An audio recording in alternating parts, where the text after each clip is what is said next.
No Excuses by Brian Tracy. Read by the author. Introduction: The Miracle of Self-Discipline. Mark Twain said that there are 1,000 excuses for failure, but never a good reason. Why are some people more successful than others? Why do some people make more money, live happier lives, and accomplish much more in the same number of years than the great majority? What is the real secret of success? Often I begin a seminar with a little exercise. I ask the audience, how many people here would like to double their incomes? Almost everyone smiles and raises their hands. I then ask, how many people here would like to lose weight, get out of debt, achieve financial independence? Again, everyone smiles, some people cheer, and they all raise their hands. Then I say, wonderful, these are great goals that everyone has. We all want to make more money, spend more time with our families, be fit and trim, and achieve financial independence. Not only do we all want the same things, but we all know what we have to do to achieve them. And we all intend to do those things sometime. But before we get started, we decide that we need to take a little vacation to a wonderful fantasy place called Someday I'll. We say that, someday I'll read that book. Someday I'll start that exercise program. Someday I'll upgrade my skills and earn more money. Someday I'll get my finances under control and get out of debt. Someday I'll do all the things that I know I need to do to achieve all my goals. Someday. Probably 80% of the population lives on someday I'll most of the time. They think and dream and fantasize about all the things they're going to do someday. And who are they surrounded by on someday I'll? Other people on someday I'll. And what is the chief topic of conversation on someday I'll?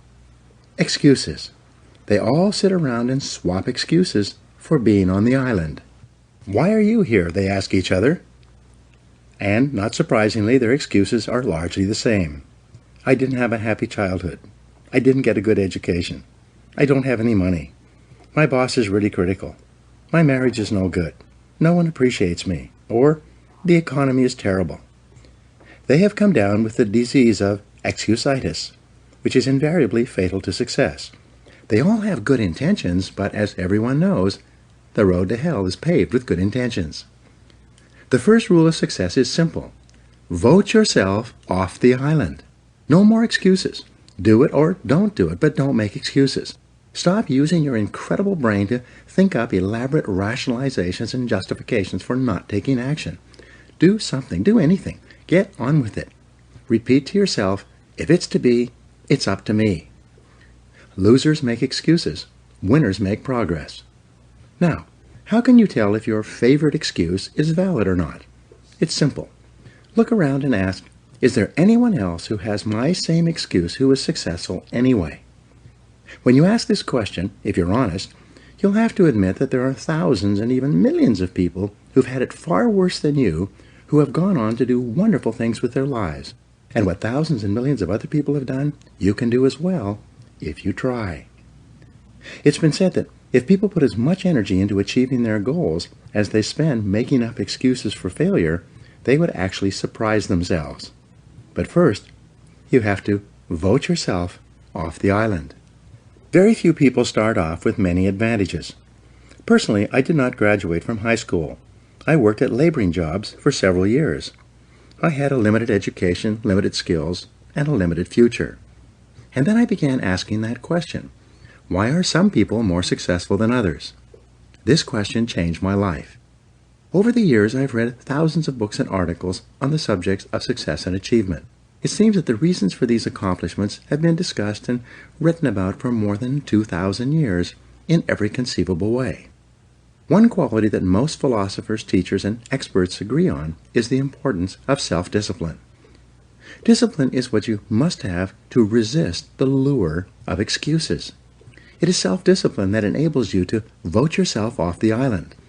It is the key to a great life, and without it, no lasting success is possible. The development of self-discipline changed my life, and it will change yours as well. By continually demanding more from myself, I became successful in sales and then in management. I caught up on my schooling and took an MBA degree in my 30s, which required thousands of hours of determined study. I imported Suzuki vehicles into Canada before anyone else, set up 65 dealerships, and sold $25 million worth of the vehicles. And this is all after I had started with no knowledge of the industry. What I had, however, was the discipline and determination to learn what I needed to know, and then to apply and do what I needed to do. I got into real estate development with no knowledge or experience, applied the power of discipline, which was then backed by hundreds of hours of work and study. I then went on to build shopping centers, industrial parks, office buildings, and residential subdivisions. With self-discipline, I have built successful businesses in training, consulting, speaking, writing, recording, and distribution. My audio and video programs, books, seminars, and training programs have sold more than $500 million worth in 36 languages in 54 countries. Over the years, I've consulted for more than 1,000 companies and trained more than 5 million people in live seminars and talks. In every case, the practice of self-discipline has been essential to my success. I discovered that you can achieve almost any goal you set for yourself if you have the discipline to pay the price, to do what you need to do, and to never give up. So who should read this book? This book is written for ambitious, determined men and women who want to achieve everything that is possible for them in life. It is written for people who are hungry to do more, to have more, and to be more than they ever have been before. Perhaps the most important insight of all with regard to success is that to achieve greatly, you must become a different person. It is not the material things you accomplish or acquire that matter so much as it is the quality of the person that you must become to accomplish well above the average. The development of self-discipline is the high road that makes everything possible for you. This book will serve as your step-by-step guide to becoming a remarkable person who is capable of making remarkable achievements. A chance encounter reveals the reason for success. Some years ago, I was attending a conference in Washington, D.C. During the lunch break, I was eating at a nearby food fair. The area was crowded, so I sat down at the last open table by myself, even though it was a table for 4. A few minutes later, an older gentleman and a younger woman who appeared to be his assistant came along, carrying trays of food and obviously looking for a place to sit. Having lots of room at my table, I immediately arose and invited the older gentleman to join me. He was hesitant, but I insisted. Finally, he sat down quite thankfully, and we began to chat over lunch. It turned out that his name was Kopmeyer. As it happened, I immediately knew who he was. He was a legend in the field of success and achievement. Kopmeyer had written 4 best-selling books, each of which contained 250 success principles that he had derived from more than 50 years of research and study. I had read all 4 books from cover to cover, each more than once. After we had chatted for a while, I asked him the question that many people in this situation would ask. Of all the 1,000 success principles that you have discovered, which do you think is the most important? He smiled at me with a twinkle in his eye, as if he had been asked this question many times, and he replied without hesitating. The most important success principle of all was stated by Elbert Hubbard, one of the most prolific writers in American history, at the beginning of the 20th century. He said, "Self-discipline is the ability to do what you should do, when you should do it, whether you feel like it or not." He went on to say, there are 999 other success principles that I have found in my reading and experience. But without self-discipline, none of them work. With self-discipline, they all work. Thus, self-discipline is the key to personal greatness. It's the magic quality that opens all doors for you and makes everything else possible. With self-discipline, the average person can rise as far and as fast as his talents and intelligence can take him. But without self-discipline, a person with every blessing of background, education, and opportunity will seldom rise above mediocrity. Your 2 worst enemies. Just as self-discipline is the key to success, the lack of self-discipline is the major cause of failure, frustration, underachievement, and unhappiness in life. It causes us to make excuses and sell ourselves short. Perhaps the 2 biggest enemies of success, happiness, and personal fulfillment are first, the path of least resistance, and second, the expediency factor. The path of least resistance is what causes people to take the easy way in almost every situation.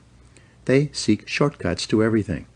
They arrive at work at the last minute and leave at the first opportunity. They look for get-rich-quick schemes and easy money. Over time, they develop the habit of always seeking an easier, faster way to get the things they want, rather than doing what is hard but necessary to achieve real success. The expediency factor, which is an extension of the law of least resistance, is even worse when leading people to failure and underachievement. This principle says, people invariably seek the fastest and easiest way to get the things they want right now, with little or no concern for the long-term consequences of their behaviors. In other words, most people do what is expedient, what is fun and easy, rather than what is necessary for success. Every day, and every minute of every day, there's a battle going on inside of you between doing what is right, hard, and necessary, like the angel on one shoulder, or doing what is fun, easy, and of little or no value, like the devil on your other shoulder. Every minute of every day you must fight and win this battle with the expediency factor and resist the pull of the path of least resistance if you truly desire to become everything you are capable of becoming. Take control of yourself. Another definition of self-discipline is self-mastery. Success is only possible when you can master your own emotions, appetites, and inclinations. People who lack the ability to master their appetites become weak and dissolute, as well as unreliable in other things as well. Self-discipline can also be defined as self-control. Your ability to control yourself and your actions, control what you say and do, and ensure that your behaviors are consistent with your long-term goals and objectives is the mark of the superior person. Discipline has been defined as self-denial. This requires that you deny yourself the easy pleasures, the temptations that lead so many people astray, and instead discipline yourself to do only those things that you know are right for the long term and appropriate for the moment. Self-discipline requires delayed gratification, the ability to put off satisfaction in the short term in order to enjoy greater rewards in the long term. Think long term.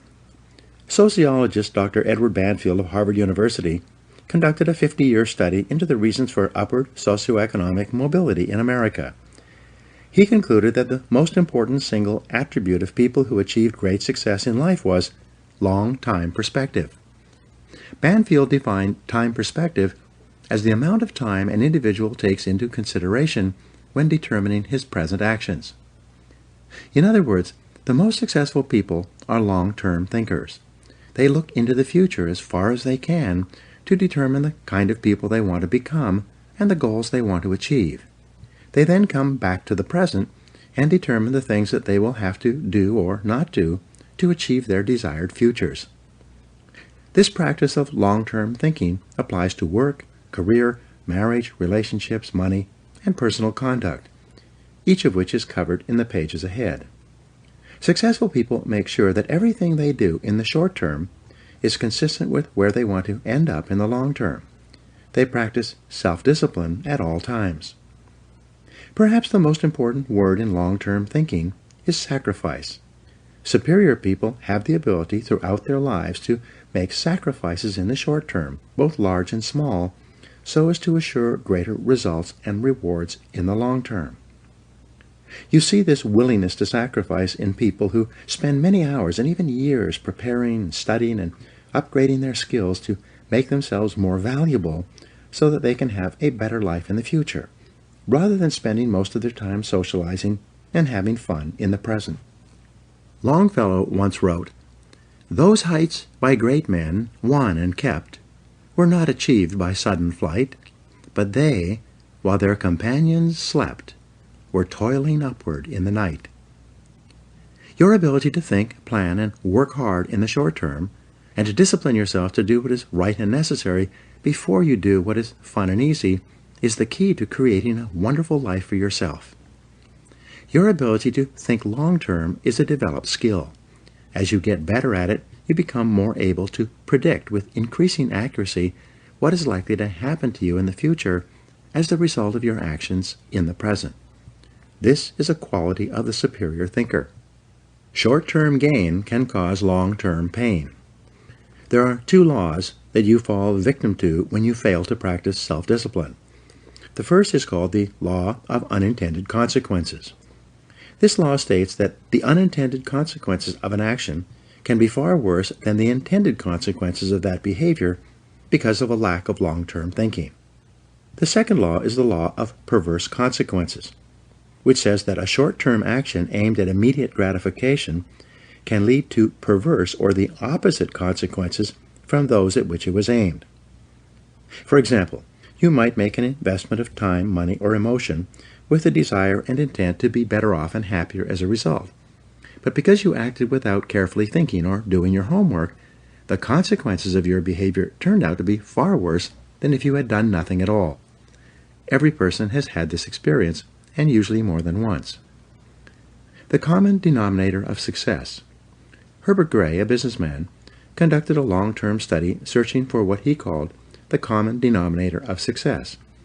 After 11 years, he finally concluded that the common denominator of success was that successful people make a habit of doing the things that unsuccessful people don't like to do. And what were these things? It turned out that the things that successful people don't like to do are the same things that failures don't like to do either. But successful people do them anyway because they know that this is the price they will have to pay if they want to enjoy greater success and rewards in the future. What Gray found was that successful people are more concerned with pleasing results, whereas failures were more concerned about pleasing methods. Successful, happy people were more concerned with the positive, long-term consequences of their behaviors, whereas unsuccessful people were more concerned with personal enjoyment and immediate gratification.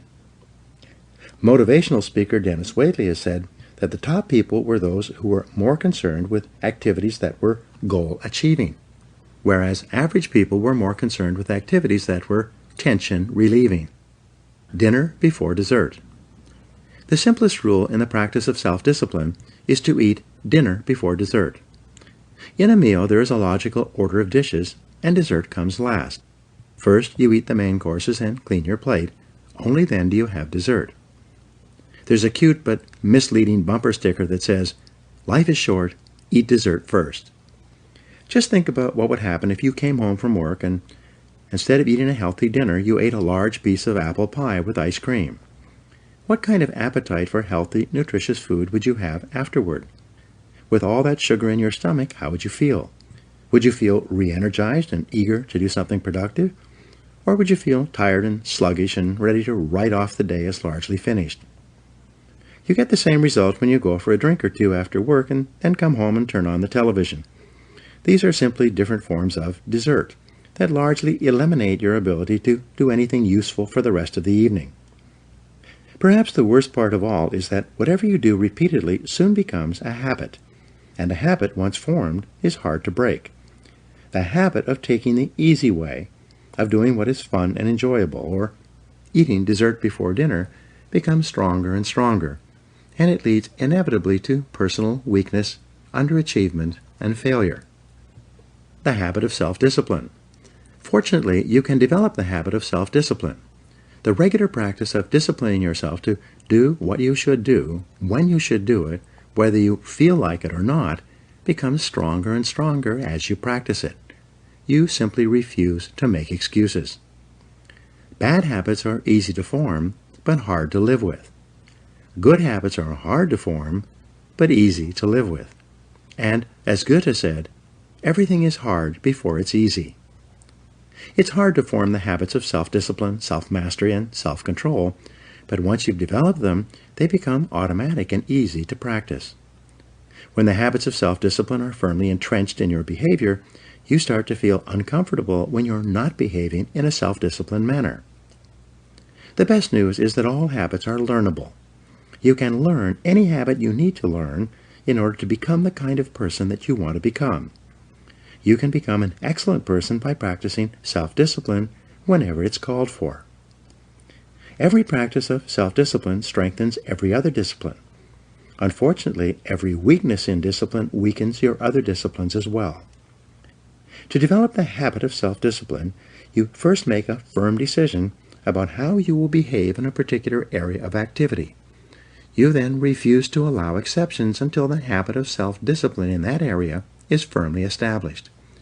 Each time you slip, as you will, you resolve once again to keep practicing self-discipline until it becomes easier for you to behave in a disciplined way than to behave in an undisciplined way. The big payoff. The payoff for developing high levels of self-discipline is extraordinary. There is a direct relationship between self-discipline and self-esteem. The more you practice self-mastery and self-control, the more you like and value yourself. The more you discipline yourself, the greater is your sense of self-respect and personal pride. The more you practice self-discipline, the better is your self-image. You see yourself and think about yourself in a more positive way. You feel happier and more powerful as a person.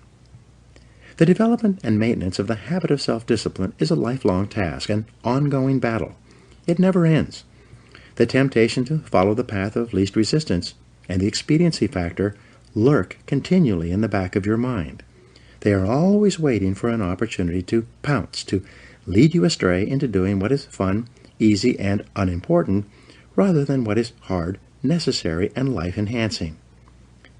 Napoleon Hill concluded his best-selling book of the same name by saying that self-discipline is the master key to riches. Self-discipline is the key to self-esteem, self-respect, and personal pride. The development of self-discipline is your guarantee that you will eventually overcome all your obstacles and create a wonderful life for yourself. The ability to practice self-discipline is the real reason why some people are more successful and happy than others. How this book is written. In the pages ahead, I will describe the 21 areas in life in which the practice of self-discipline is vital to fulfilling your full potential and achieving everything that is possible for you. This book is divided into 3 sections for greater ease of use. Part 1 is entitled Self-Discipline and Personal Success. In these 7 chapters, you will learn how to release more and more of your personal potential by practicing self-discipline in every area of your personal life, including setting goals, building character, accepting responsibility, developing courage, and backing everything you do with persistence and determination. In the 7 chapters of Part 2, you will learn how to achieve vastly more than ever before in the areas of business, sales, and personal finance. You learn why and how self-discipline is essential to becoming a leader in your field, to operating a business more profitably, to making more sales, investing more intelligently, and managing your time for maximum results. Finally, in the 7 chapters of Part 3, you will learn how to apply the miracle of self-discipline to your personal life. You will learn how to practice self-discipline in the areas of happiness, health, fitness, marriage, children, friendship, and the attainment of peace of mind. You will learn how to enhance the quality of your life and your relationships in every area. In each chapter, I will show you how you can incorporate higher levels of self-discipline and self-mastery into everything you do. In the pages ahead, you will learn how to take complete control over your own personal and professional development and how to become a stronger, happier, more self-confident person in every area of your life that is important to you. You will learn how to break old habits that may be holding you back and how to develop the habits of self-reliance, self-determination, and self-discipline that will enable you to set and achieve any goal. You'll learn how to take complete control over your mind, your emotions, and your future. When you master the power of self-discipline, you will become unstoppable, like a force of nature. You will never make excuses for not making progress. You will accomplish more in the next few months and years than most people accomplish in a lifetime.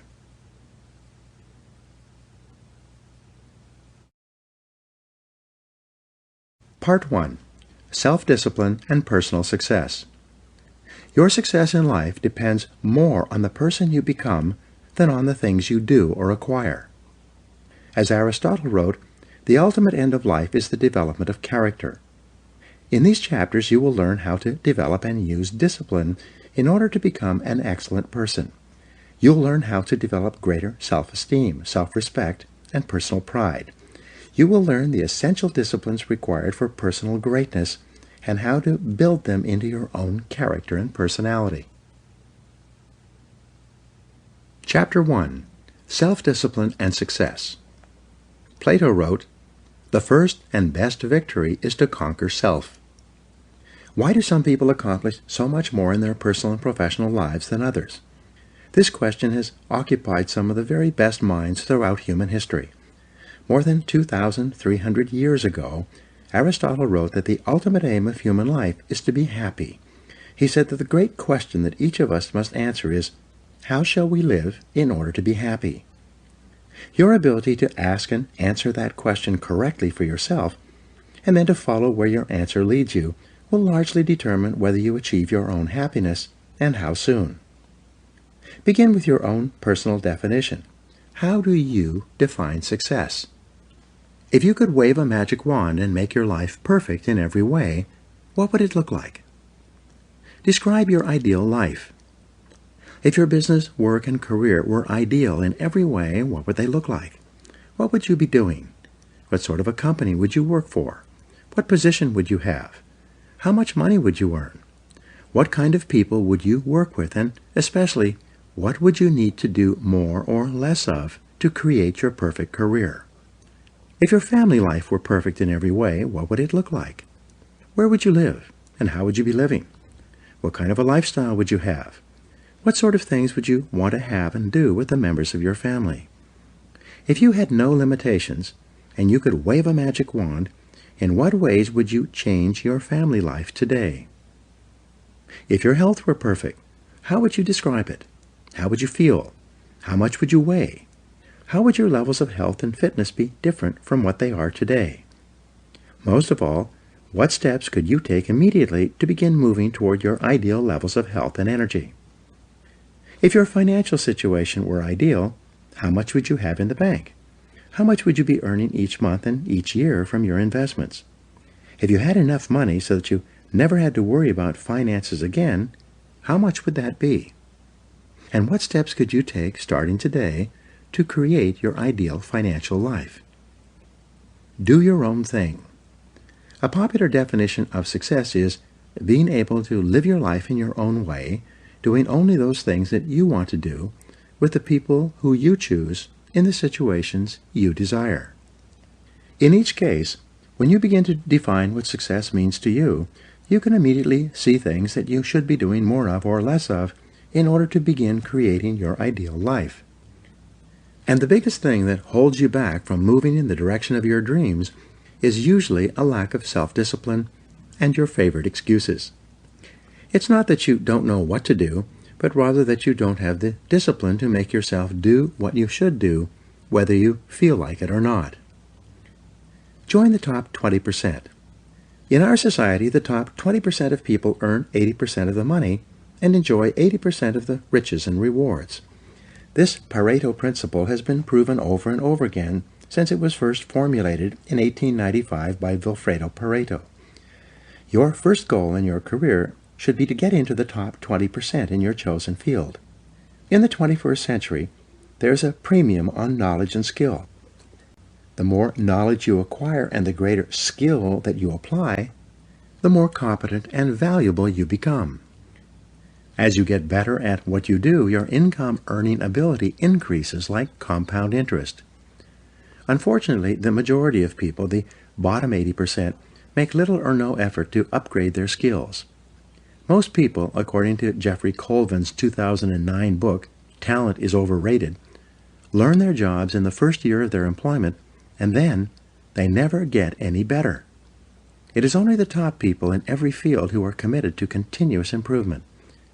Because of this increasing disparity of productive ability, based on knowledge, skill, and hard work, the top 1% of people in America today control as much as 33% of the financial assets, starting with nothing. Interestingly, almost everyone starts out the same in life with little or nothing. Almost all fortunes in America and worldwide are first generation. This means that most individuals started with little or nothing and earn everything they own in their current lifetime. The wealthiest people in America are almost all first-generation multi-billionaires. This is the case with wealthy Americans such as Bill Gates, Warren Buffett, Larry Ellison, Michael Dell, and Paul Allen. Fully 80% of millionaires and multimillionaires started with little money, often penniless and sometimes deeply in debt, with few advantages, such as Sam Walton, who died worth more than $100 billion. Why have these people been able to achieve so much when so many have achieved so little?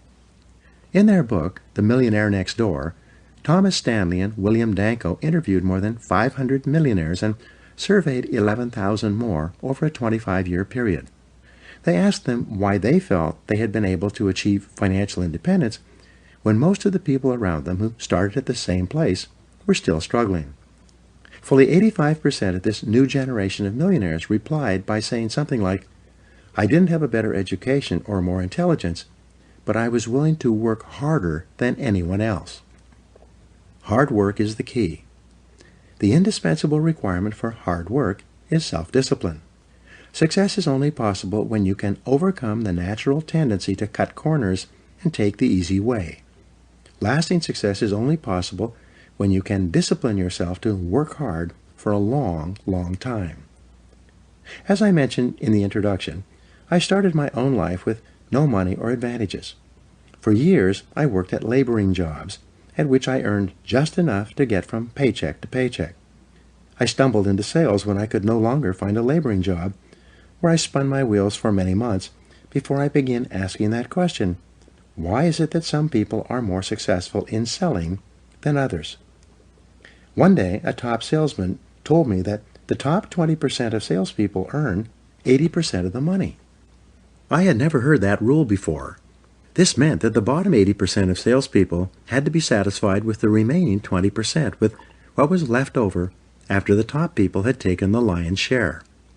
I decided then and there that I was going to be in the top 20%, and this decision changed my life. The Great Law. Then I learned the iron law of the universe, which made getting into the top 20% possible. It was the law of cause and effect, or sowing and reaping. This law says that for every effect there is a specific cause or series of causes. This law says that if you want to achieve success in any area, you must determine how success is achieved in that area, and then practice those skills and activities repeatedly until you achieve the same results. Here's the rule. If you do what other successful people do over and over again, nothing can stop you from eventually enjoying the same rewards that they do. But if you don't do what successful people do, nothing can help you. The law of sowing and reaping from the Old Testament is a variation of the law of cause and effect. It says that, "Whatsoever a man soweth, that also shall he reap." This law says that whatever you put in, you get out. It also says that whatever you are reaping today is a result of what you have sown in the past. So if you're not happy with your current crop, it's up to you starting today to plant a new crop, to begin doing more of those things that lead to success, and to stop engaging in those activities that lead nowhere. Success is predictable. Success is not an accident. Sadly, failure is not an accident either. You succeed when you do what other successful people do over and over until these behaviors become a habit. Likewise, you fail if you don't do what successful people do. In either case, nature is neutral. Nature does not take sides. Nature doesn't care. What happens to you is simply a matter of law, the law of cause and effect. You can look at yourself as a machine with a default mechanism. Your default mechanism is the almost irresistible attraction of the expediency factor and the path of least resistance that I described in the introduction. In the absence of self-discipline, your default mechanism goes off automatically. This is the main cause of underachievement and the failure to realize your true potential. When you are not working deliberately, consciously, and continuously to do, be, and have those things that constitute success for you, your default mechanism is at work. You end up doing those fun, easy, and low-value things in the short term that lead to frustration, financial worries, and failure in the long term. The great oil man, H.L. Hunt, who was at one time the richest self-made billionaire in the world, was once asked by a television journalist for his secrets of success. He replied there are only 3 requirements for success. First, decide exactly what it is you want in life. Second, determine the price that you're going to have to pay to get the things you want. And third, and this is most important, resolve to pay that price. One of the most important requirements for success, once you have decided what it is that you want, is the quality of willingness. Successful people are willing to pay the price, whatever it is and for as long as it takes, until they achieve the results they desire. Everyone wants to be successful. Everyone wants to be healthy, happy, thin, and rich. But most people are not willing to pay the price. Occasionally, they may be willing to pay part of the price, but they're not willing to pay the whole price. They always hold back. They always have some excuse or rationalization for not disciplining themselves to do everything that they need to do to achieve their goals. Pay the price. How can you tell when you have paid the full price of success? It's simple. Look around you. There it is. You can always tell how much of the price of success you have paid by looking at your current lifestyle and your bank account. By the law of correspondence, your outer world will, like a mirror, always reflect the person you are and the price that you have paid on the inside. There's an interesting point about the price of success. It must always be paid in full and in advance. Success, however you define it, is not like a restaurant where you pay after you've enjoyed your meal. Instead, it's like a cafeteria where you can choose whatever you want, but you must pay for it before you eat it. Motivational speaker Zig Ziglar says, "The elevator to success is out of order, but the stairs are always open." Learn from the experts. Kopp Koppmeyer, who I mentioned in the introduction, also told me that the second most important success principle after self-discipline is that you must learn from the experts. He said you will never live long enough to learn it all for yourself. If you want to be successful, your first job is to learn what you need to learn in order to achieve the success you desire. Learn from the experts. Read their books. Listen to their audio programs. Attend their seminars. Write to them or approach them directly and ask for advice. Sometimes one idea is all you need to change the direction of your life. Let me give you an example of what I mean. Some years ago, I was referred by a friend to an excellent dentist. I learned later that he had a superb reputation. He was called the dentist's dentist. He was the dentist that the other dentists went to when they needed excellent dental work. He told me that he attended every major dental conference that he could. When he was there, he attended every session, listening to dentists from all over the country and all over the world discuss the latest breakthroughs in dental technology. One week, at great sacrifice in time and money, he attended an international dental conference in Hong Kong. At that conference, he sat in on a session given by a Japanese dentist who had discovered a new technology in cosmetic surgery that improved the appearance of teeth and enabled people to look handsome or beautiful indefinitely. He returned to San Diego and immediately began using the new technique in his practice. Soon, he became excellent in this area and developed a national reputation. Within a couple of years, people were coming to him from all over southwestern United States for this treatment. Because he had developed this expertise, he could raise his fees again and again. Eventually, he had made so much money that he was able to retire at the age of 55, financially independent and able to spend the rest of his life with his family, traveling and fulfilling his dreams. The point of this story is that by continually seeking out ideas and advice from other experts in his field, he came across a new technology that helped him become the leader in his field and saved him 10 years of hard work in order to achieve the same level of financial success. This could happen to you as well, but only if you become a lifelong student of your craft. Mental and physical fitness need to be ongoing. Achieving success is like achieving physical fitness.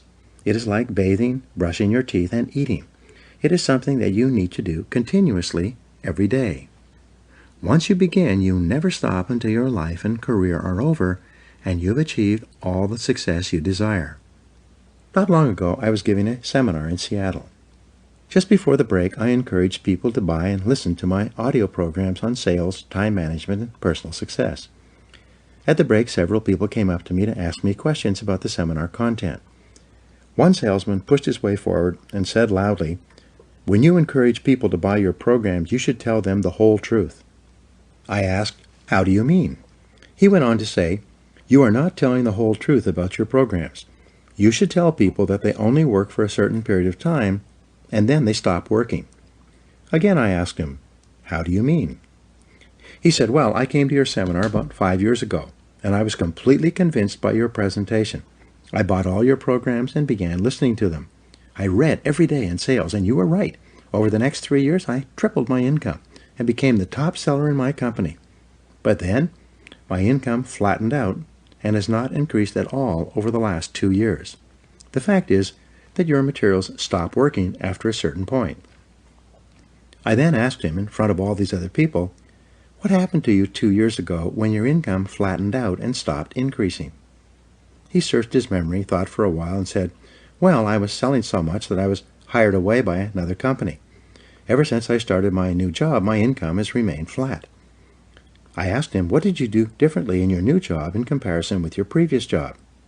He started to answer, and then he stopped. A shocked look came over his face. Finally, he replied, "Oh my gosh, I stopped doing it.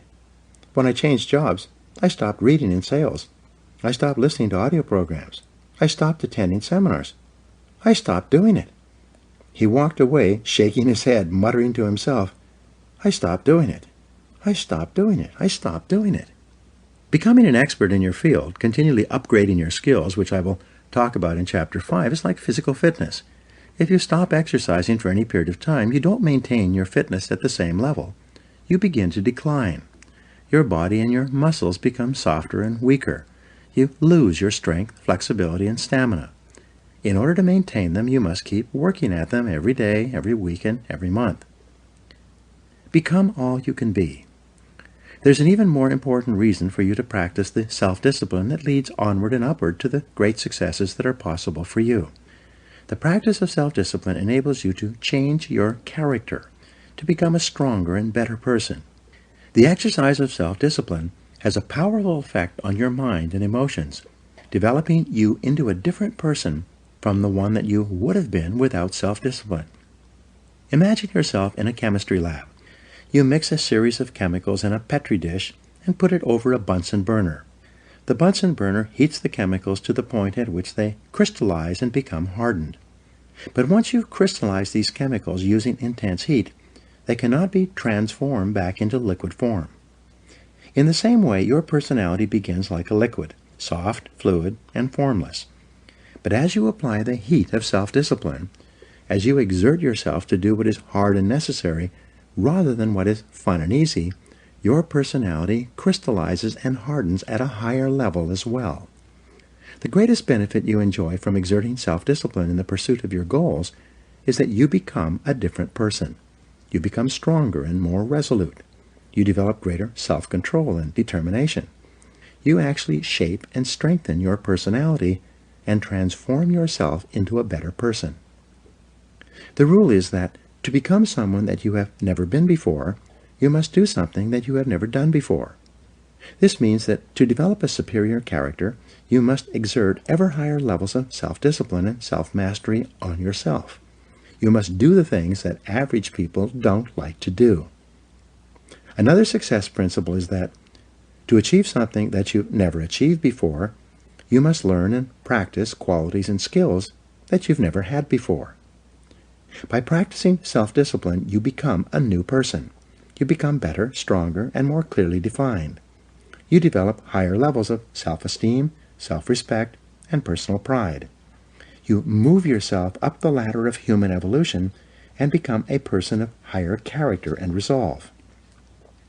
Success is its own reward. The wonderful thing about the achievement of success is that every step in that direction is rewarding in itself. Each step you take toward becoming a better person and accomplishing more than you ever have before makes you feel happier, more confident, and more fulfilled. You've heard it said that nothing succeeds like success. What this means is that the greatest reward of success is not the money you make, but rather the excellent person you become in the process of striving toward success and exerting self-discipline every time it's required. In the next chapter, I will explain to you how you can become the truly excellent person you are capable of becoming. Now, Here are some action exercises. Take out a pen right now and write down your answers to the questions below. 1. If your work life and career were ideal, what would they look like? What one discipline could you develop that would help you to achieve it? 2. If your family life were ideal, what would it look like? And what one discipline would help you the very most to make it a reality? 3. If your health were perfect in every way, what discipline would you have that would make that possible? 4. If your financial situation were ideal today, what one discipline would you have that would help you the most? 5. Why aren't you already as successful as you would like to be? And what one discipline would help you the most to achieve all your goals? 6. What one skill could you develop that would help you to realize more of your goals? And 7. If you could wave a magic wand and be completely disciplined in any one area, which one discipline would have the greatest positive impact on your life?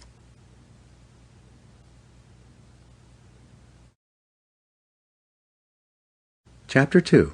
Self-Discipline and Character. Henry Ward Beecher wrote, "Hold yourself responsible for a higher standard than anyone else expects of you. Never excuse yourself, never pity yourself. Be a hard master to yourself, and be lenient to everyone else." The development of character is the great business of life. Your ability to develop a reputation as a person of character and honor is the highest achievement of both social and business life. Ralph Waldo Emerson wrote, "What you do speaks so loudly that I cannot hear a word you say." The person you are today, your innermost character, is the sum total of all your choices and decisions in life up to this date. Each time you have chosen rightly and acted consistently with the very best that you know, you have strengthened your character and become a better person. The reverse is also true. Each time you have compromised, taken the easy way, or behaved in a manner inconsistent with what you knew to be right, you have weakened your character and softened your personality. The great virtues. There are a series of virtues or values that are usually possessed by a person of character. These are courage, compassion, generosity, temperance, persistence, and friendliness, among others. We'll talk about some of these in Part 3 of this book.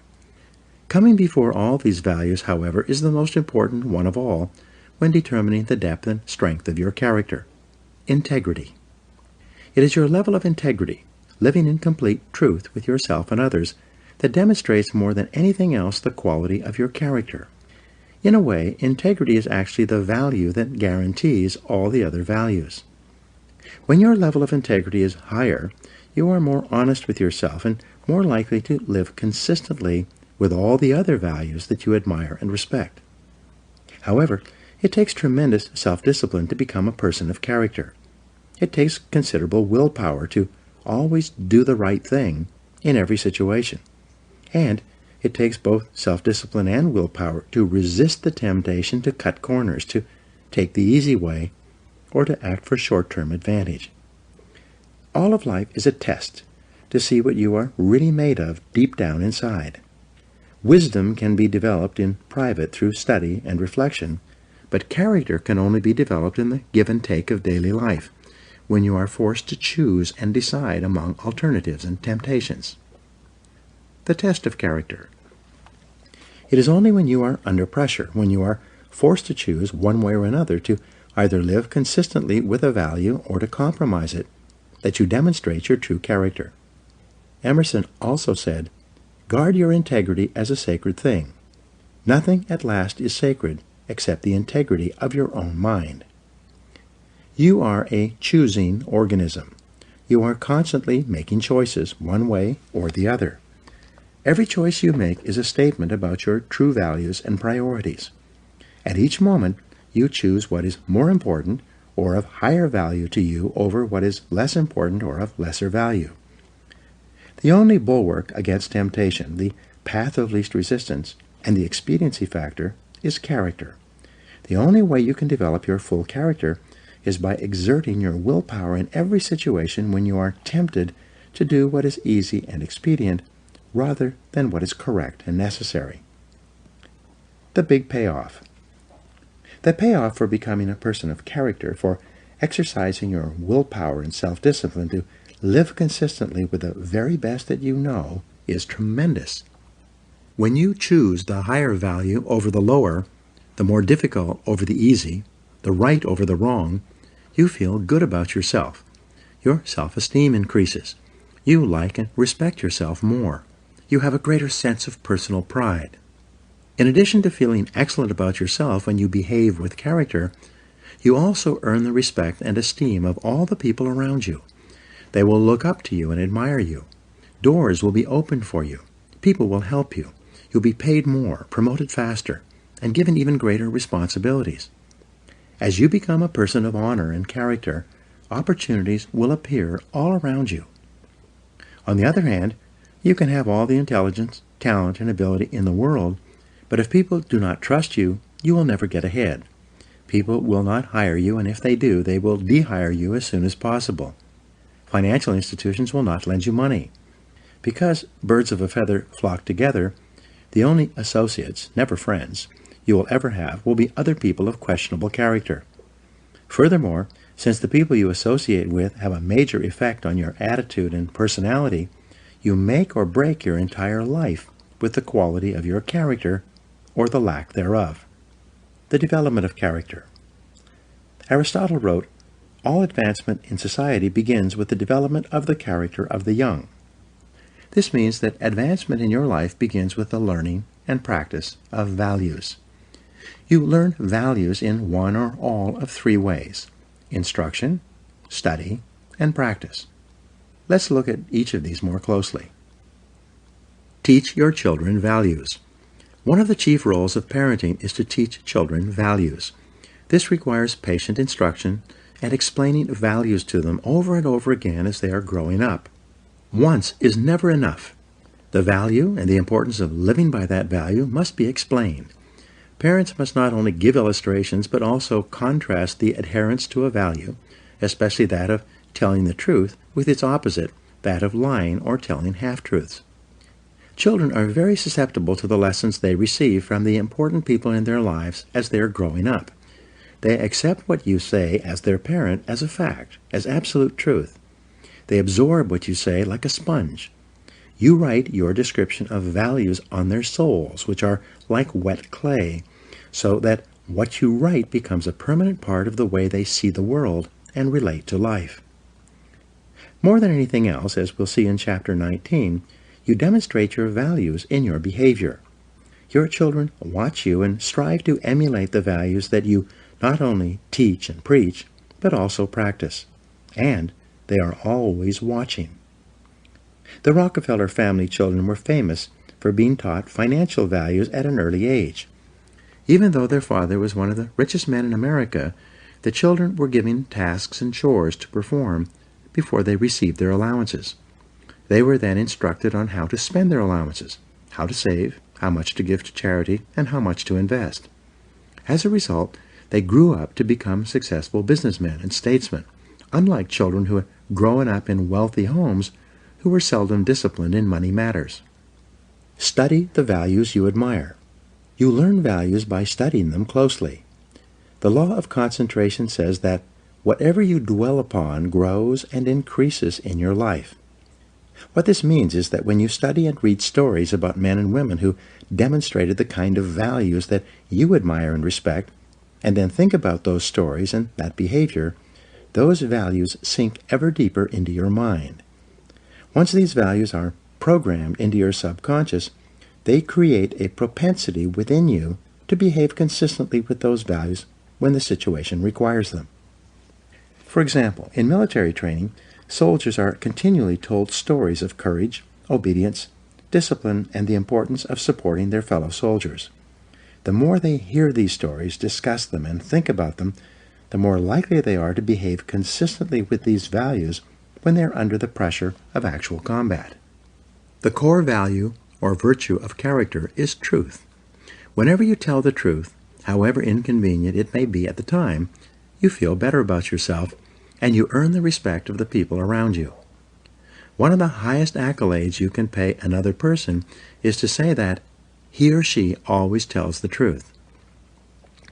Emulate the people you most admire. Much of your character is determined by the people you most admire, both living and dead. Who are they?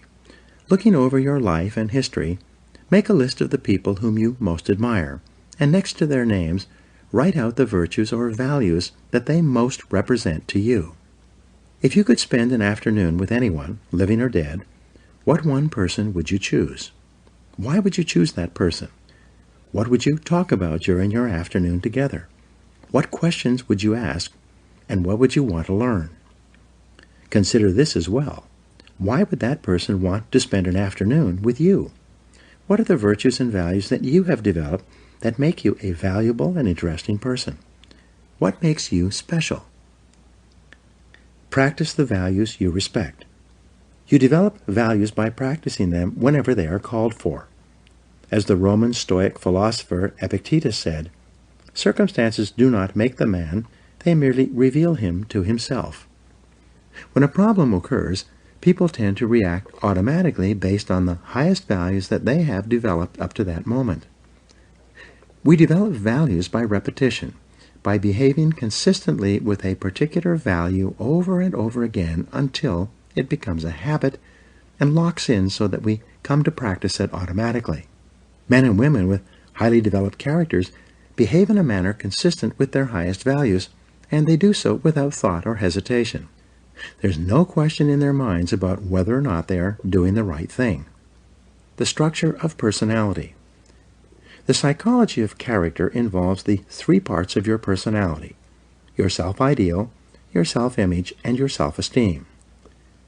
Your self-ideal is that part of your mind composed of your values, virtues, ideals, goals, aspirations, and your idea of the very best person that you could possibly be. In other words, your self-ideal is composed of those values that you most admire in others and most aspire to possess in yourself. The most important part of your self-ideal is summarized in the word clarity. Superior people are those who are absolutely clear about who they are and what they believe. They have complete clarity about the values they believe in and what they stand for. They are not confused or indecisive. They are firm and resolute when it comes to any decision in which a value is involved. On the other hand, weak and irresolute people are fuzzy and unclear about their values. They have only a vague notion of what is right or wrong in any situation. As a result, they take the path of least resistance and act expediently. They do whatever seems to be the fastest and easiest thing to get what they want in the short term, giving little or no consideration or concern about the consequences of their acts. The evolution of character. In biology, life forms are categorized from the least to the most complex, from single-celled plankton all the way up to the increasingly complex spectrum of life to the human being. Similarly, human beings can be organized along a spectrum as well, from the least to the most developed. The lowest forms of humans are those with no values, virtues, or character. These people always act expediently and take the path of least resistance in their search for immediate gratification. At the highest levels of development of the human race, however, are those men and women of complete integrity, who would never compromise their honesty or their character for anything, including the threat of financial loss, pain, or even death. George Washington is famous for his honesty, which was demonstrated in the story in which he admitted that he had cut down the cherry tree. In the same vein, the Founding Fathers of the United States wrote that, "We hereby pledge our lives, our fortunes, and our sacred honor to the signing of the Declaration of Independence." In his book, Trust, The Social Virtues and the Creation of Prosperity, philosopher Francis Fukuyama observed that societies worldwide can be divided into two kinds: high trust and low trust. He also argues that the highest trust societies, those in which integrity is most admired, encouraged, and respected, are also the most law-abiding, free, and prosperous. At the other end of the societal spectrum, however, are those societies characterized by tyranny, thievery, dishonesty, and corruption. Each of these are, without exception, both undemocratic and poor. Trust is the key. Trust is the lubricant of human relationships. Where there is high trust among and between people, economic activity flourishes and there are opportunities for all. On the other hand, where there is low trust, economic resources are squandered in an attempt to protect against thievery and corruption, or those resources are not available at all. In the United States, we have the Constitution and Bill of Rights. These documents lay out the rules by which Americans agree to live. They create the structure of our government and guarantee our rights. But they assume that our elected representatives will be men and women of honor, committed to protecting and defending those rights. They attempt to assure that only men and women of character can thrive and prosper over the long term in our economic, political, and social system. They aim to assure that in most cases, only men and women of character can rise to high positions in society. Although our system is not perfect and people of questionable character occasionally rise to positions of prominence, it is seldom for very long. The basic demand of Americans for honesty and integrity eventually leads to the exposure and censure of dishonest people. The demand for men and women of character continues unabated. Your self-image, your inner mirror. The second part of your personality is your self-image. This is the way we see and think about ourselves, especially prior to any event of importance. People always tend to behave on the outside consistently with the way they see themselves on the inside. This is often called our inner mirror, into which we peer before we engage in any behavior. When you see yourself as calm, positive, truthful, and possessed of high character, you behave with greater strength and personal power. Other people respect you more. You feel in control of yourself and the situation. What's more, whenever you actually behave in a manner that is consistent with your highest values, your self-image improves. You see and think about yourself in a better light. You feel happier and more confident. Your behavior and outward performance then reflects this increasingly improving inner picture you have of yourself as the very best person you can possibly be. People tend to accept you at your own evaluation of yourself, at least initially. If you see and think of yourself as an excellent person who is possessed of high character, you will treat other people with courtesy, grace, and respect. In turn, they will likewise treat you as a person of honor and character. Your self-esteem, how much you like yourself. The third part of your personality is your self-esteem. This is how you feel about yourself, your emotional core. Your self-esteem is defined as how much you like yourself. But it's more than only this. The more you see yourself as a valuable and important person, the more positive and optimistic you will be. When you truly consider yourself to be important and valuable, you will treat other people as if they are important as well.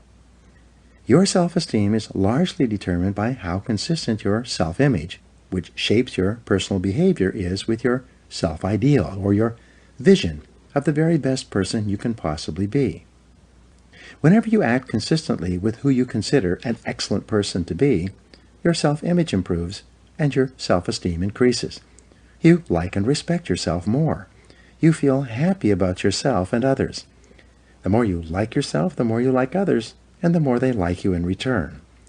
By acting with character and in harmony with your highest values, you put your whole life, internally and externally, into an upward spiral. In every area of your life, things will get better and better for you. Your role models have a tremendous impact on shaping your character. The more you admire a person and his or her qualities, the more you strive, both consciously and unconsciously, to become like that person. This is why clarity is so important. Always behave consistently. Whenever you act in a way that is consistent with your values, you feel good about yourself. Whenever you compromise your values for any reason, you feel bad about yourself. This also means that when you compromise your values, your self-confidence and self-esteem go down. You feel uneasy and inferior, inadequate and uncomfortable. When you compromise your values, deep down inside you feel that something is fundamentally wrong. Almost all human problems can be solved by a return to your highest values and your innermost convictions. When you look back, there have probably been situations in your life when you have compromised your values in order to save an investment, keep a job, preserve a relationship or maintain a friendship. In each case, you have felt worse and worse until you finally broke it off and walked away. And how did you feel when you finally had the strength of character to walk away? You felt wonderful. Whenever you use your willpower and strength of character to return to the values that are most dear to you, you are rewarded with a wonderful feeling of happiness and exhilaration. You feel energized and free. You wonder why you didn't make that decision a long time ago. Do the right thing. In the development of character that is based on self-discipline and willpower, long-term thinking is essential. The more you think about the long-term consequences of your behavior, the more likely it is that you will do the right thing in the short term. So when you have to make a choice or decision, always ask the magic question, what's important here?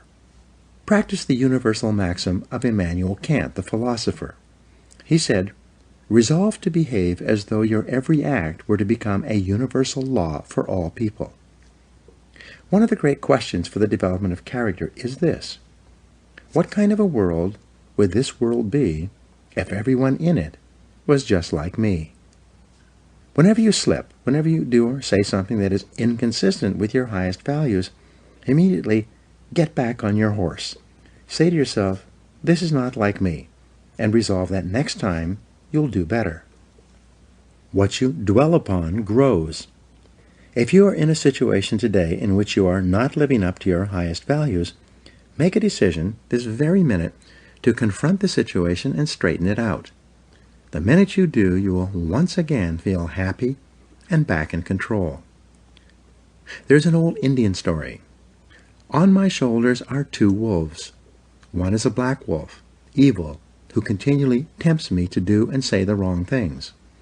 On my other shoulder is a white wolf that continually encourages me to live up to my very best. A listener asked the old man, which of these wolves has the greatest power over you? The old man replied, the one I feed. By the law of concentration, whatever you dwell upon grows and increases in your life. When you think and talk about the virtues and values that you most admire and respect, you therefore program those values deeper and deeper into your subconscious until they begin to operate automatically in every situation. Whenever you exercise your self-discipline and willpower to live your life consistently with those values that you most aspire to be known for, you begin to move rapidly along the path to becoming an excellent person. Now here are some action exercises for you. Take out a sheet of paper and write out your answers to these questions. 1. Name 3 people, living or dead, who you most admire, and describe one quality of each of them that you respect. 2. Determine the most important virtue or quality in your life that you strive the most to practice or emulate. 3. Identify those situations in which you feel the most confident, in which you feel like the very best person you could possibly be. 4. What situations give you your greatest feelings of self-esteem and personal worth? 5. If you are already an excellent person in every respect, how would you behave differently from today onward? 6. What one quality would you like people to think of when your name is mentioned, and what could you do to ensure this happens? 7. In what one area do you need to be more truthful and practice higher levels of integrity than you do today? Whatever your answers, write them down and then begin to practice them.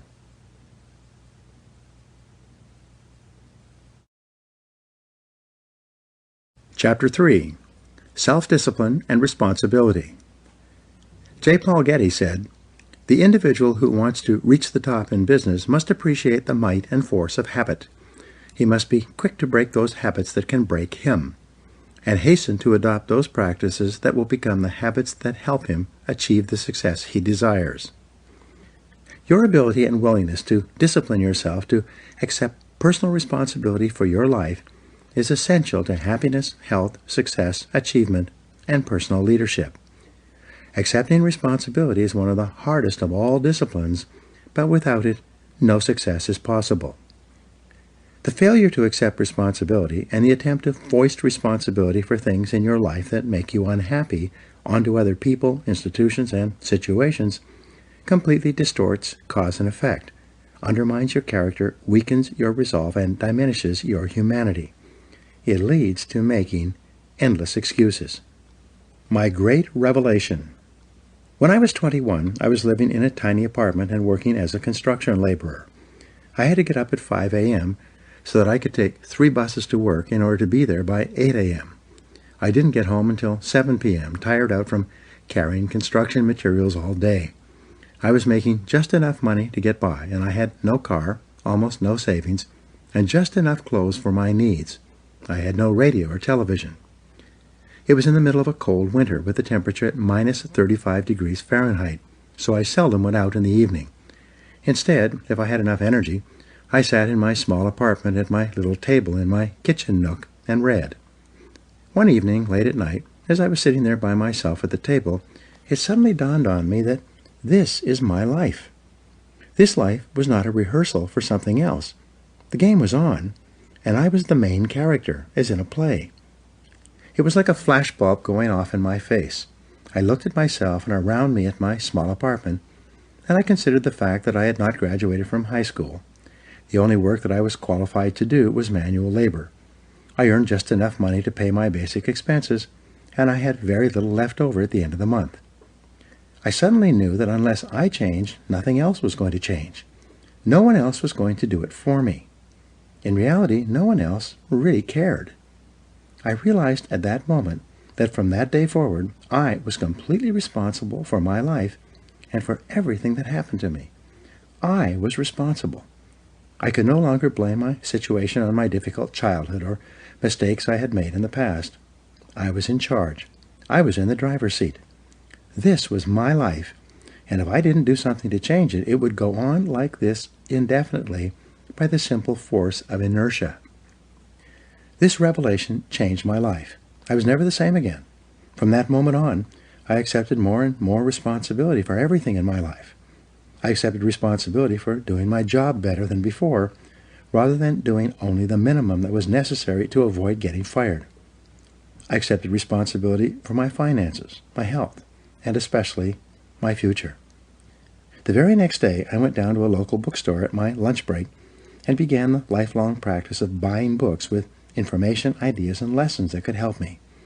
I dedicated my life to self-improvement, to continuous learning in every way possible. For the rest of my business life, right up to the present moment, whenever I've wanted or needed to learn something to help me, I have returned to learning, to reading, to listening to audio programs, and attending courses and seminars. I found that you could learn anything you need to learn in order to accomplish any goal you set for yourself. Over time, I learned that fully 80% of the population never accepts complete responsibility for their lives. They continually complain, criticize, make excuses, and blame other people for things in their lives about which they're not happy. The consequences of this way of thinking, however, can be disastrous. They can sabotage all hopes for success and happiness later in life. From childhood to maturity. When you are growing up, from an early age you become conditioned to see yourself as not responsible for your life. This is normal and natural. When you're a child, your parents are in charge. They make all your decisions.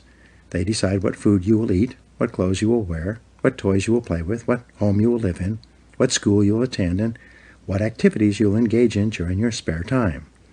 Because you are young, innocent, and unknowing, you do what they want you to do. You have little choice or control. As you grow up, however, you begin to make more and more of your own decisions in each of these areas.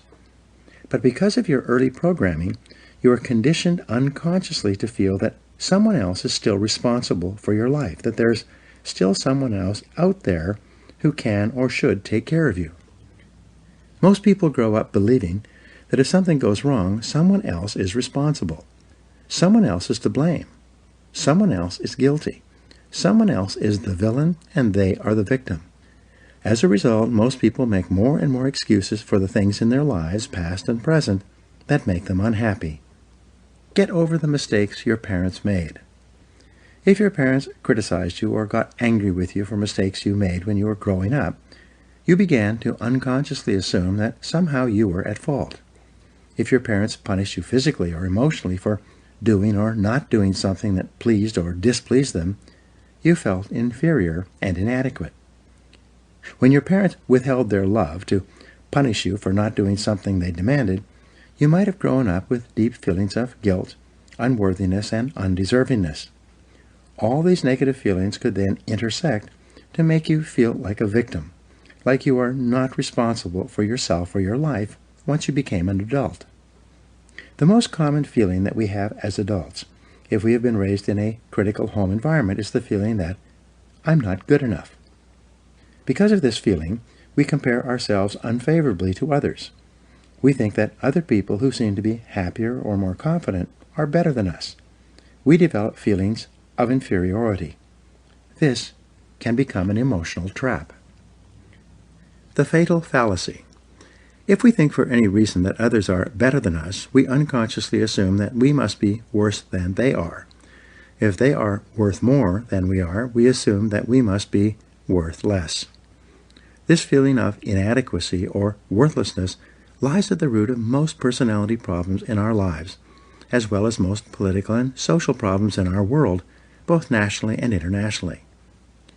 To escape from these feelings of guilt and worthlessness that have been instilled in us as a result of destructive criticism in childhood, we lash out at our world, other people, and situations. In any part of our life with which we are unhappy or discontented, our first reaction is to look around and ask, who's to blame? Most religions teach the concept of sin, which states that whenever something goes wrong, someone is to blame. Someone has done something bad. Someone is guilty. Someone must be punished. This whole idea of guilt and punishment leads to ever-increasing feelings of anger, resentment, and irresponsibility. An attitude of irresponsibility. Our courts today are clogged with thousands of people demanding redress and payment for something that went wrong in their lives. Backed up by ambitious plaintiff lawyers, people go to court demanding compensation, even if they themselves are completely at fault for what happened, especially if they are at fault. People don't want to accept responsibility.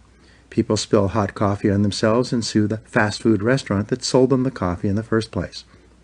People get drunk and drive off the road and then turn around and sue the manufacturer of the 15-year-old car they were driving. People climb up on a stepladder and lean over too far, falling to the ground.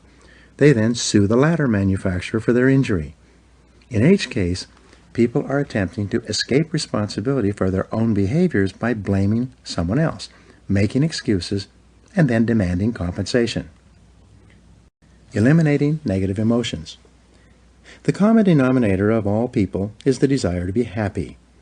In its simplest terms, happiness arises from the absence of negative emotions. Where there are no negative emotions, all that is left is positive emotions. Therefore, the elimination of negative emotions is your great business in life if you truly wish to be happy. There are dozens of negative emotions. Although the most common are guilt, resentment, envy, jealousy, fear, and hostility, they all ultimately boil down to a feeling of anger, directed either inward or outward. Anger is directed inwardly when you bottle it up rather than expressing it constructively to others. Anger is directed outwardly when you criticize or attack other people. Psychosomatic illness. Negative emotions are the major causes of psychosomatic illness.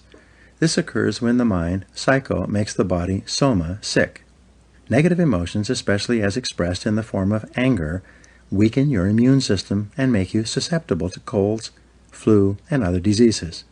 Uncontrolled bursts of anger can actually bring about heart attacks, strokes, and nervous breakdowns.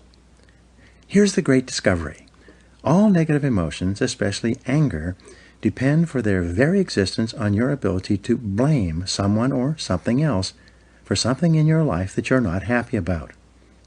It takes tremendous self-discipline to refrain from blaming others for our problems.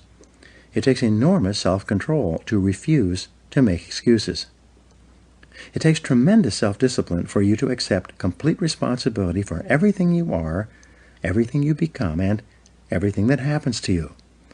even if you are not directly responsible for something that happens like Hurricane Katrina, you are responsible for your responses, for what you do and say from that moment forward. It takes tremendous self-mastery for you to take complete control of your conscious mind and deliberately choose to think positive, constructive thoughts that enhance your life and improve the quality of your relationships and results. But the payoff of this form of positive thinking is tremendous. Blaming is easy.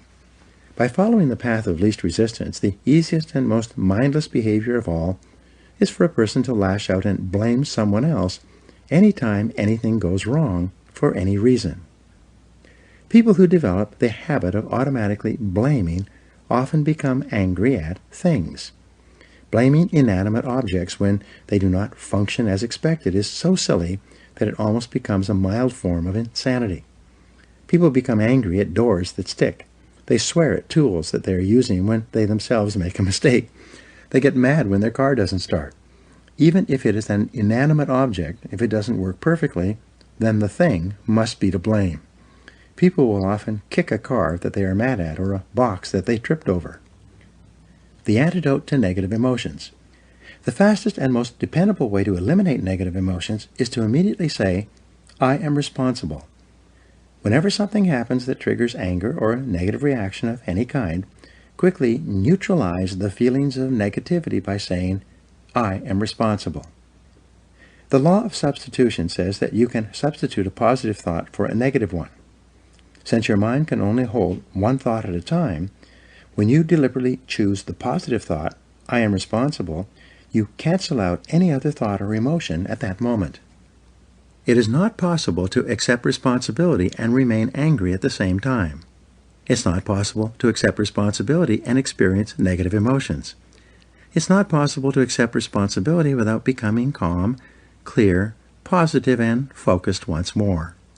As long as you are blaming someone else for something in your life that you don't like, you will remain a mental child. You continue to see yourself as small and helpless, like a victim. You continue to lash out. However, when you begin to accept responsibility for everything that happens to you, you transform yourself into a mental adult. You will see yourself as being in charge of your own life and no longer a victim. In Alcoholics Anonymous, people who are having problems with drinking attend meetings with others going through the same situation. What they have found is that until the individual accepts responsibility for his or her problems, both with alcohol and in other areas of life, no progress is possible. But after the person accepts responsibility, everything is possible. This is true with almost every difficult situation in life in which you project your unhappiness onto other people or factors outside yourself. Money and emotions. Many of our biggest problems and concerns in life have to do with money. Earning it, spending it, investing it, and especially losing it. As a result, many of our negative emotions are associated with money in some way. However, the fact is that you are responsible for your financial life. You choose. You decide. You are in charge. You cannot blame your financial problems or situation on other people. You are in the driver's seat. So it is only when you accept responsibility for your income. Who chose to accept the job you are working at? Your bills. Who spent the money that put you into debt?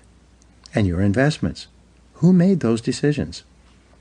Can you move from becoming an economic child to an economic adult? Responsibility and control. There's a direct relationship between the acceptance of responsibility and the amount of personal control you feel you have over your life. This means that the more you accept responsibility, the greater sense of control you experience. There's also a direct relationship between the amount of control you feel you have and how positive you feel. The more you feel that you have a high sense of control in the important areas of your life, the more positive and happy you are in everything you do. When you accept responsibility, you feel strong, powerful, and purposeful. Accepting responsibility eliminates the negative emotions that rob you of happiness and contentment. In every situation, the antidote to negative emotions is to say, I am responsible. Then, look into the situation to find the reasons why you are responsible for what happened or for what is going on. Your intelligence is like a double-edged sword. It can cut in either direction. You can use your intelligence to rationalize, justify, and blame other people for things you're not happy about, or you can use your intelligence to find reasons why you are responsible for what happened, and then take action to solve the problem or resolve the situation. You can make excuses, or you can make progress. You choose. Even if an accident has occurred, such as your car being damaged in the parking lot while you were at work, you may not be legally at fault for the accident, but you are still responsible for your responses, for how you behave as a result of what happened. Never complain, never explain. The mark of the leader, the truly superior person, is that he or she accepts complete responsibility for the situation. It's not possible to imagine a true leader who whines and complains rather than taking action when problems and difficulties arise. This sense of responsibility is the mark of the highly developed personality. You take responsibility for your life by resolving in advance that you will not become upset or angry over something that you cannot affect or change. Just as you do not become angry about the weather, you do not become angry over circumstances and situations over which you have no control. Furthermore, you especially do not allow yourself to be angry and unhappy in the present because of unhappy experiences or situations from the past. You say, "What cannot be cured must be endured." It's amazing how many people are unhappy today because of a past event, even something that happened many years ago. Each time they think of the negative experience, they become angry or depressed once more. The good news is that at any time you can stop thinking about, discussing, and rehashing the past. You can let it go and begin thinking instead about your goals and your unlimited future. As Helen Keller said, "When you turn toward the sunshine, the shadows fall behind you." Self-mastery and self-control. Any self-discipline, self-mastery, and self-control begins with taking responsibility for your emotions. You take charge of your emotions by accepting 100% responsibility for yourself and for your responses to everything that happens to you. You refuse to make excuses, complain, criticize, or blame other people for anything. Instead, you say, "I am responsible," and then you take action of some kind.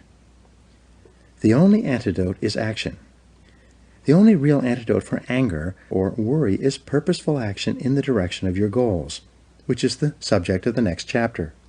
Before you turn to that, however, resolve today to first take complete control of your thoughts, feelings, and actions, and then to get so busy working on things that are important to you that you don't have time to think about or express negative emotions to or about anyone for any reason.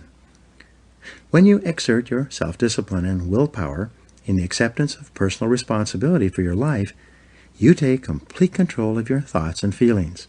By doing so, you become a much more effective, happy, and positive person in everything you do. Now here are some action exercises for you. 1. Resolve today to accept 100% responsibility for everything you are and for everything you become. Never complain, never explain. 2. Look into your past and select a person or incident that still makes you unhappy today. Instead of justifying your negative feelings, look for reasons why you were partially responsible for what happened. 3. Select a relationship in your past that made you unhappy, and then give 3 reasons why you were responsible for what occurred. 4. Select one person in your past with whom you are still angry, and resolve to forgive that person completely for what happened. This act will liberate you emotionally. 5. Accept complete responsibility for your financial situation, and refuse to blame any financial problems on anyone else. Now, what steps are you going to take to resolve that situation? 6. Accept complete responsibility for your family situation with each person, and then take immediate action to improve your relationships wherever there may be problems. And number 7, accept 100% responsibility for your health. Resolve today to do or stop doing whatever is necessary for you to attain excellent all-around health.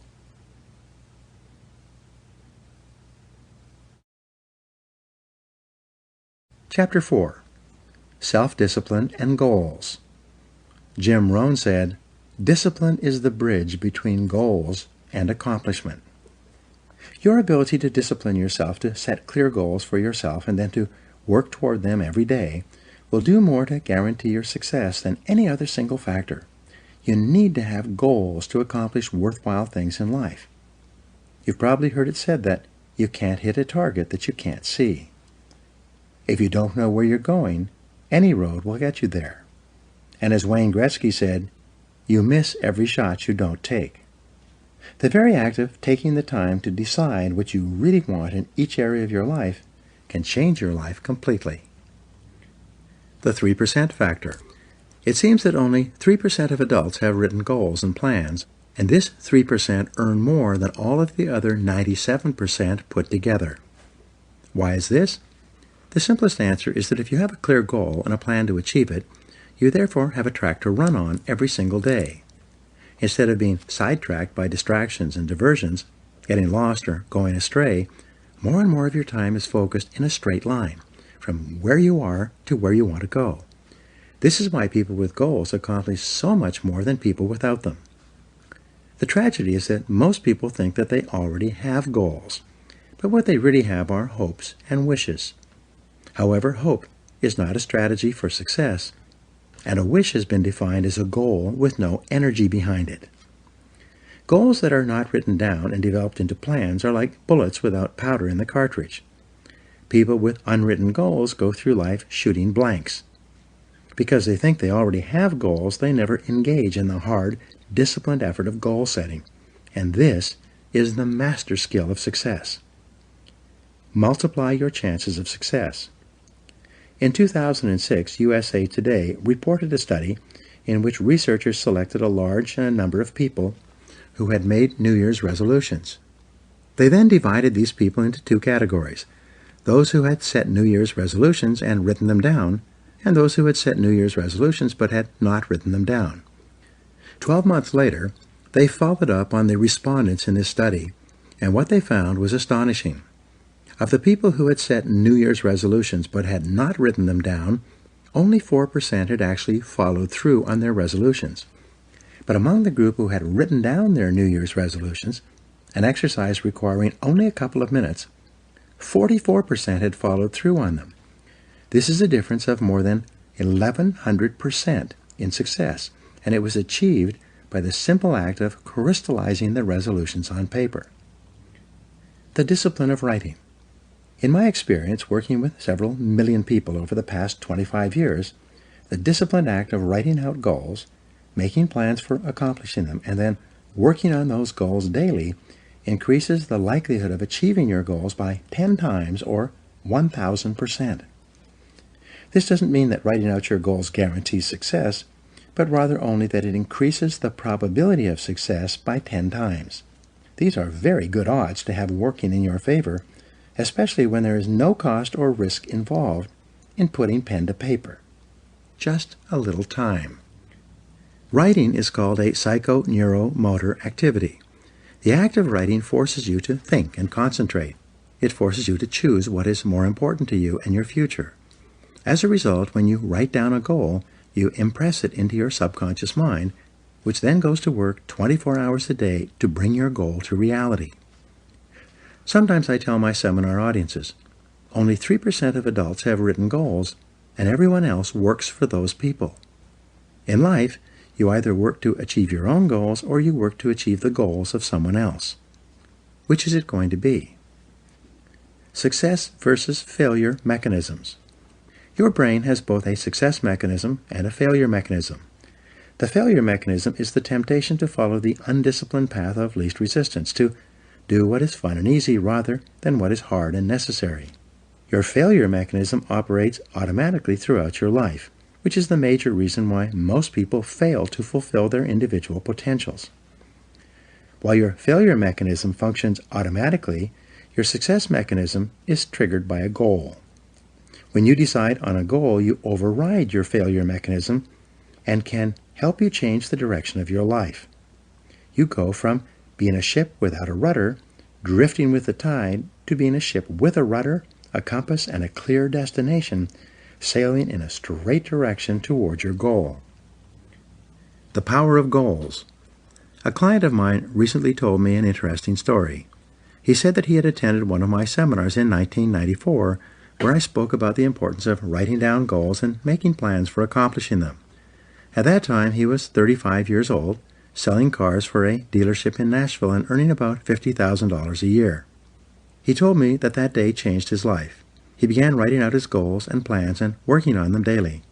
12 years later, he was earning more than $1 million a year and was the president of a fast-growing company that sells services to some of the biggest companies in the country. He told me that he could not imagine what his life would have been like if he had not taken out a piece of paper and written down the goals he wanted to achieve in the years ahead. Take control of your life. Aristotle wrote that human beings are teleological organisms, which simply means that we are purpose-driven. Therefore, you only feel happy and in control of your life when you have a clear goal that you are working toward each day. This also means that this ability to become a lifelong goal setter is one of the most important disciplines you will ever develop. In nature, the homing pigeon is a remarkable bird. It has an uncanny instinct that enables it to fly back to its home roost, no matter how far away it starts or in what direction it must go. You can take a homing pigeon out of its roost, put it in a cage, put the cage in a box, cover the box with a blanket, and put the covered box in the back of a pickup truck. You could then drive 1,000 miles in any direction, open up the truck, take out the box, take off the blanket, open the cage, and throw the homing pigeon up into the air. The homing pigeon will circle 3 times, get its bearings, and then fly straight back to its home roost. This is the only creature on Earth that has this ability, except for human beings, except for you. You also have this remarkable homing ability within your own brain, but with one special difference. The homing pigeon seems to know instinctively exactly where its home roost is located. It then has the ability to fly directly back to that roost. In contrast, when human beings program a goal into their minds, they can then set out without having any idea where they will go or how they will achieve that goal. But by some miracle, they will begin to move unerringly toward that goal, and the goal will begin to move toward them. Still, many people are hesitant to set goals. They say, I want to be financially independent, but I have no idea how I'm going to get there. As a result, they don't even set financial success as a goal. But the good news is that you don't need to know how to get there. You just need to be clear about what you want to accomplish, and the goal-striving mechanism in your brain will guide you unerringly to your destination. For example, you can decide that you are going to find your ideal job, in which you work for and with people you like and respect, and do work that is both challenging and enjoyable. You take some time to write down an exact description of what your ideal job and workplace would look like, and then you go out into the job market and begin searching. After a series of interviews, you will often walk into the right place at the right time and find yourself in exactly the right job. Almost everyone has had this experience at one time or another.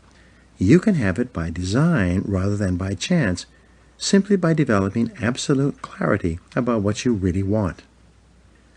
The 7-step method to achieving your goals. There are 7 simple steps that you can follow to set and achieve your goals faster. There are more complex and detailed goal-achieving methodologies, but this 7-step method will enable you to accomplish 10 times more than you've ever accomplished before, and you will do so far faster than you can currently imagine. Step 1. Decide exactly what you want. Be specific. If you want to increase your income, decide on a specific amount of money rather than to just make more money. Step 2. Write it down. A goal that is not in writing is like cigarette smoke. It drifts away and disappears. It is vague and insubstantial. It has no force, effect, or power. But a written goal becomes something that you can see, touch, read, and modify if necessary. Step 3. Set a deadline for your goal. Pick a reasonable time period and write down the date when you want to achieve it. If it's a big enough goal, set a final deadline and then set sub-deadlines or interim steps between where you are today and where you want to be in the future. A deadline serves as a forcing system in your brain. Just as you often get more done when you're under the pressure of a specific deadline, your subconscious mind works faster and more efficiently when you have decided that you want to achieve a goal by a specific time. The rule is, there are no unrealistic goals, there are only unrealistic deadlines. What do you do if you don't achieve your goal by your deadline? Simple. You set another deadline. A deadline is just a guesstimate. Sometimes you will achieve your goal before the deadline, sometimes at the deadlines, and sometimes after the deadline. When you set your goal, it will be within the context of a certain set of external circumstances. But these circumstances may change, causing you to change your deadline as well. Be flexible. Step number 4, make a list of everything that you could think of that you could possibly do to achieve your goal. As Henry Ford said, the biggest goal can be accomplished if you just break it down into enough small steps. Make a list of the obstacles and difficulties that you will have to overcome, both external and internal, in order to achieve your goal. Make a list of the additional knowledge and skills that you will require in order to achieve your goal. Make a list of the people whose cooperation and support you will require to achieve your goal. Make a list of everything that you can think of that you will have to do, and then add to this list as new tasks and responsibilities occur to you. Keep writing until your list is complete. Step 5. Organize your list by both sequence and priority. A list of activities organized by sequence requires that you decide what you need to do first, what you need to do second, and what you need to do later on. In addition, a list organized by priority enables you to determine what is more important and what is less important. Sometimes sequence and priority are the same, but often they are not. For example, if you want to start a particular kind of business, the first item in order of sequence might be for you to purchase a book or enroll in a course on that business. But what is most important is your ability to develop a business plan based on complete market research that you can use to gather the resources you need and actually start the business you have in mind. Step 6. Take action on your plan immediately. Take the first step, and then the second step, and the third step. Get going, get busy, move quickly, don't delay. Remember, procrastination is not only the thief of time, it's the thief of life. The difference between success and failures in life is simply that winners take the first step. They are action-oriented. As they said in Star Trek, they go boldly where no man has ever gone before. Winners are willing to take action with no guarantees of success. Though they're willing to face failure and disappointment, they're always willing to take action as well. Step 7. Do something every day that moves you in the direction of your major goal. This is the key step that will guarantee your success. Do something 7 days a week, 365 days a year. Do anything that moves you at least one step closer to the goal that is most important to you at that time. When you do something every day that moves you in the direction of your goal, you develop momentum. This momentum, this sense of forward motion, motivates, inspires, and energizes you. As you develop momentum, you'll find it increasingly easy to take more steps towards your goal. In no time at all, you will have developed the discipline of setting and achieving your goals. It will soon become easy and automatic. You will soon develop the habit and the discipline of working toward your goals all the time. The 10-goal exercise. This is one of the most powerful goal-achieving methods I have ever discovered. I teach it all over the world, and I practice it myself almost every day. Here's how it works. Take out a clean sheet of paper. At the top of the page, write the word goals and today's date. Then, discipline yourself to write down 10 goals that you'd like to accomplish in the next 12 months. Write down financial, family goals, and fitness goals, as well as goals for personal possessions like a house or a car. Don't worry for the moment about how you're going to achieve these goals. Just write them down as quickly as you can. You can write as many as 15 goals if you like, but this exercise requires that you write down a minimum of 10 within 3 to 5 minutes. Select one goal. Once you've written out your 10 goals, imagine for the moment that you can achieve all the goals on your list if you wanted them long enough and hard enough. Also imagine that you have a magic wand that you can wave that will enable you to achieve any one goal on your list within 24 hours. If you could achieve any one goal on your list within 24 hours, which one would have the greatest positive impact on your life right now? Which one goal would change or improve your life more than anything else? Which one goal, if you were to achieve it, would help you to achieve more of your other goals than anything else? Whatever your answer to this question, put a circle around this goal and then write it at the top of a clean sheet of paper. This goal then becomes your major, definite purpose. It becomes your focal point and the organizing principle of your future activities. Make a plan. Once you've written out this goal clearly and specifically and made it measurable, set a deadline on your goal. Your subconscious mind needs a deadline so that it can focus and concentrate all your mental powers on goal attainment. Make a list of everything that you could think of that you could do to achieve your goal.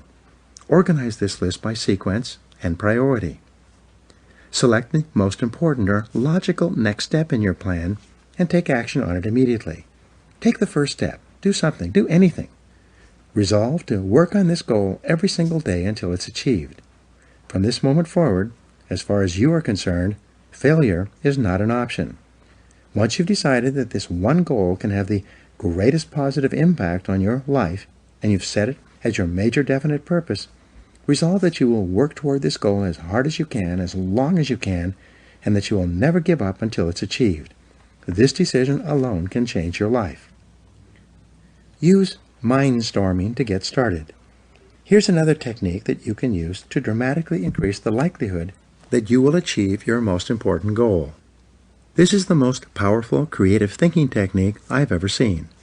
More people have become wealthy using this method than any other way. Take another clean sheet of paper.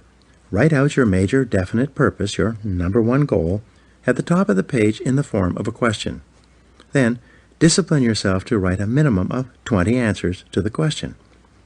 For example, if your goal is to earn a certain amount of money by a certain date, you would write the question, how can I earn this amount of money by this specific date? You then discipline yourself to generate 20 answers to your question. This exercise of mindstorming will activate your mind, unleash your creativity, and give you ideas that you may have never thought of before.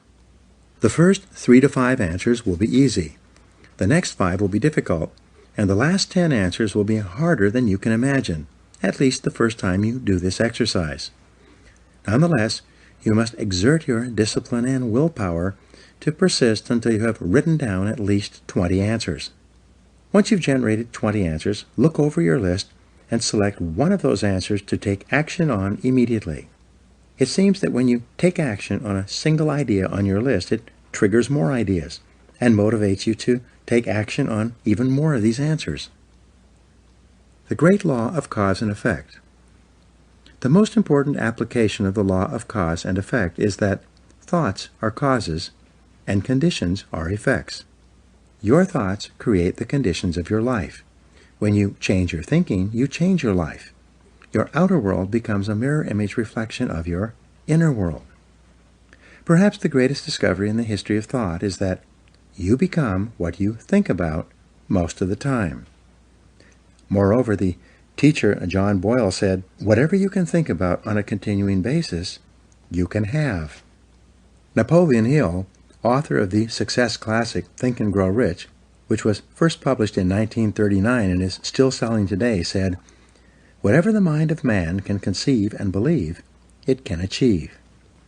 When you think about your goal continually and work on it every day, more and more of your mental resources will be concentrated on moving you toward that goal and moving your goal toward you. The discipline of daily goal setting will make you a powerful, purposeful, and irresistible person. You'll develop self-esteem, self-confidence, and self-respect. As you feel yourself moving toward your goals faster and faster, you will ultimately become unstoppable. In the next chapter, I'll explain how the use of self-discipline to develop personal excellence is the most powerful step you can take to achieve all your material and emotional goals. Now here are some action exercises for you. 1. Resolve today to switch on your success mechanism and unlock your goal-achieving mechanism by deciding exactly what you really want in life. 2. Make a list of 10 goals that you want to achieve in the foreseeable future. Write them down in the present tense as if you had already achieved them. 3. Select the one goal that could have the greatest positive impact on your life if you were to achieve it, and write it down at the top of another piece of paper. 4. Make a list of everything that you could do to achieve this goal, organize it by sequence and priority, and then take action on it immediately. Number 5. Practice mindstorming by writing out 20 ideas that could help you to achieve your most important goal, and then take action on at least one of these ideas. 6. Resolve to do something every day, 7 days a week, to achieve your most important goal until you are successful. And number 7, continually remind yourself that failure is not an option. No matter what, resolve to persist until you succeed.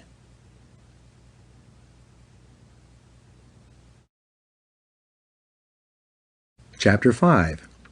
Self-Discipline and Personal Excellence. Aristotle wrote, "We are what we repeatedly do. Excellence, therefore, is not an act, but a habit." You are your most valuable asset. Your life, your potential, and your possibilities are the most precious things you have. Thus, your great goal in life should be to fulfill that potential and become everything you are capable of becoming. Your ability to learn, grow, and fulfill your potential is unlimited. Today, people are graduating from high school and college in their 70s, learning new subjects and developing new capabilities. Your ability to learn and remember can continue throughout your life if you keep your brain alive, alert, and functioning at its best. Your most precious financial asset is your earning ability. Your ability to work is your primary source of cash throughout your life. You could lose your home, your car, your bank account, and everything you own, but as long as you have your earning ability, you can earn it all back and more in the months and years ahead. Your biggest investment. Most people don't realize this. They take their earning ability for granted, but it has taken you your entire life to develop your earning ability. Every bit of education, experience, and hard work that you have invested in learning your craft and developing your skills has gone into building this asset. Your earning ability is very much like a muscle. It can increase in strength and power year by year as the result of regular exercise. Likewise, the opposite is true too. If left alone or ignored, your earning ability, like your muscles, can become weaker or even decline because you have simply failed to upgrade it continually. In other words, your earning ability can be either an appreciating or a depreciating asset. An appreciating asset is something that grows in value and cash flow every year as a result of continual investment and improvement. A depreciating asset, on the other hand, is something that loses value over time and finally reaches the point at which it is written off, being of little or no further value. The choice is yours as to whether your earning ability is increasing or decreasing month by month and year by year. See yourself as the president of your own personal services corporation. Imagine that you were going to take your company public on the stock market. Would you recommend your company as a growth stock, continually increasing its value and earning ability each year? Or would you describe your company as one that has leveled off in the marketplace, that is not really going anywhere in terms of increased value and income? Would you recommend stock in U Inc. as an excellent investment? Why or why not? What got you here won't get you any further. Some people are actually losing value each year, declining in earning ability because they are not continually upgrading their knowledge and skills. They don't realize that whatever knowledge and skill they have today is rapidly becoming obsolete. It's being replaced by new knowledge and skills that if you don't have them and someone else does, you will be in danger of being overtaken by your competition. Join the top 20%. In Chapter 1, I mentioned that the 80-20 rule applies to income. The top 20% of people in our society earn and control 80% of the assets. According to Forbes, Fortune, Business Weekend, Wall Street Journal, and the IRS, by many estimates, the top 1% of Americans control as much as 33% of the assets. The most interesting discovery in income inequality is that most millionaires, multimillionaires, and billionaires in America are first generation. They started with little or nothing and earned all their money by themselves in one lifetime. In America, there's a high level of income mobility, which means that you are able to move from the lower levels of income to the upper levels. Almost everyone who is in the top 20% today started in the bottom 20%. From that point, they began to do something different with their time and their lives, and as a result, they put themselves squarely onto the upward escalator of financial success. No limits on your potential. The average income increase in America is about 3% a year, just about the same as the rate of inflation and cost of living increases. People whose income is increasing at 3% a year seldom get ahead. They have a job, which can also be thought of as an acronym for just over broke.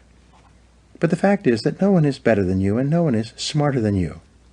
If someone is doing better than you are today, it is simply proof that they have learned how the law of cause and effect applies to their work, and they have begun doing the things that other successful people have also done. The application of the law of cause and effect to your personal life is learn and do. The achievement of personal excellence is a decision you make or that you fail to make. But in the absence of a commitment to excellence in your chosen field, you automatically default to average performance, or even mediocrity. No one becomes excellent accidentally or by just going to work each day. Excellence requires a definite decision and a lifelong commitment. The keys to the 21st century. Knowledge and skill are the keys to the 21st century. Becoming the best person you can possibly be and moving to the top of your field requires the application of self-discipline throughout your life. Mental fitness is like physical fitness. If you want to achieve either, you must work at it all the time. You can never let up. You must be continually learning and growing every day, week, and month throughout your career and in other areas of your life if you're going to join the top 20% and stay there. To earn more, you must learn more. Abraham Lincoln once wrote, "The fact that some have become wealthy is proof that others may do it as well. What others have done, you can do as well if you learn how." Everyone who is at the top was once at the bottom. Many people who come from average or poor families with average incomes, or who grow up in average circumstances, have gone on to become some of the most prominent people in their fields. And what hundreds of thousands and even millions of other people have done, you can do as well. The philosopher Bertrand Russell once wrote, "The very best proof that something can be done is that someone else has already done it." Ordinary into extraordinary. Very often you see people who don't seem to be as intelligent or as talented as you are, who are nonetheless accomplishing remarkable things with their lives. There's nothing that will make you angrier than to see someone who seems to be dumber than you, who is doing better than you. How can this be? The answer is simple. At a certain point in their lives, they realized that the key to success was personal and professional growth. It was a dedication to lifelong learning that made them successful. The good news is that almost every important skill is learnable. Every business skill is learnable. Everyone who is proficient in any area of business was at one time completely ignorant in that area. Every sales skill is learnable. Every top salesperson was once a beginning salesperson and unable to make a call or close a sale. All money-making skills are learnable as well. Almost every wealthy person was once poor. You can learn anything you need to learn to achieve any goal you can set for yourself. Make a decision. The starting point of your moving upward and onward toward becoming one of the most competent, most respected, and highest paid people in your field is simple. Make a decision. It's said that every major change in your life comes about when your mind collides with a new idea, and then you make a decision to do something different. You make a decision to complete your education, upgrade your skills, or get into a good college. You make a decision to start a new business. You make a decision to take a particular job or start a particular career. You make a decision to invest your money in a particular way. And especially, you make a decision to be the best in your field. Many people say that they would like to be happy, healthy, thin, and rich. But, as discussed in Chapter 4, wishing and hoping is not enough. You have to make a firm, unequivocal decision that you are going to pay any price and go any distance in order to achieve the goals you have set for yourself. You have to make that decision and then burn your mental bridges behind you. From that moment on, you resolve to continue working on yourself and your craft until you reach the top 20% or beyond. Follow the leaders, not the followers. When you decide to be one of the best people in your field, look around you and identify the people who are already at the top. What characteristics do they have in common? How do they plan and organize their days? How do they dress? How do they walk, talk, and behave with other people? What books do they read? How do they spend their spare time? Who do they associate with? What courses have they taken? What audio programs do they listen to in their cars? These are just a few of the questions you should ask in order to find out what successful people are doing that you might also need to do. After all, you can't hit a target that you can't see. Your selection of the right role models can have an enormous impact on your future. Dr. David McClelland of Harvard, and author of The Achieving Society, concluded that your choice of a reference group can determine as much as 95% of your success and achievement in life. Your reference group is made up of the people who you feel are just like me. Your natural tendency is to adopt the attitudes, styles of dress, opinions, and lifestyles of the people with whom you identify and associate most of the time. Fly with the eagles. Some years ago, one of my seminar participants told me his story.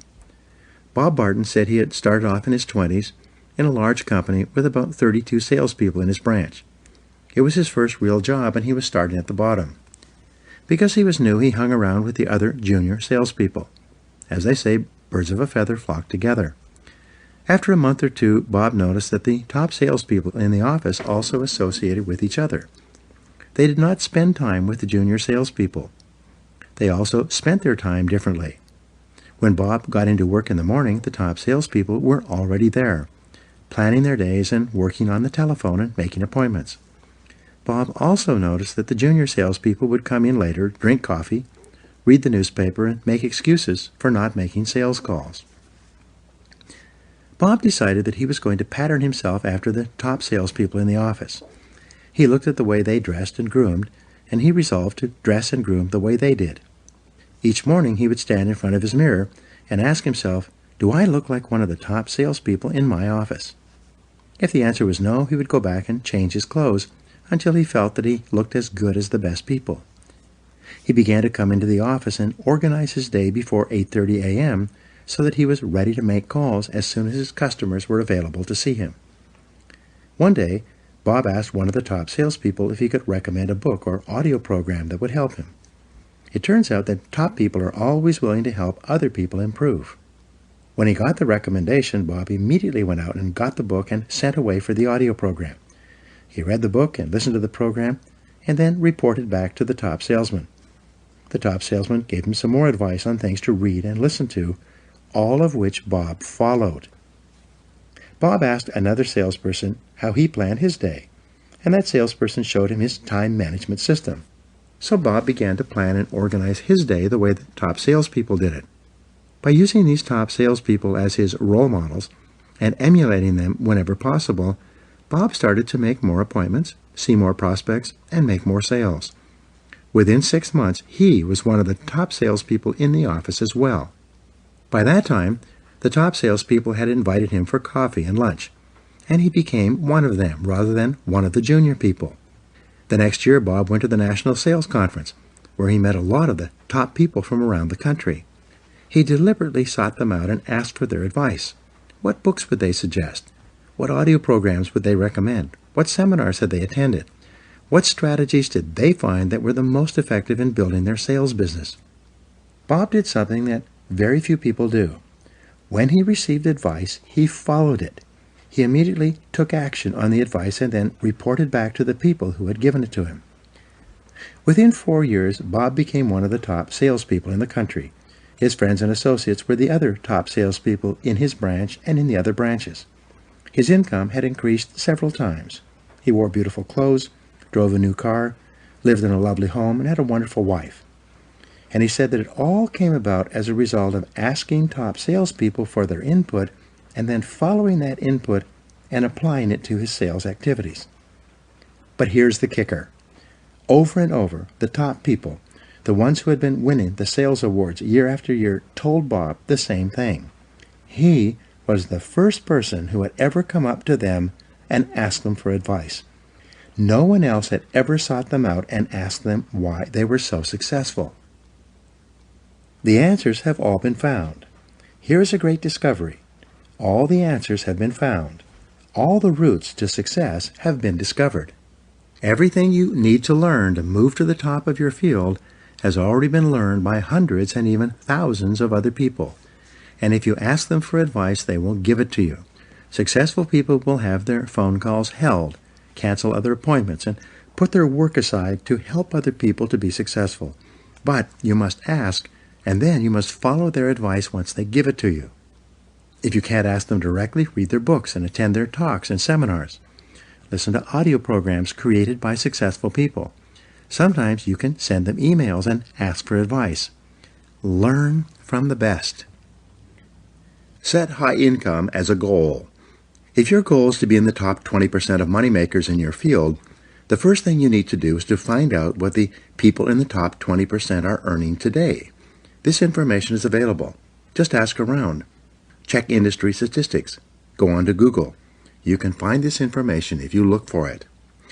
Once you know the income target at which you are aiming, write it down as your goal. Make a plan to achieve this level of income and work on it every day. Never stop until you reach it. The secret to high income in business and sales is quite simple. Learn and do. Like jacking up a car, you improve one notch at a time. Each time you learn and practice a new skill, you ratchet up your earning ability, and it locks in. As long as you keep increasing your earning ability, you keep ratcheting up to a higher level from which you seldom decline. Use the 3% formula to invest in yourself. To guarantee your lifelong success, make a decision today to invest 3% of your income back into yourself. This seems to be the magic number for lifelong learning. According to the American Society for Training and Development, this is the percentage that the most profitable 20% of companies in every industry invest in the training and development of their staff. Decide today to invest 3% of your income into yourself in order to make yourself an appreciating asset, to continually increase your earning ability. If your annual income goal is $50,000, resolve to invest 3% of that amount, or $1,500, back into yourself each year to maintain and upgrade your knowledge and skills. If your income goal is $100,000, resolve to invest $3,000 per year back into yourself to assure that you reach that level of income. The payoff is extraordinary. I was giving a seminar in Detroit a couple of years ago when a young man about 30 years old came up to me at the break. He told me that he had first come to my seminar and heard my 3% rule about 10 years ago. At that time, he had dropped out of college, was living at home, driving an old car, and earning about $20,000 a year as an office-to-office salesman. He decided after the seminar that he was going to apply the 3% rule to himself, and he did so immediately. He calculated 3% of his income of $20,000 would be $600. He began to buy sales books and read them every day. He invested in 2 audio learning programs on sales and time management. He took 1 sales seminar. He invested the entire $600 in himself in learning to become better. That year his income went from $20,000 to $30,000, an increase of 50%. He said he could trace the increase with great accuracy to the things he had learned and applied from the books he had read and the audio programs he had listened to. So the following year he invested 3% of $30,000, a total of $900 back into himself. That year his income jumped from $30,000 to $50,000. He began to think, if my income goes up at 50% per year by investing 3% back into myself, what would happen if I invested 5%? The next year, he invested 5% of his income, $2,500, into his learning program. He took more seminars, traveled cross-country to a conference, bought more audio and video learning programs, and even hired a part-time coach. And that year, his income doubled to $100,000. After that, Like playing Texas Hold'em, he decided to go all in and raised his investment into himself to 10% per year. He told me that he'd been doing this ever since. I asked him, how has investing 10% of your income back into yourself affected your income? He smiled and said, I passed $1 million in personal income last year, and I still invest 10% of my income in myself every single year. I said, wow, that's a lot of money. How do you manage to spend that much money on personal development? He said, it's hard. I have to start spending money on myself in January in order to invest it all by the end of the year. I have an image coach, a sales coach, and a speaking coach. I have a large library in my home with every book, audio program, and video program on sales and personal success I can find. I attend conferences both nationally and internationally in my field, and my income keeps going up every year. There are 3 simple steps to become the best. Becoming one of the top people in your field requires discipline and application more than anything else. There are 3 simple steps that you can follow to become the very best in your field. 1. Read 60 minutes in your field each day. Turn off the television and the radio. Put aside the newspaper and read material about your field for 1 hour each day before you start working. 2. Listen to educational audio programs in your car. Start them and stop them as you listen so that you can reflect on what you have just heard and think about how you can apply the ideas to your work. 3. Attend courses and seminars in your field regularly. Seek them out. Take online courses in the convenience of your own home, courses that enable you to upgrade your skills and give you important ideas that you can use to be even more successful. The power of compound learning, like compound interest, is quite amazing. The more you learn, the more you can learn. The more you learn, the better your brain functions, and the smarter you get. Your memory and retention rate improves. The more you learn, the more relationships you find between something you learned at one time and something you learn at another time. Never stop learning and growing. The achievement of mastery. How long does it take to achieve mastery in your field? According to the experts, the acquisition of mastery requires about 7 years or 10,000 hours of hard work.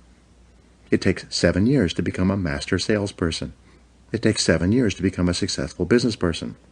It takes 7 years to become an excellent diesel mechanic. It takes 7 years to become an excellent brain surgeon. It seems to take 7 years or 10,000 hours of hard work to get to the top of any field. So you might as well get started. The time is going to pass anyway. The starting point of your achieving mastery is for you to commit to excellence. I've never met a person who made a decision to get into the top 20% in their field who did not eventually achieve it. And I never met a person who got there having not made that decision.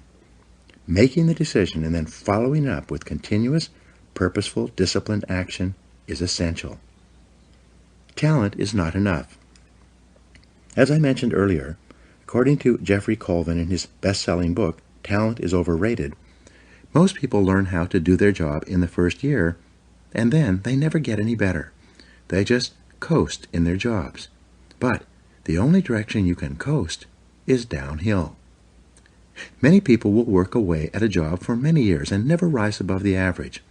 They will do their job from 8 to 5, but they never lift a finger to upgrade their skills. They will not invest any time learning their craft unless their company pays for the extra training and gives them the time off to take it. The average person does only an average job, and as a result he earns an average income and worries about money all his life. He never realizes that often there is only a thin veil that separates the average person from the excellent person.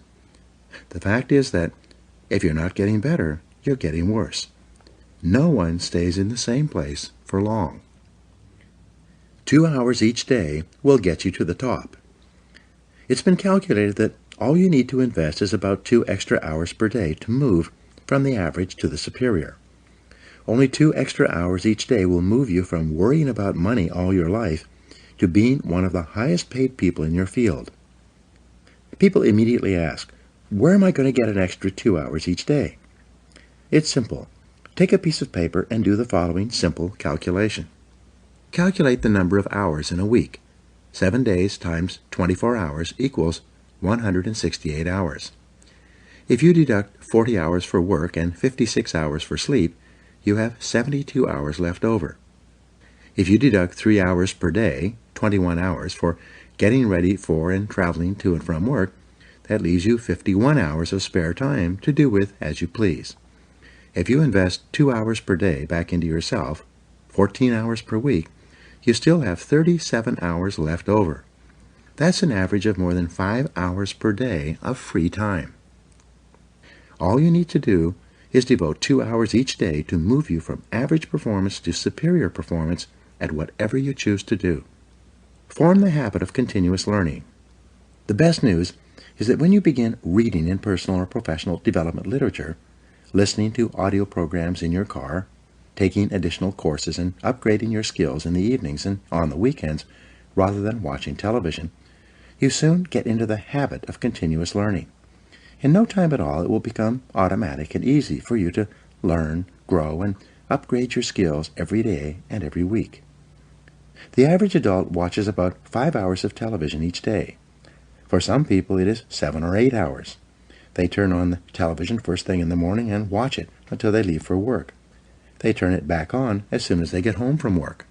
They then watch television until 11 or 12 o'clock at night, going to bed without enough time to get a good night's sleep. They then get up in the morning, drink coffee, and watch television for as long as they can before they go off to work once more. You can be rich or poor. It's your decision. Your television set can make you rich or poor. If you watch it all the time, it will make you poor. Psychologists have shown that the more television you watch, the lower are your levels of energy and self-esteem. At an unconscious level, you don't like or respect yourself as much if you sit there hour after hour watching television. People who watch too much television also gain weight and become physically unfit from sitting around too much. Your television can also make you rich, but only if you turn it off. When you turn off your television, you free up time that you can then use to invest in becoming a better, smarter, or more competent person. When you leave your television off when you are with your family, you'll find yourself talking, sharing, communicating, and laughing more often. When you leave your television off for extended periods of time, you break the habit of watching television, and you'll hardly miss it at all. Your television can be an excellent servant, but it's a terrible master. The choice is yours. Increase your income 1,000%.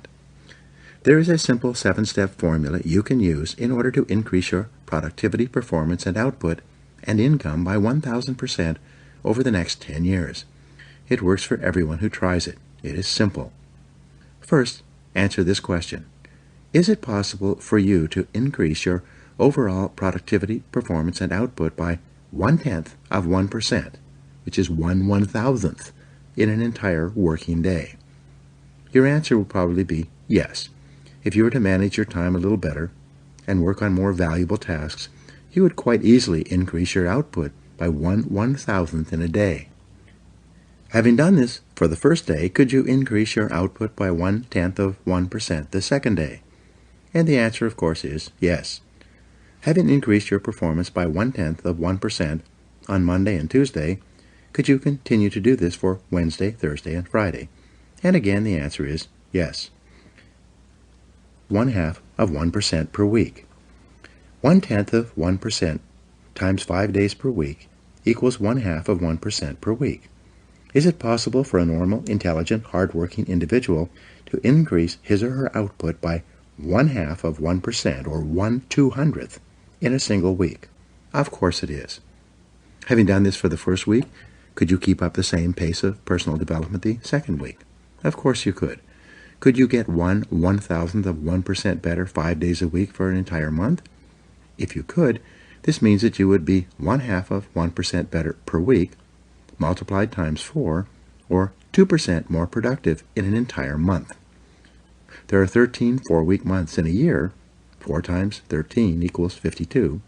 Having become 2% better in a month, could you repeat that in the second month, in the third month, the fourth month, and so on? Of course you could. By working on yourself a little bit each day, learning new skills, getting better at your key tasks, setting priorities, and focusing on higher value activities, you can become 26% more productive over the course of an entire year. Having achieved this goal for the first year, could you do it for the second year and then the third? Could you keep it up for 10 years? And the answer, of course, is yes. And the best news is that when you continue to work on yourself, it becomes easier and easier for you to get better and better as the weeks and months go by. By the law of accumulation, or the law of incremental improvement, by the end of 12 months you would be 26% better. If you continue to improve at 26% per year, by the end of 10 years with compounding, you would be 1,004% more productive. Your income would increase at the same rate. This formula works if you do. There are 7 steps in the 1,000% formula. Step 1. Arise 2 hours before your first appointment, or before you have to be at work. Invest the first hour in yourself by reading something educational, motivational, or spiritual. As Henry Ward Beecher once said, the first hour is the rudder of the day. When you get up and invest the first hour in yourself, you set yourself up mentally to have an excellent day. You'll be more positive, alert, creative, and productive all day long when you start your day by investing the first hour in yourself. If you read in your field 1 hour per day, that will translate into about 1 book per week.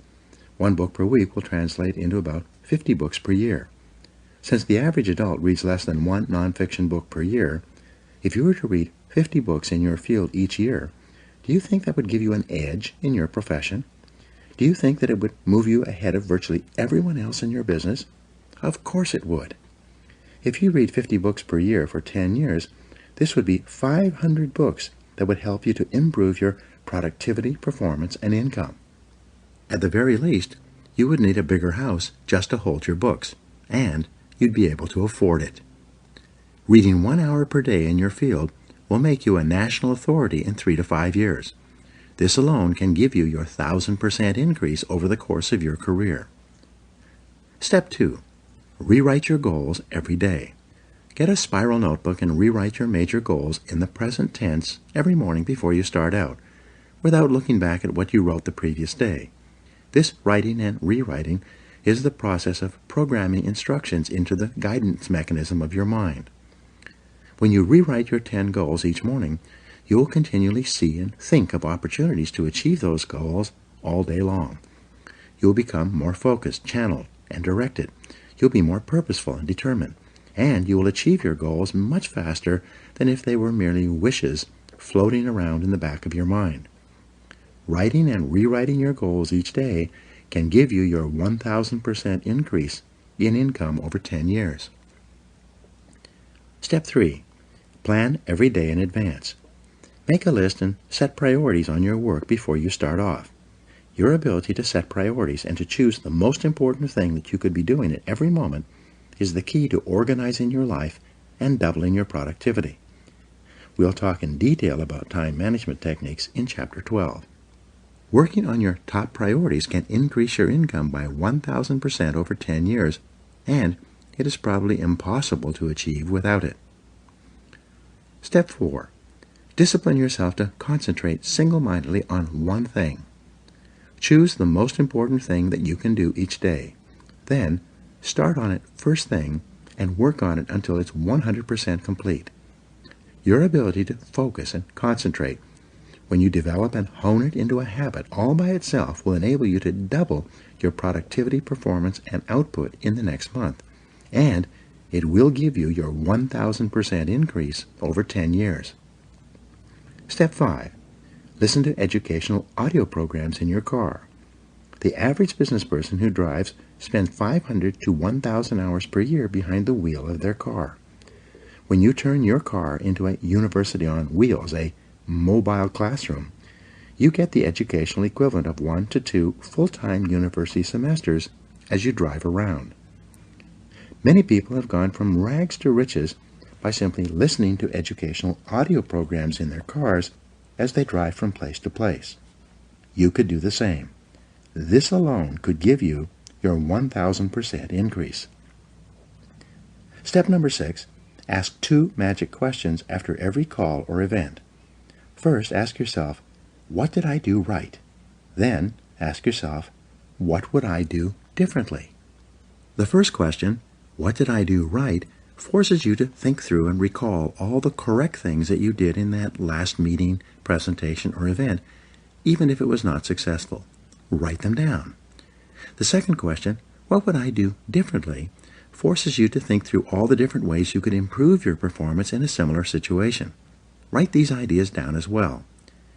In both cases, by reviewing your performance, by thinking about what you did right and what you would do differently, you program yourself to perform even better the next time. This is one of the fastest and most powerful exercises in personal growth and development I have ever discovered. This process dramatically speeds up the rate at which you move into the top 20%. Step 7. Treat every person you meet like $1 million customer. Treat each person you meet and work with, both at home and in the office, as though he or she is the most important person in the world. When you treat people as if they are valuable and important, they will return the favor by treating you as if you are valuable and important as well. They will want to be associated with you, work for you, buy from you, and introduce you to their friends. You begin treating people like $1 million customers by starting at home with the members of your family. Remember, they are the most important people in your life. So when you start your day well, first thing in the morning, by making the members of your family feel important and telling them that you love them, you'll be more positive, relaxed, and happier for the rest of the day. Fully 85% of your success will be determined by how much people like and respect you, especially in business and sales. Never miss an opportunity to treat people well. When you practice these 7 steps each day for a month, you will see changes and improvements in your life, work, and income that will astonish you. After a month of regular practice, you'll have formed a new habit of continuous personal improvement that can carry you onward and upward for the rest of your life. Be the best. Lifelong personal development and the commitment to personal excellence requires tremendous dedication, discipline, and willpower. The greatest payoff is that every time you learn and apply something new, your brain releases endorphins, which make you feel happier and more excited about your future. Every time you learn and apply something new, you'll have a greater sense of personal power. Your self-esteem, self-respect, and personal pride will increase. You'll feel very much in control of your earning ability, which is one of the most important parts of your life. In the next chapter, we'll talk about the importance of courage, of overcoming the fears and doubts that hold most people back. It is often the case that we know what we need to do, but we lack the courage to take the risks that accompany trying anything new. Instead, we make excuses for inaction. Now, here are some action exercises that you can do. Number 1, make a decision today to invest in yourself and getting better, as if your future depends on it, because it does. 2, identify the most important skills you have that determine the quality and quantity of results you get at your work, and make a plan to get better in each one. 3, if you could wave a magic wand and become absolutely excellent in any one skill, which one skill would have the greatest impact on your earning ability? Whatever your answer, set that skill as a goal, make a plan, and work on it every day. 4, set excellent performance in your work as a goal, and then determine exactly what you will need to do every day to join the top 20% or better in your field. 5, look ahead 3 to 5 years and determine the new knowledge and skills you will need in order to lead your field in the future. Then start acquiring them today. 6, select the top person in your field, the one you admire most, and use him or her as a role model for your own development. And 7, commit yourself today to lifelong learning, and never let a day go by without getting better in some area.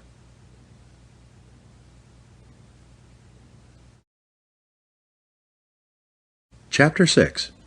Self-Discipline and Courage. Mark Twain said, "Courage is not absence of fear, it is control of fear, mastery of fear." You need large amounts of self-discipline to deal courageously with all the fear-inducing events of your life. This is probably why Churchill said, "Courage is rightly considered the foremost of the virtues, for upon it all others depend." The fact is that everyone is afraid, and usually of many things. This is normal and natural. Often, fear is necessary to preserve life, prevent injury, and guard against financial mistakes. So, if everyone is afraid, what is the difference between the brave person and the coward? The only difference is that the brave person disciplines himself to confront, deal with, and act in spite of the fear. In contrast, the coward allows himself to be dominated and controlled by the fear. Someone once said that, with regard to warfare, although it applies to any situation, the difference between the hero and the coward is that the hero sticks in there 5 minutes longer. Fortunately, all fears are learned. No one is born with fears. Fears can therefore be unlearned by practicing self-discipline repeatedly with regard to fear until it goes away.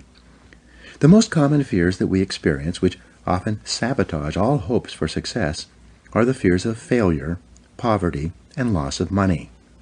These fears cause people to avoid risk of any kind and to reject opportunity when it's presented to them.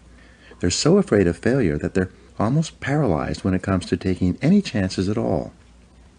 There are many other fears that interfere with our happiness. People fear the loss of love or the loss of their jobs and their financial security. People fear embarrassment or ridicule. People fear rejection and criticism of any kind. People fear the loss of respect or esteem of others. These and many other fears hold us back throughout life. Fear paralyzes action. The most common reaction in a fear situation is the attitude of, "I can't." This is the fear of failure and loss that stops us from taking action. It is experienced physically starting in the solar plexus. When a person is really afraid, their mouth and throat goes dry, their heart starts pounding. Sometimes they breathe shallowly and their stomach churns. Often they feel like getting up and running to the bathroom. These are all physical manifestations of the inhibitive negative habit pattern, which we all experience from time to time. Whenever a person is in the grip of fear, he feels like a deer caught in the headlights of a car. This fear paralyzes action. It often shuts down the brain and causes the individual to revert to the fight or flight reaction. Fear is a terrible emotion that undermines our happiness and can hold us back throughout our lives. Do the opposite. Aristotle described courage as the golden mean between the extremes of cowardice and impetuousness. He taught that to develop a quality that you lack, act as if you already had that quality in every situation where it is called for. In modern terms, however, we say, fake it until you make it.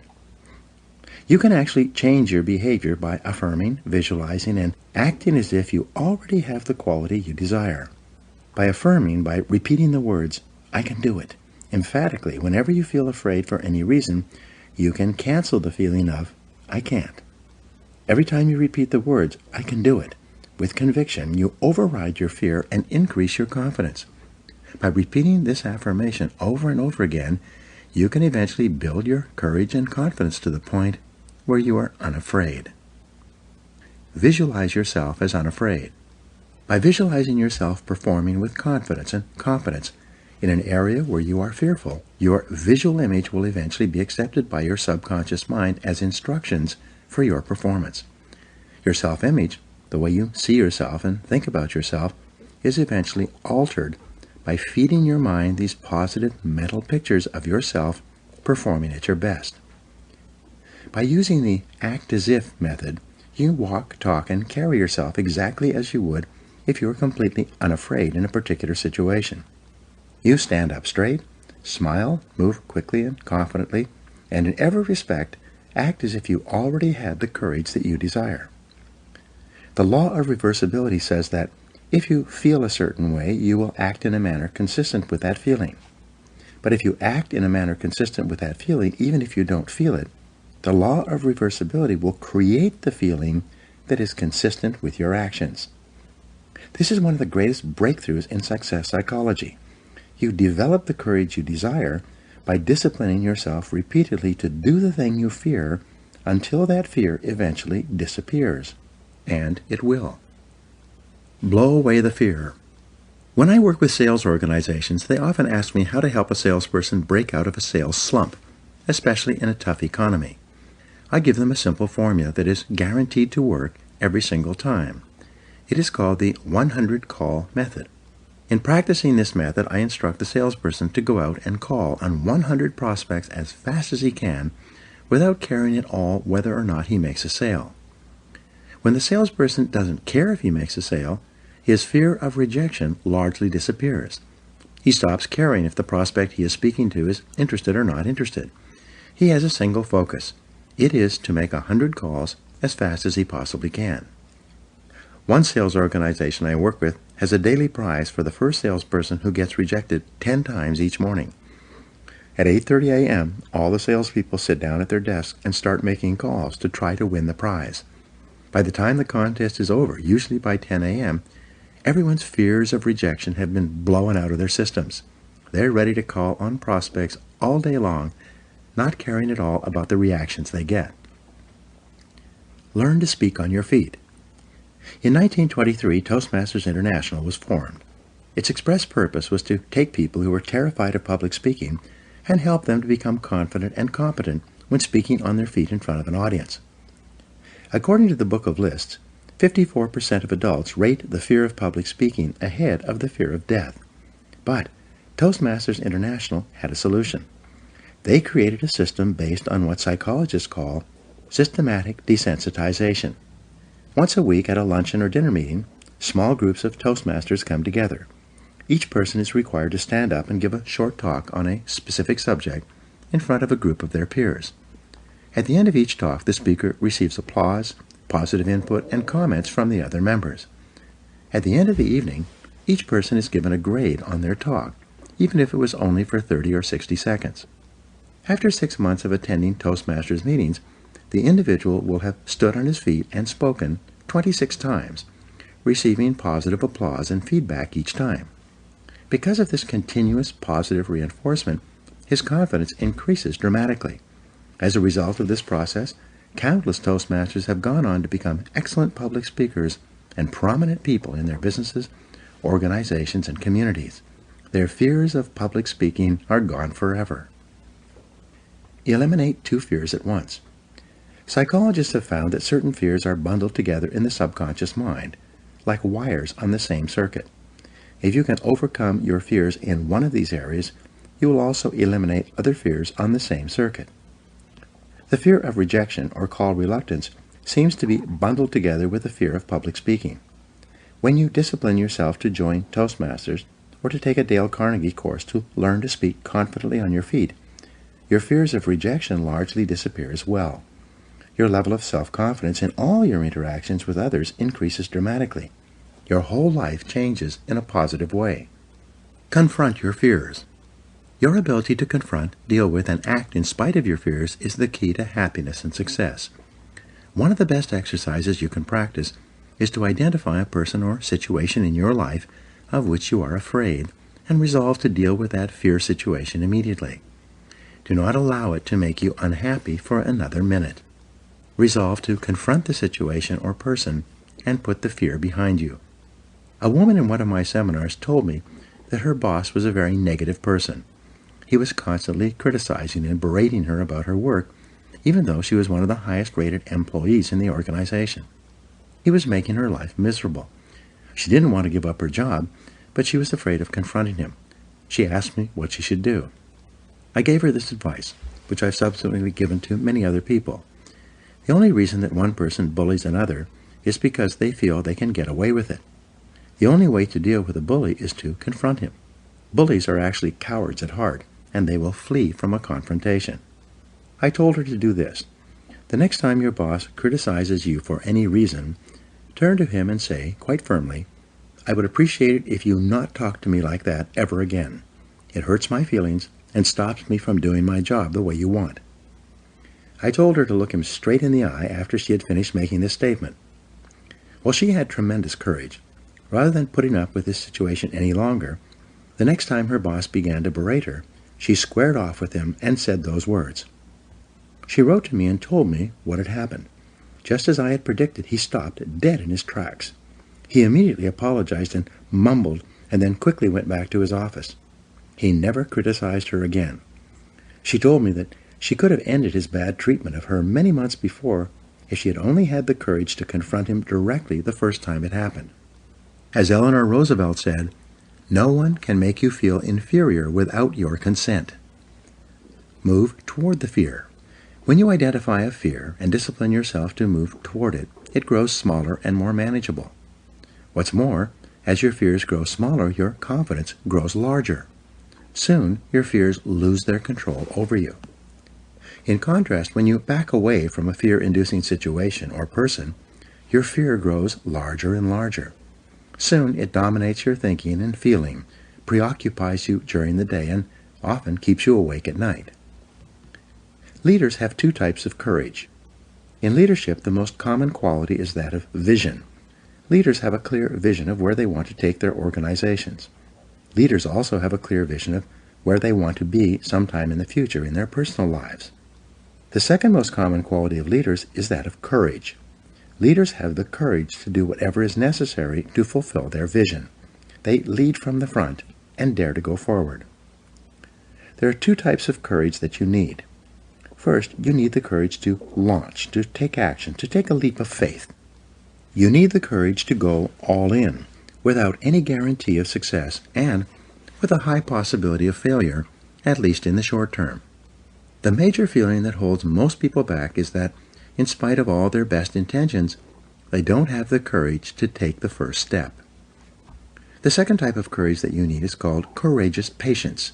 This is the ability to hang in there and continue working and fighting after you've gone all in and before you have yet seen any results or rewards. Many people can muster up the courage to take action toward a new goal, but when they see no immediate result, they immediately lose heart and pull back to safety and security. They don't have staying power. Deal with the fear directly. The only way to deal with a fear is to address it head on. Remind yourself that denial is not a river in Egypt. The natural tendency of many people is to deny that they have a problem caused by a fear of some kind. They're afraid of confronting it. In turn, it becomes a major source of stress, unhappiness, and psychosomatic illness. Be willing to deal with the situation or person directly. As Shakespeare said, "Take arms against a sea of troubles, and in so doing, end them." The companion of fear is worry. Like twin sisters, fear and worry go around together. Mark Twain once wrote, "I have worried about a lot of things in life, and most of them never happened." It's been estimated that 99% of the things that you worry about never happen. And most of the things that do happen so quickly that you didn't have time to worry about them in the first place. The disaster report. Whenever you're worried about something, fill out a disaster report on the situation. This will destroy your fear and worry almost instantly. This is often called the worry buster. The disaster report has 4 parts. First, define the worry situation clearly. What exactly are you worried about? Very often, when you take the time to be completely clear about the worry situation, a way to resolve that situation becomes immediately evident. Second, identify the worst possible thing that could happen if this worry situation were to take place. Would you lose your job? Would you lose your relationship? Would you lose your money? What's the worst thing that could possibly happen? Be clear about this. In many cases, you will see that should the worst occur, it would not ruin you. It might be inconvenient or uncomfortable, but you would eventually recover. You will find that it's probably not worth all the worry that you are devoting to it. The third step in the disaster report is to resolve to accept the worst possible outcome, should it occur. Say to yourself, well, if that happens, it won't kill me. I'll find a way to get along. Most of the stress of worry comes from denial, from not being willing to face the worst possible thing that could happen. But once you resolve to accept the worst, should it occur, all the worry and stress seems to disappear. Fourth, begin immediately to improve on the worst. Take every step that you possibly can to make sure that the worst possible outcome does not occur. Take action immediately. Do something. Get on with it. Act quickly. Get so busy making sure that the worst thing does not happen that you have no time to worry. The real antidote. In the final analysis, the only real cure for fear or worry is disciplined, purposeful action in the direction of your goals. Get so busy working on your goals or the solutions to your problems that you have no time to be afraid or to worry about anything. When you practice the self-discipline of courage and force yourself to face any fear-inducing situation in your life, your self-esteem goes up, your self-respect increases, and your sense of personal power grows. You eventually reach the point in life where you're not afraid of anything. Once you develop the courage to step out in faith, you must then develop the self-discipline of persistence, which we'll talk about in the next chapter. Now, here are 7 action exercises for you. 1. Identify your 3 biggest fears in life right now. What are they? 2. Determine what you would do in each of these situations if you were guaranteed of complete success. What actions would you take? 3. What have you always wanted to do but been afraid to attempt? What would you do differently if you were guaranteed of success? 4. In what 3 areas of life and work do you most experience the fears of failure and loss? What steps could you take immediately to confront and eliminate those fears? 5. In what 3 areas of life do you most experience the fears of criticism, rejection, or embarrassment? How could you confront these fears and overcome them? 6. What 1 great goal would you set for yourself if you knew you could not fail? And 7. What would you do differently in life if you had $20 million in the bank, but only 10 years left to live?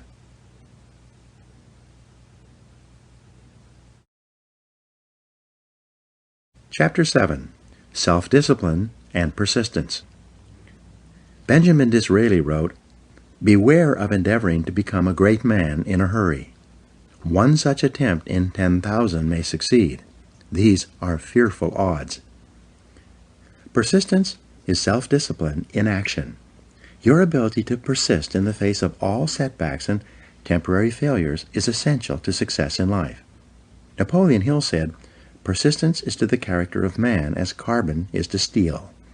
The primary reason for success is persistence, and likewise the primary reason for failure is lack of persistence or quitting too soon.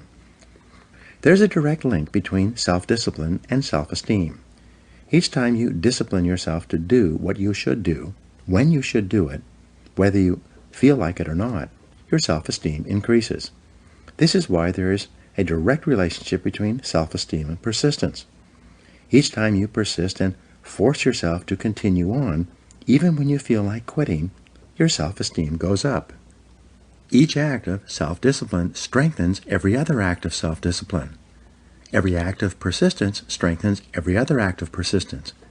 When you discipline yourself to persist over and over, you like and respect yourself more and more. You become stronger and more confident.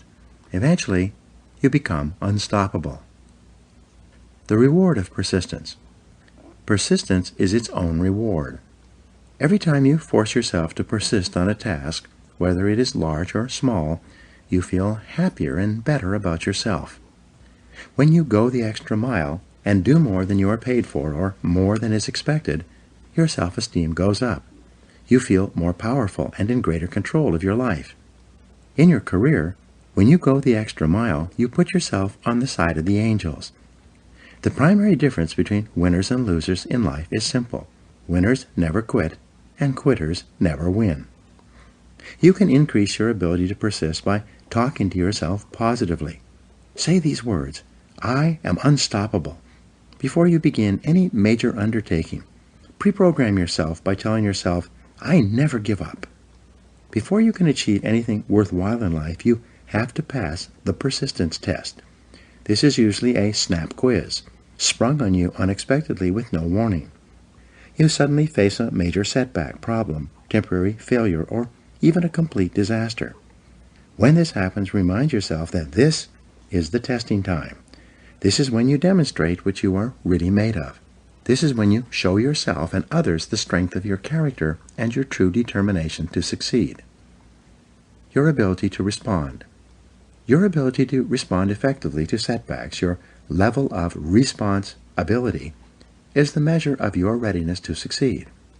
When you experience a major setback or problem, you will feel temporarily stunned.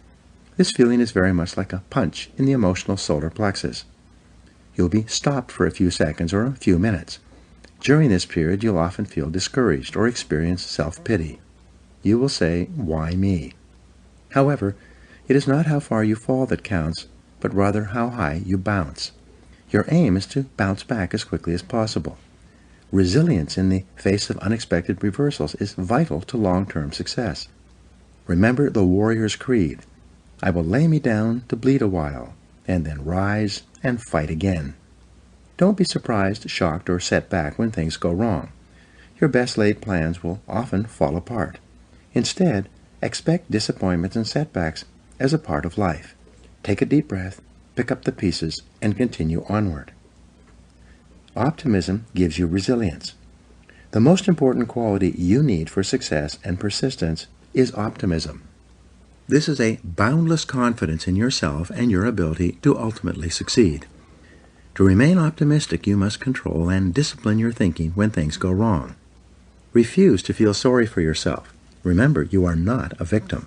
You are an adult, and you are in charge of your own life. You are doing what you have freely chosen to do. Setbacks come with the territory. They are merely speed bumps on the road to success. Refuse to blame others or make excuses. When you complain or blame other people, it just makes you feel and sound petty and small, and, what's worse, it takes away your personal power. Whenever you criticize or complain, it makes you feel weaker and reduces your ability to deal effectively with the situation.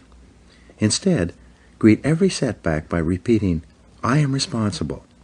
Look for the reasons why you are responsible for what happened, rather than trying to pass on the blame to other people. No excuses. Be proactive versus reactive. Resolve to focus on the solution and what can be done now, rather than on what happened and who's to blame. Think in terms of the actions you can take to resolve the situation, rather than what went wrong and who is to blame. To remain optimistic, look for the good in every situation. When you look for something good, you will always find something good. Furthermore, while you're looking for something good, because your conscious mind can only hold one thought at a time, you'll automatically become positive, optimistic, and back in full control. Seek the valuable lesson in every problem or difficulty. Every setback you face contains one or more lessons that have been sent to you to help you to be more successful in the future. The difference between success and failures is simple. Failures feel sorry for themselves when things go wrong, whereas successful people look for the valuable lesson they can learn that will help them in the future. Look for the gift. Norman Vincent Peale used to say, "When God wants to send you a gift, he wraps it up in a problem." The bigger the gift that God wants to send you, the bigger the problem he wraps it up in. Instead of concentrating on the problem, look for the gift. Wonderfully enough, you will always find it. What's more, sometimes the gift or valuable lesson can be of far greater value than the cost of the problem itself. Sometimes one lesson that you learn in dealing with a problem can be the key to your long-term success. As Napoleon Hill wrote, "Within every problem or obstacle lies the seed of an equal or greater opportunity or benefit. Your job is to find it." Continually think of yourself as a strong, powerful, resolute person in the face of adversity. In World War I, a British general was described by his superiors. "There he stands, like an iron peg, driven into the frozen ground, immovable." Let this be an accurate description of you whenever you face difficulties or problems of any kind. Resolve to stand like an iron peg, driven into the frozen ground. Resolve in advance. When you resolve in advance that you will never give up, your success is virtually guaranteed. In the final analysis, nothing can really stop you but yourself. In life, it doesn't matter how many times you get knocked down. All that matters is how many times you get back up. If you continue to get back up and press onward, you must eventually reach your goal. Each time you exert your self-discipline to persist in the face of adversity, you also increase your self-esteem and self-confidence. Then, as your self-esteem increases, you feel stronger, more powerful, and more unstoppable. When you feel better and stronger, you become more capable of persisting the next time, and then the time after that. By disciplining yourself to persist in the face of all adversity, you put your life onto an upward spiral of self-esteem, self-discipline, and persistence until you eventually become like a force of nature. Persistence is self-discipline in action. In Part 2, you will learn the specific things you can do to apply these principles to the practical areas of life, to achieve greater success in your work and career, and to fulfill your potential in the months and years ahead. Now, here are some action exercises for you. Number 1, identify one area in your life where you need to persist even harder to achieve your goal, and then take action in that area. 2, identify a goal in your life that you did not accomplish because you failed to persist through to completion. What steps could you take today to succeed in that area? 3, identify one big goal that you achieved because you persisted and refused to give up, no matter how difficult it became. 4, decide on your major definite purpose in life, the one goal that, if you achieved it, would have the greatest positive impact on your life. 5, write down your goal clearly. Make a detailed plan of action to accomplish it, and then tell yourself that failure is not an option.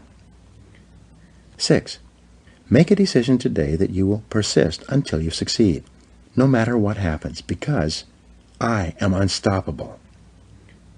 7, resolve to set and achieve one important goal, overcoming the inevitable difficulties, problems, and setbacks you will experience, and to work on it until you succeed. Repeat this process over and over until persistence becomes a habit.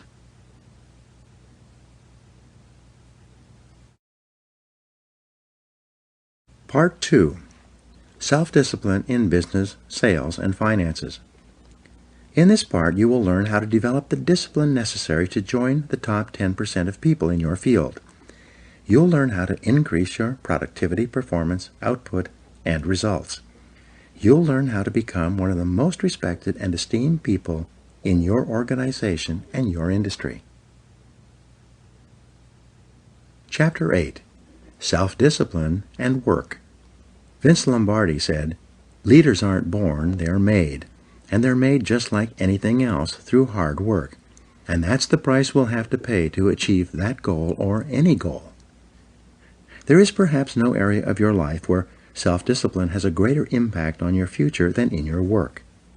Yet, if you're like most people, from the time you start in the morning and then continuing throughout the day, you are surrounded by people and events that draw you away from doing the things that are most important. However, it is through doing your most important tasks that you move onward and upward, quickly and dependably in your career. A group of senior executives was asked, "What are the most important qualities that a person would need to be promoted in your company?" Of these executives, 85% agreed that the most important qualities are 1. The ability to set priorities and work on high-value tasks, and 2. The discipline to get the job done quickly and well. It seems that these two qualities are more helpful for career success than anything else a person could do. Diligent, disciplined, focused work will enable you to get consistently and predictably more done, get paid more, and get promoted faster throughout your career than the average person. Separate the relevant from the irrelevant. I've mentioned the Pareto principle, the 80-20 rule, several times in this book, and it applies again here. Fully 80% of the value of what you accomplish will come from 20% of the things you do. Your job, then, is to identify those top 20% of your tasks and then concentrate single-mindedly on doing them quickly and well. Chapter 13 discusses time management in detail, but for now, let's take a look at the flip side of good time management, poor time management.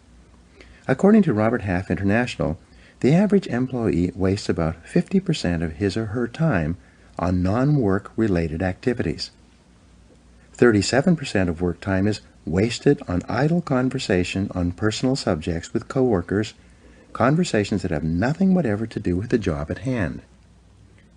The other 13% of wasted time is consumed by coming in late or leaving early, by long lunches and coffee breaks, by surfing the internet, reading the newspaper, or conducting personal business during the day.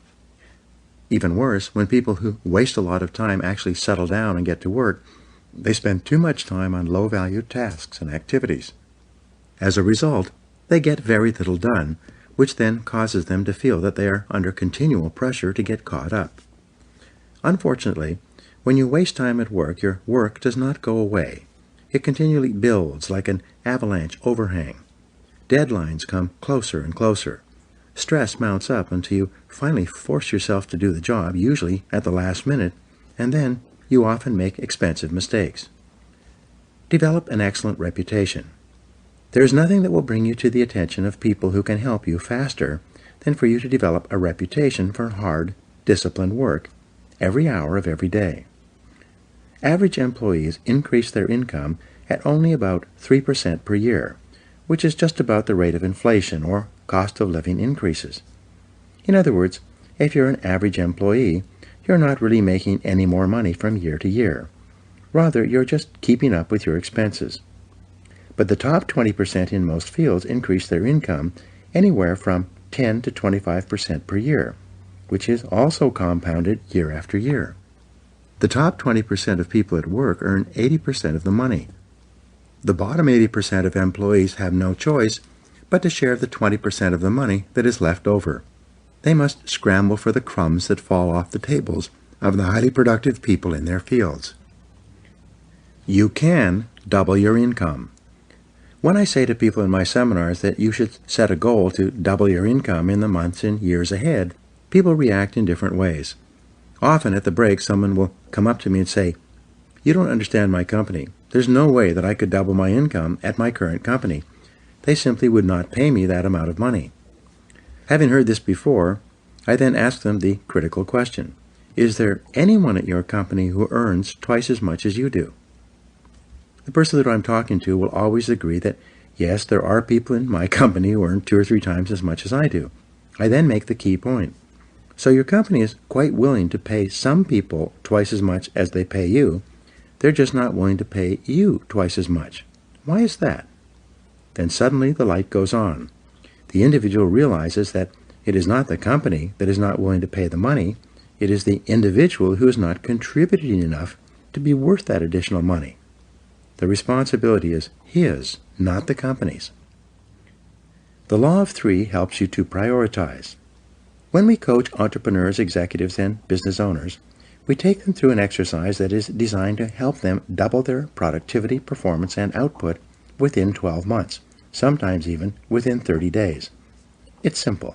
Here's how it works. First, make a list of all the things that you do in a week or a month from the time you start work on Monday morning through to the end of the week. Write down everything, both small and large, including checking your email and returning phone calls. Then review this list and ask this key question: if I could only do one thing on this list all day long, which one task or activity contributes the most value to my company? As you go over your list, the correct answer will probably jump out at you. Whatever it is, put a circle around it. Then ask the second question: if I could only do 2 things on this list all day long, which would be the second task or activity? Review your list again and identify your second most important task in terms of contribution to your company. Finally, ask the question once more: if I could only do 3 things on this list all day long, what would be the third item? We call this the law of 3. The law of 3 says that there are 3 primary things that you do that contribute 90% or more of your value to your company or organization. Your job is to identify those 3 critical tasks and then discipline yourself to do them all day long. All of your other minor tasks will be support tasks, complementary tasks, enjoyable tasks, or useless tasks. They will be little things that you've gotten into the habit of doing as a way of unconsciously avoiding the big, difficult, important tasks that can make a tremendous difference in your work and career. Calculate your hourly rate. Another way for you to double your income is for you to use the hourly rate method of calculating your personal value and your time allocation. First, determine the amount that you earn each hour. You do this by dividing your annual income by the number 2,000, which is roughly the number of hours that an entrepreneur or executive works each year in our society. 40 hours a week times 50 weeks a year. For example, if you earn $50,000 a year divided by 2,000, your hourly rate would be $25. If you earn $100,000 per year divided by 2,000, your hourly rate would be $50. Whatever it is, from that moment onward, resolve to do only those things that pay you your hourly rate or better. Refuse to do those things that someone else can do at a lower hourly rate than you. Do not waste your time doing things of low value or no value while your other important tasks are building up. Get on the same page about what work is most important. Once you have made a list of all the results you feel you have been hired to accomplish, and you have determined your 3 most important things that you do to justify your hourly rate, take your list of key activities to your boss and have your boss organize your job based on his or her priorities. You need to do this because you must be sure. Benjamin Trigo, co-founder of the Kepner-Trigo consulting firm and author of The Rational Manager, once said, "The very worst use of time is to do very well what need not be done at all." Yet it is amazing how many people are working hard on tasks that are of little or no value to their bosses. No matter how well you do an unimportant task, it doesn't help you. Even worse, working on low-value tasks keep you from working on the most important things you could be doing. Hard work on the wrong job can actually sabotage your career. The happiest days you will have at work will be when you are working on those tasks that your boss considers to be the most important. The unhappiest days at work will be when you and your boss are at cross purposes and not getting along, primarily because you are not completing the jobs that are most important to him and to his career. Your goal is to be paid more and promoted faster. Your goal is to become one of the most valuable and highest paid people in your field. Your job is first to make yourself valuable and then to make yourself indispensable to your company. This requires first and foremost that you are always working on those tasks your boss considers most important. Work all the time you work. The key to doubling your productivity and output, and eventually your income, is to really work all the time you're at work.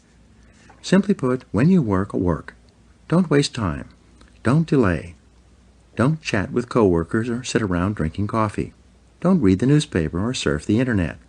When you come into work in the morning, put your head down and then work all day long. The biggest time wasters in the world of work are other people who want to talk with you, distract you, delay you, and take up the time that you should be spending on high-value tasks. When a time waster approaches you and says, "Do you have a minute to talk?" you reply by saying, "Yes, but not now. Why don't we talk at lunchtime or after work? In the meantime, I have to get this job finished. I have to get back to work." When you tell people that you are under the gun, that you have to get a task finished for your boss, they will usually leave you alone. If you do this often enough, they will develop that habit of leaving you alone and instead find someone else with whom to waste time. Keep yourself motivated and focused by talking to yourself in a positive way.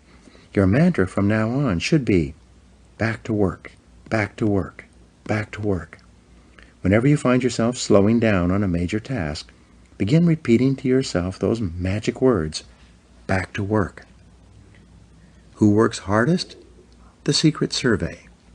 Imagine that an outside company is going to do a study of all the people who work in your organization. They're going to give each person a list of all the employees and ask them to rate their fellow employees in terms of who works the hardest, the second hardest, and so on. They're then going to give this list of people, organized from the hardest worker down to the laziest, to your superiors.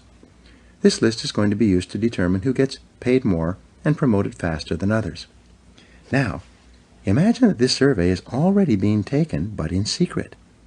The fact is, in any organization, everyone knows who works harder than anyone else. Everyone knows who works less and who does not pull their weight. Everyone knows. It's not a secret at all. Resolve today that if a survey like this were to be taken 1 year from today, you would win the contest. Resolve today that you are going to develop the reputation for being the hardest working person in your business. This will do more to help you than almost anything else. When you are surrounded by time-wasting people and situations, it takes tremendous self-discipline to work all the time you're at work. You must constantly fight against distractions and interruptions so that you can get back to work. The success formula. When I began my career working for a large company, I was the low man on the totem pole. Everyone had been there longer than me and was ahead of me in the company pecking order. Even though I was in my early 30s, I still had no idea how to play the game or what to do to get ahead in the cutthroat corporate competition that existed. Somewhat by accident, I stumbled onto the formula that made me successful. It was very simple. Whenever my boss gave me something to do, I did it immediately. Like a dog chasing after a thrown stick, I would immediately throw myself at the task, complete it, and hurry back to my boss with the finished job. Initially, he would smile and say something like, "I didn't really need it done that quickly, but thank you for getting it done." When I was caught up with my work, instead of relaxing, I would go to my boss and say, "I'm all caught up. I want more work to do. I want more responsibility." These words became my mantra. I want more responsibility. Again, my boss, who was preoccupied with an enormous number of projects, would say something like, "Okay, leave it with me. I'll think about what else I can give you to do." Every day, like a broken record, I would go to my boss at the end of the day and say, "I'm all caught up. I would like more responsibility." Bit by bit, he began to toss me sticks. He would give me a little task to do to keep me busy. Whatever it was, I would go out immediately, complete the task, and bring him the results. I would then say, "I'm all caught up. I want more responsibility." Within 6 months, he began to see me as the go-to guy. Whenever he had something he needed done quickly, he passed by everyone else and gave it to me. He knew that whatever he asked me to do, I would do it quickly. Once, my boss asked me to fly to Reno to begin development work on a property that the company was purchasing. He told me I could go sometime in the next couple of weeks. Instead, I left the next morning. I went straight to the lawyer who was handling the transaction, and then to the engineer who was in charge of the development work. I immediately sensed that something was seriously wrong with this land purchase. I didn't know what it was, but as I went from person to person, asking questions and gathering information. By the end of the day, just a few hours before this $2 million transaction was set to close, and the money would change hands forever, I found that we were about to be sold a piece of land that had no water and was therefore undevelopable. Because of complex laws and limited riparian rights, water rights, the property was a worthless piece of ground that could not be developed within the next 100 years. If we had proceeded with the purchase, we would have lost $2 million. I immediately stopped the transaction, demanded that the lawyer cut me a certified check for the $250,000 deposit that was in his trust account, and flew home to my boss to tell him the story. As you can imagine, my boss was very happy with what I had done. From that day forward, I received more and more responsibilities. Within another year, I was running 3 divisions of the company and had a staff of 42 people in 3 cities. I later learned that my boss paid me more money than anyone else who ever worked for him, and he did so all on the basis of results and profitability. This is why whenever people ask me how to succeed in business by really trying, I give them the same advice. Whatever your boss gives you to do, do it quickly and well. Then go and ask for more responsibility. And when you get it, do the job quickly and well until you get a reputation for being the person who does things fast. This will help you advance in your career more than any other reputation you could develop. Pay the price. Here is a simple 3-part formula for success at work. Come in a little earlier, work a little harder, and stay a little later. This will move you so far ahead of your competitors that they will never catch up. Come into work 1 hour earlier, before anyone else arrives. Use that time to plan and organize your day and get started on your most important tasks. Make sure that whatever time your boss comes to work, you are always there working before he arrives. Second, work a little harder. Don't waste time. Don't chat with coworkers. Work through lunchtime so that you can get on top and stay on top of your main tasks and responsibilities. Third, work 1 hour later than your coworkers. If they leave at 5 o'clock, you leave at 6. Use that extra time to complete your important tasks and get yourself organized for the following day. When you come in 1 hour earlier, work through lunch, and work 1 hour later, you add 3 full productive hours to your day.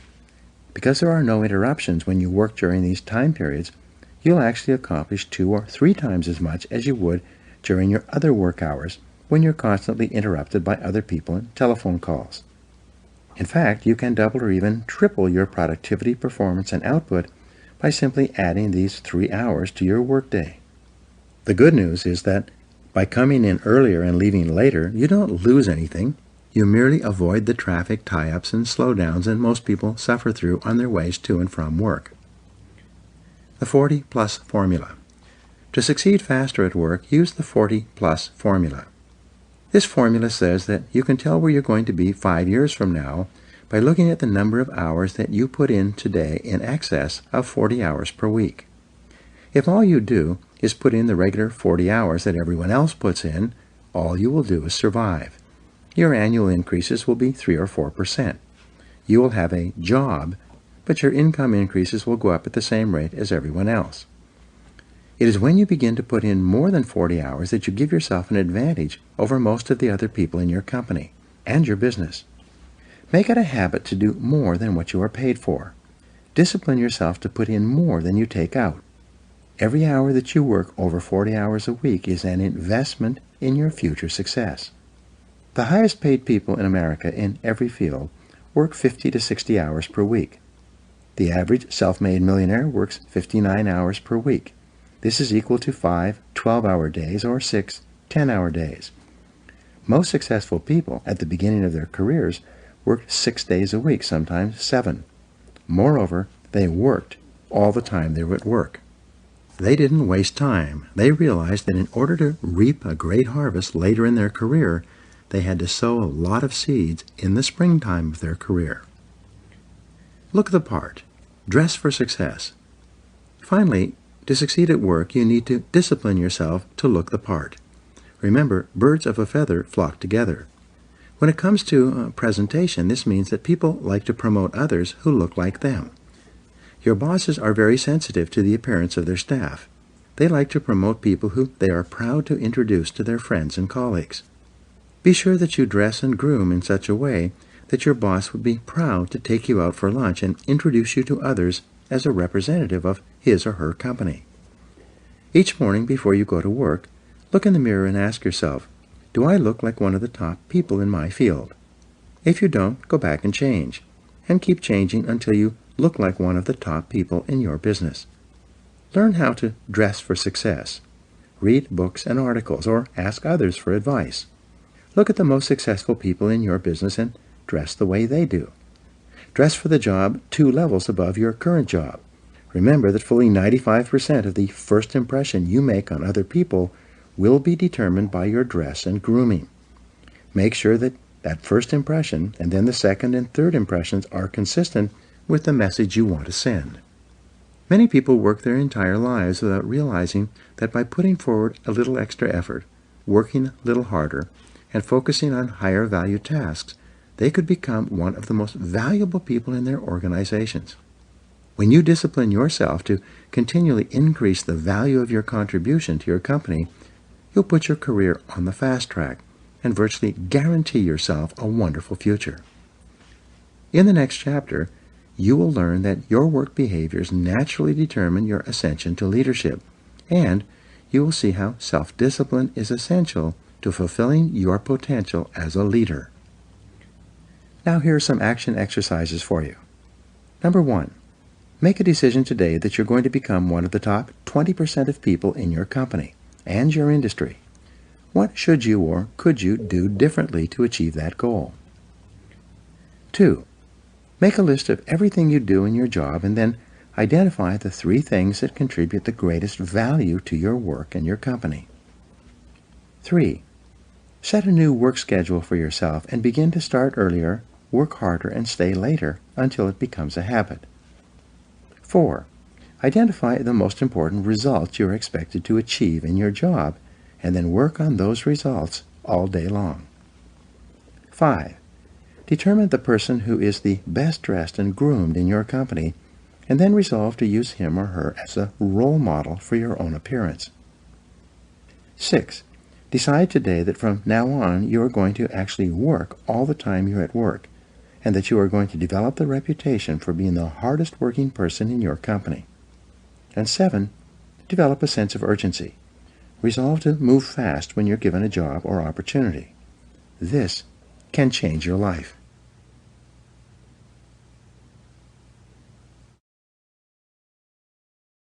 Chapter 9. Self-Discipline and Leadership. Nothing is more harmful to the service than the neglect of discipline, for it is discipline more than numbers that gives one army superiority over another. George Washington. Leadership and self-discipline go hand in hand.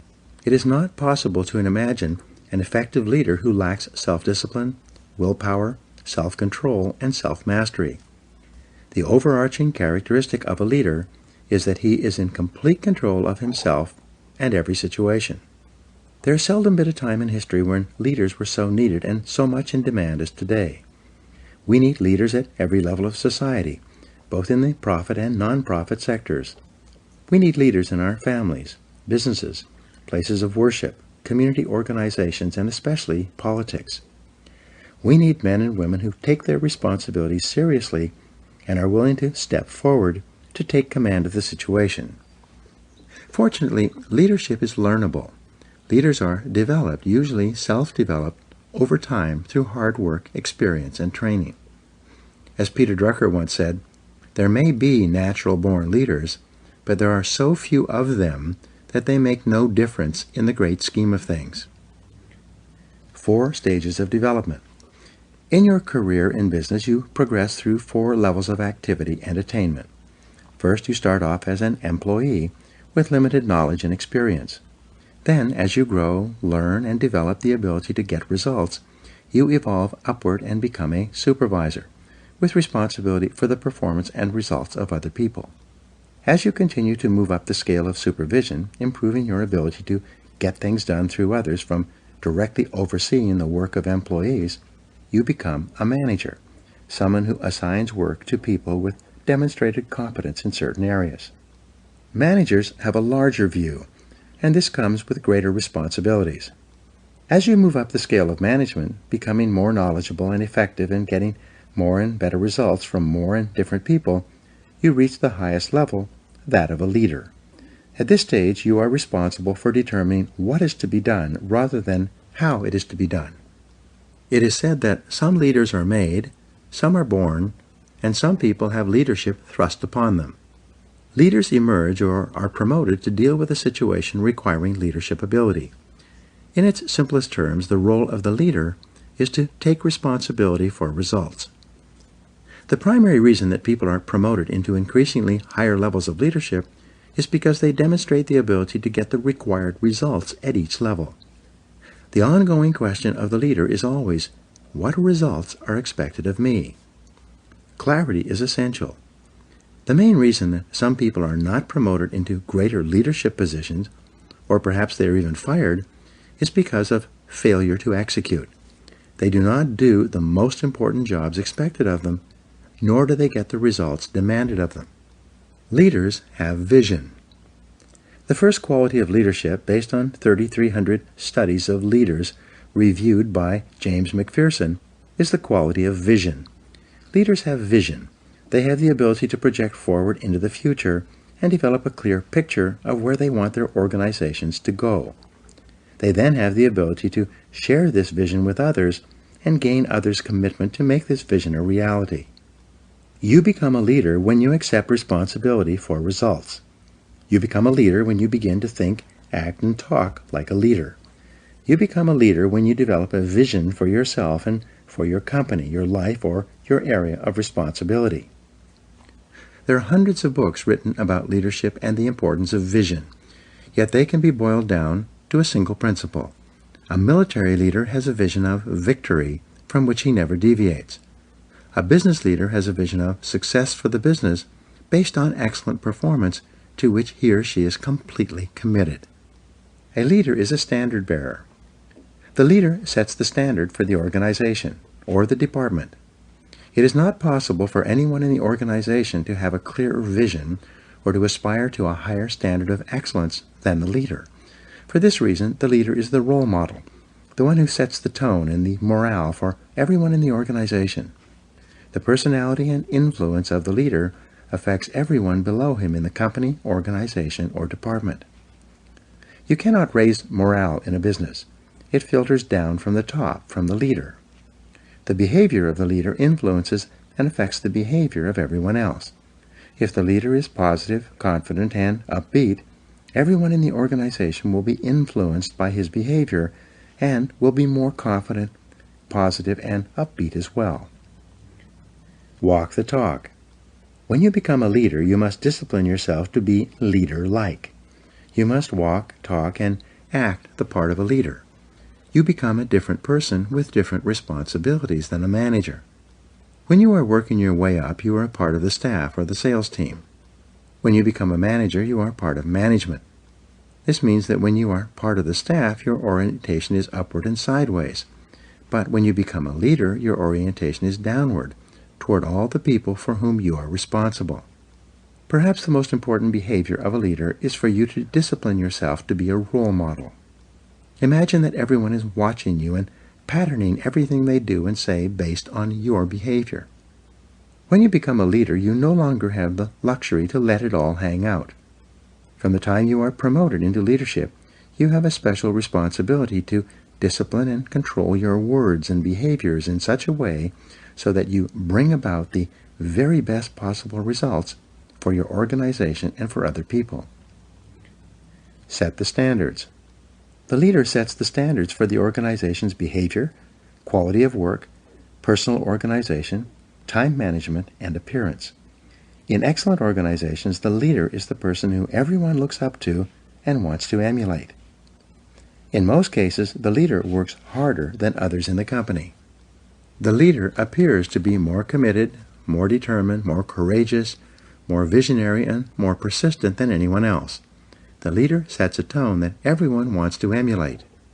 The leader also sets the standard for how people are treated in the organization.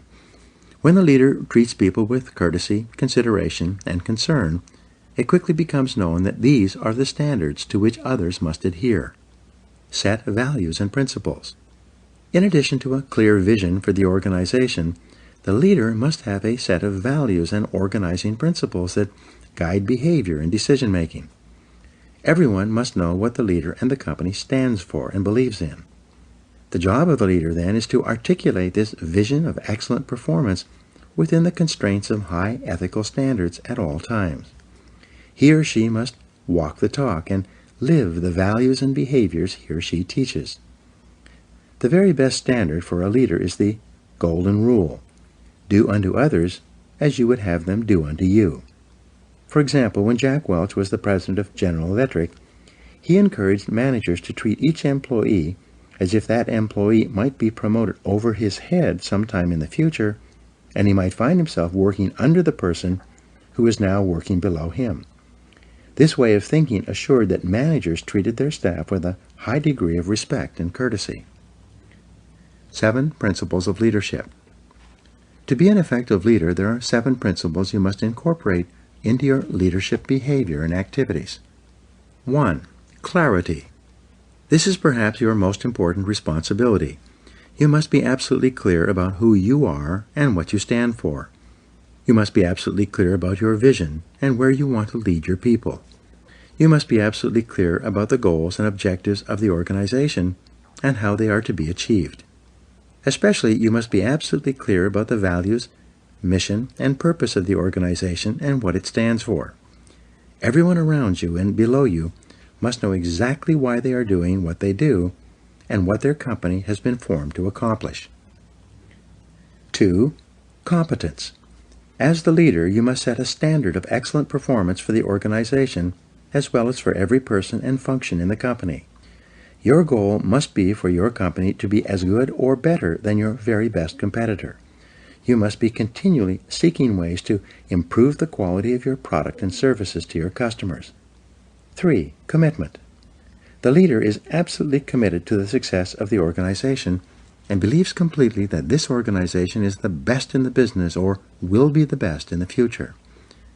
This passionate commitment to the organization and to success and achievement motivates and inspires people to do their best work and put their whole hearts into their jobs. 4. Constraints.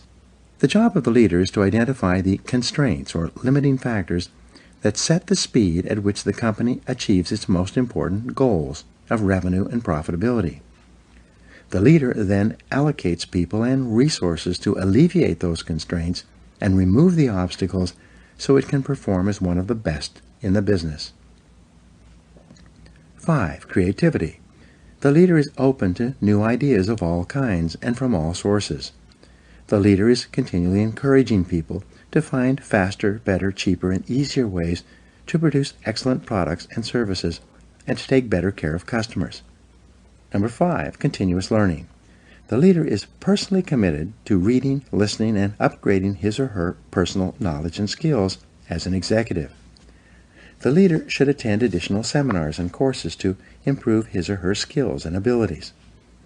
At the same time, the leader encourages everyone in the organization to learn and grow as a normal and natural part of business life. The leader provides time and resources for training and development. The leader knows that the best companies have the best trained people. The second best companies have the second best trained people, and the third best companies have the least trained people and are on their way out of business. Number 7 is consistency. The leader has the self-discipline to be consistent, dependable, reliable, calm, and predictable in all situations. One of the great comforts of business life is for an employee to know that the leader is completely consistent and reliable. An effective leader does not change from day to day. The leader is not blown in the wind by each new situation or problem or emergency that arises. Instead, the leader is calm, positive, and confident, especially under pressure. The inevitable crisis. The only thing that is inevitable in the life of the leader is the crisis. When you rise to a position of leadership, you will experience crises repeatedly, crises that are unpredictable, unbidden, and often capable of seriously damaging the organization. It is in the crisis that the leader demonstrates his competence.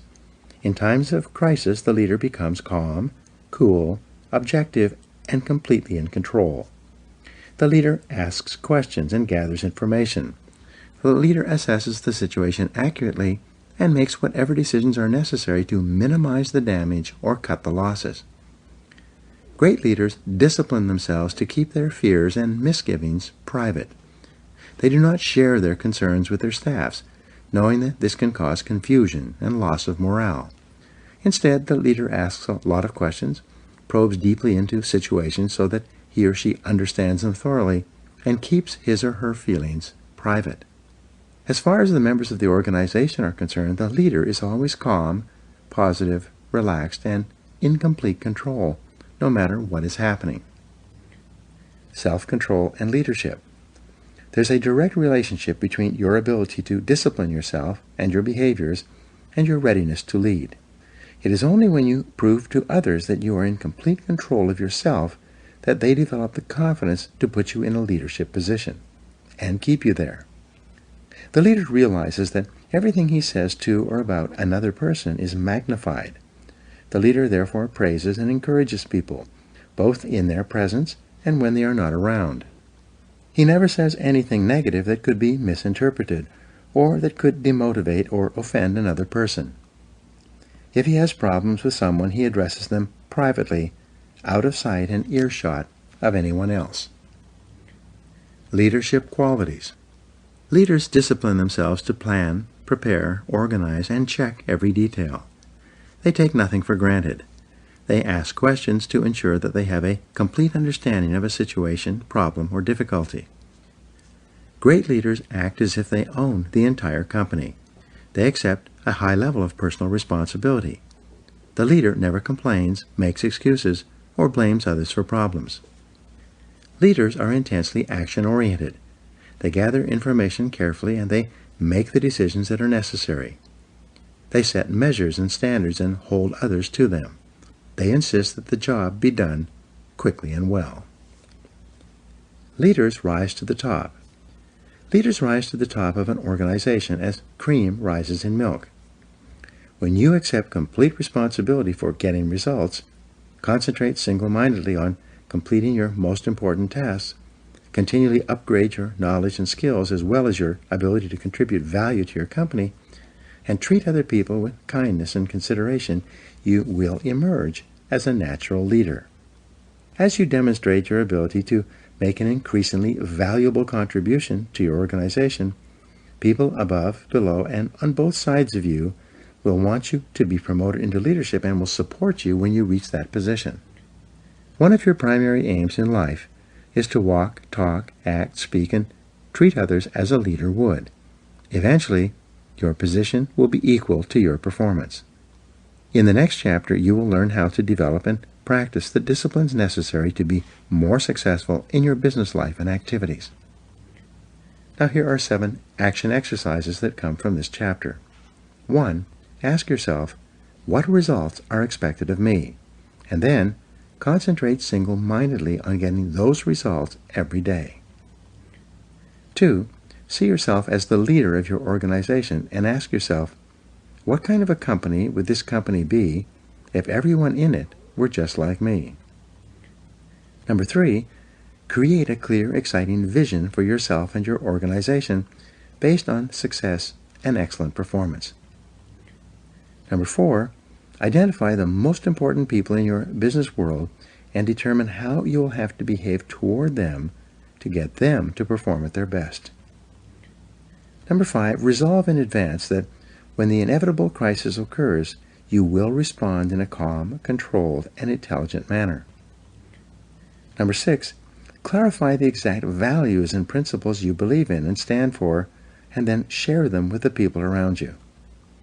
And number 7, treat each person around you as if they are competent, valuable, and important. This is the key to gaining the loyalty and commitment that you require as a leader.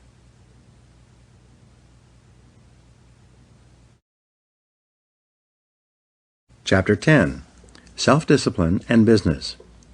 John Viney wrote, "The quality of self-denial in the pursuit of a longer-term goal, and indeed, the willpower to maintain that level of self-denial, is an excellent training for the boardroom."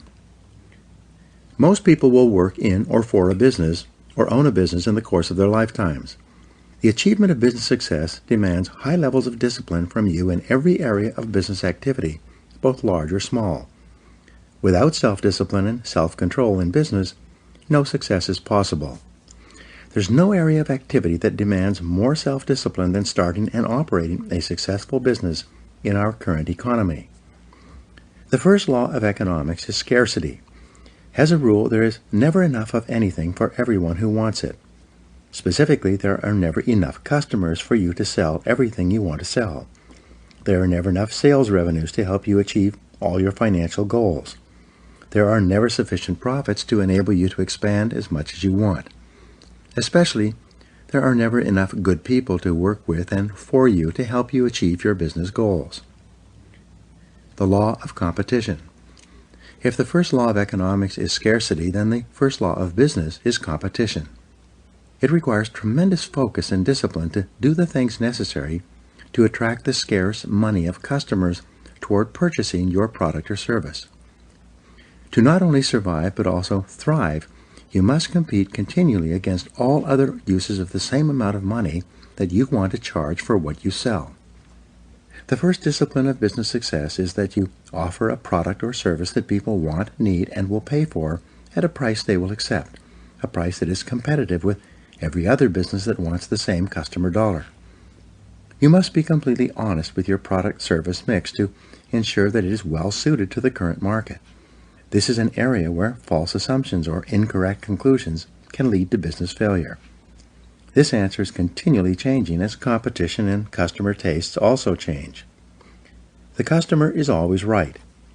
Every week I speak to business people who are unhappy with their levels of sales and profitability. They insist that their product or service is excellent and that people should be buying from them in a much larger quantity. In each case, I have to gently point out to them that the only proof that their product or service is truly attractive or valuable is that people buy it willingly and then buy it again and tell their friends to buy it as well. According to the experts, fully 70% of your business decisions will turn out to be wrong in the fullness of time. This is the average. When you're a new business person or starting a new business, you'll be wrong even more often than this. It's not unusual for an entrepreneur to be wrong 90% of the time in the beginning of his or her career. It requires tremendous self-discipline and character to face the possibility that you could be wrong in your most cherished assumptions and beliefs. Nonetheless, this discipline is essential if you're going to minimize your mistakes, cut your losses, and redirect your resources toward offering customers more of the things that they really want, need, and are willing to pay for. All business investment and business startups require a high level of optimism. You must believe in the future possibilities of your business along with your new products and services. You must have so much confidence in their marketability that you're willing to undertake financial risk and invest many hours, weeks, and even years to achieve your business goals, and you must do all of this with no real guarantee of success. At the same time, you need discipline to curb your confidence, to remain objective and realistic. Overconfidence in business can lead to business mistakes, financial losses, and even bankruptcy. You must be better. Because of the aggressive and determined nature of your competition, in order to simply survive, you must discipline yourself to be equal to or better than your competitors. After all, your competitors get out of bed every morning thinking about how they can put you out of business. They want to take away your customers and your sales. They want to get your profits. They want as much of your business as they can possibly get. To increase your probabilities of success against such competition, you must make every effort to outthink them. When you start a business or a new venture within a business, you require the discipline to do your homework thoroughly in advance. You create a complete business plan before you start operations, and you continue to update it and revise it every year thereafter. The discipline of advanced planning can spell the difference between success and failure. Challenge your assumptions. Most business ideas do not work, at least in their original form. As Peter Drucker said, errant assumptions lie at the root of every failure. A major reason for business failure is that the business owner or executive relies on assumptions that are not tested. They assume that the product or service is excellent in comparison with others. They assume that they can sell a sufficient number of those products or services and do so at a profit. They further assume that those profits will be substantial enough to make this investment of time and money more attractive than any other use of the same amount of time or funds. All of these assumptions must be tested carefully before any irrevocable commitment is made. According to the Kauffman Foundation on Entrepreneurship, 95% of entrepreneurs and small business owners in America earn less than $50,000 per year. Why is this? It's not because they lack the energy, intelligence, or ability to earn more. The very fact that a person has the courage and resourcefulness to start a new business means that he or she has above average levels of natural talent. The reason why so many entrepreneurs underachieve and fail is because they lack discipline. They lack the discipline to carefully study every aspect of the business before committing to it. They lack the discipline to test their assumptions rather than jumping to conclusions and hoping for the best. Don't let this happen to you. Identify your ideal customer. You need discipline to identify and determine your ideal customer, the exact person who can and will buy your product or service in sufficient quantities and at the price you need to charge in order to justify going into this area of business in the first place. You need the discipline, based on trial, error, and persistence, to develop a marketing plan that generates a steady and predictable stream of new leads for your business. To market effectively, you must be clear about your competitive advantage and your unique selling proposition. What is it about your product or service that makes it superior and more valuable for a customer than any other similar product or service being offered today? You need the discipline to develop a complete sales system from beginning to end that converts qualified leads into solid customers. It's amazing how many businesses just assume that the product or service will sell itself, whether they have a superior sales system or not. Know your true costs. You need the discipline to determine accurate costs and the proper pricing of your products and services. Walmart has become the biggest retailer in history largely because of its expertise in this area. It's amazing how many businesses are selling products and services at a loss because they've never accurately totaled all the costs of bringing that product or service to market in the first place. You've heard the old saying, we lose money on every item we sell, but we try to make it up on the volume. Obviously, that's not possible. You need a quality control system in order to ensure that every product or service that you sell is of such high quality that your customers are so satisfied that they happily buy from you again and tell their friends.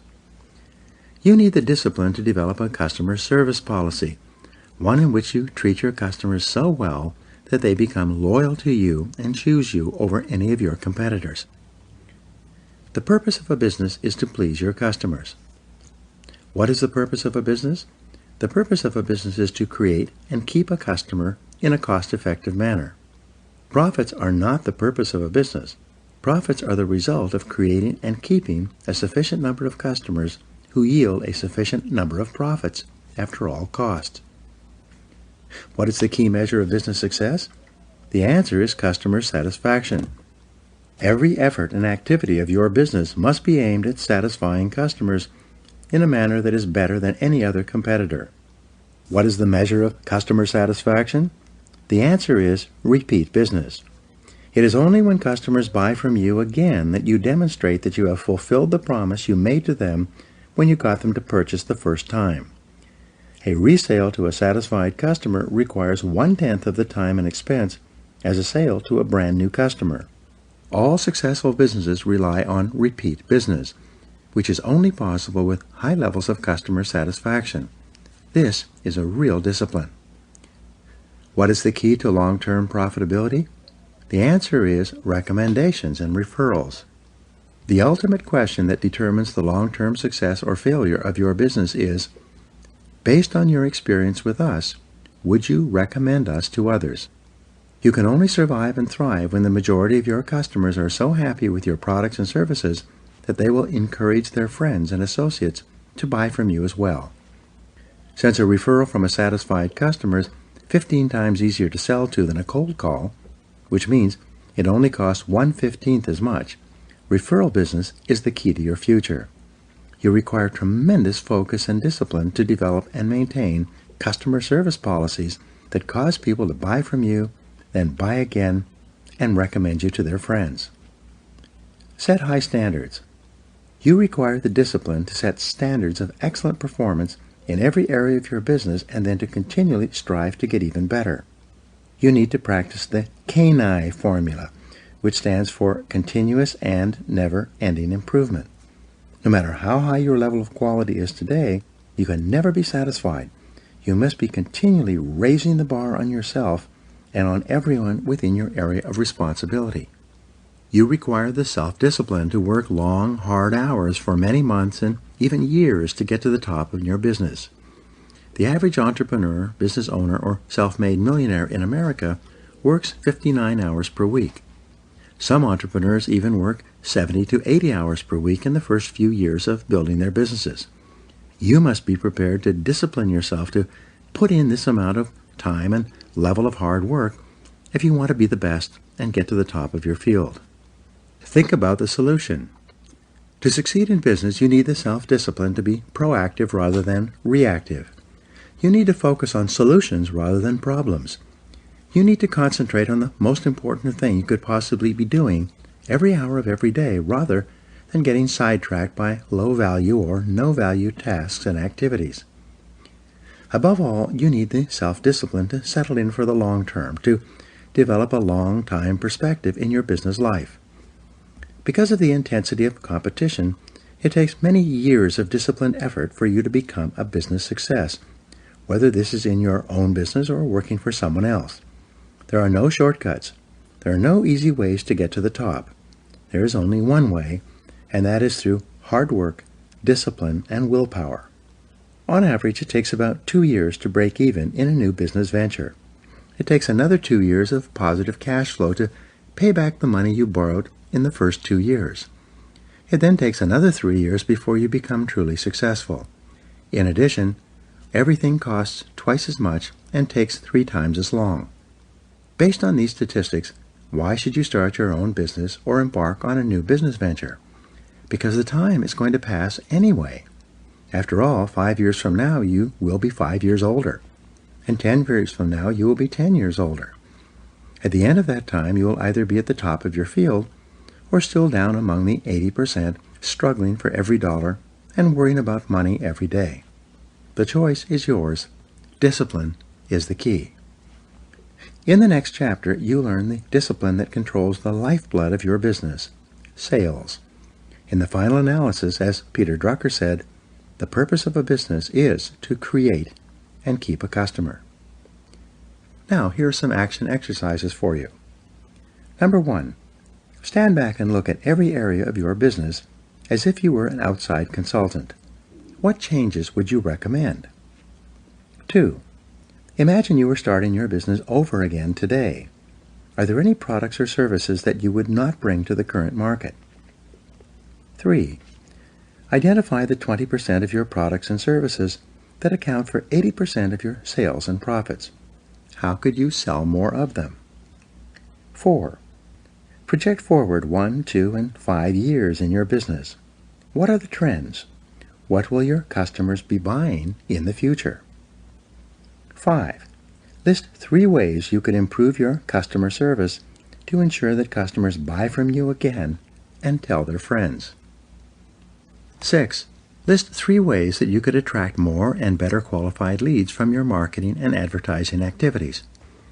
And 7, list 3 ways that you could make more sales to the prospects you attract, or that you could attract more and better prospects.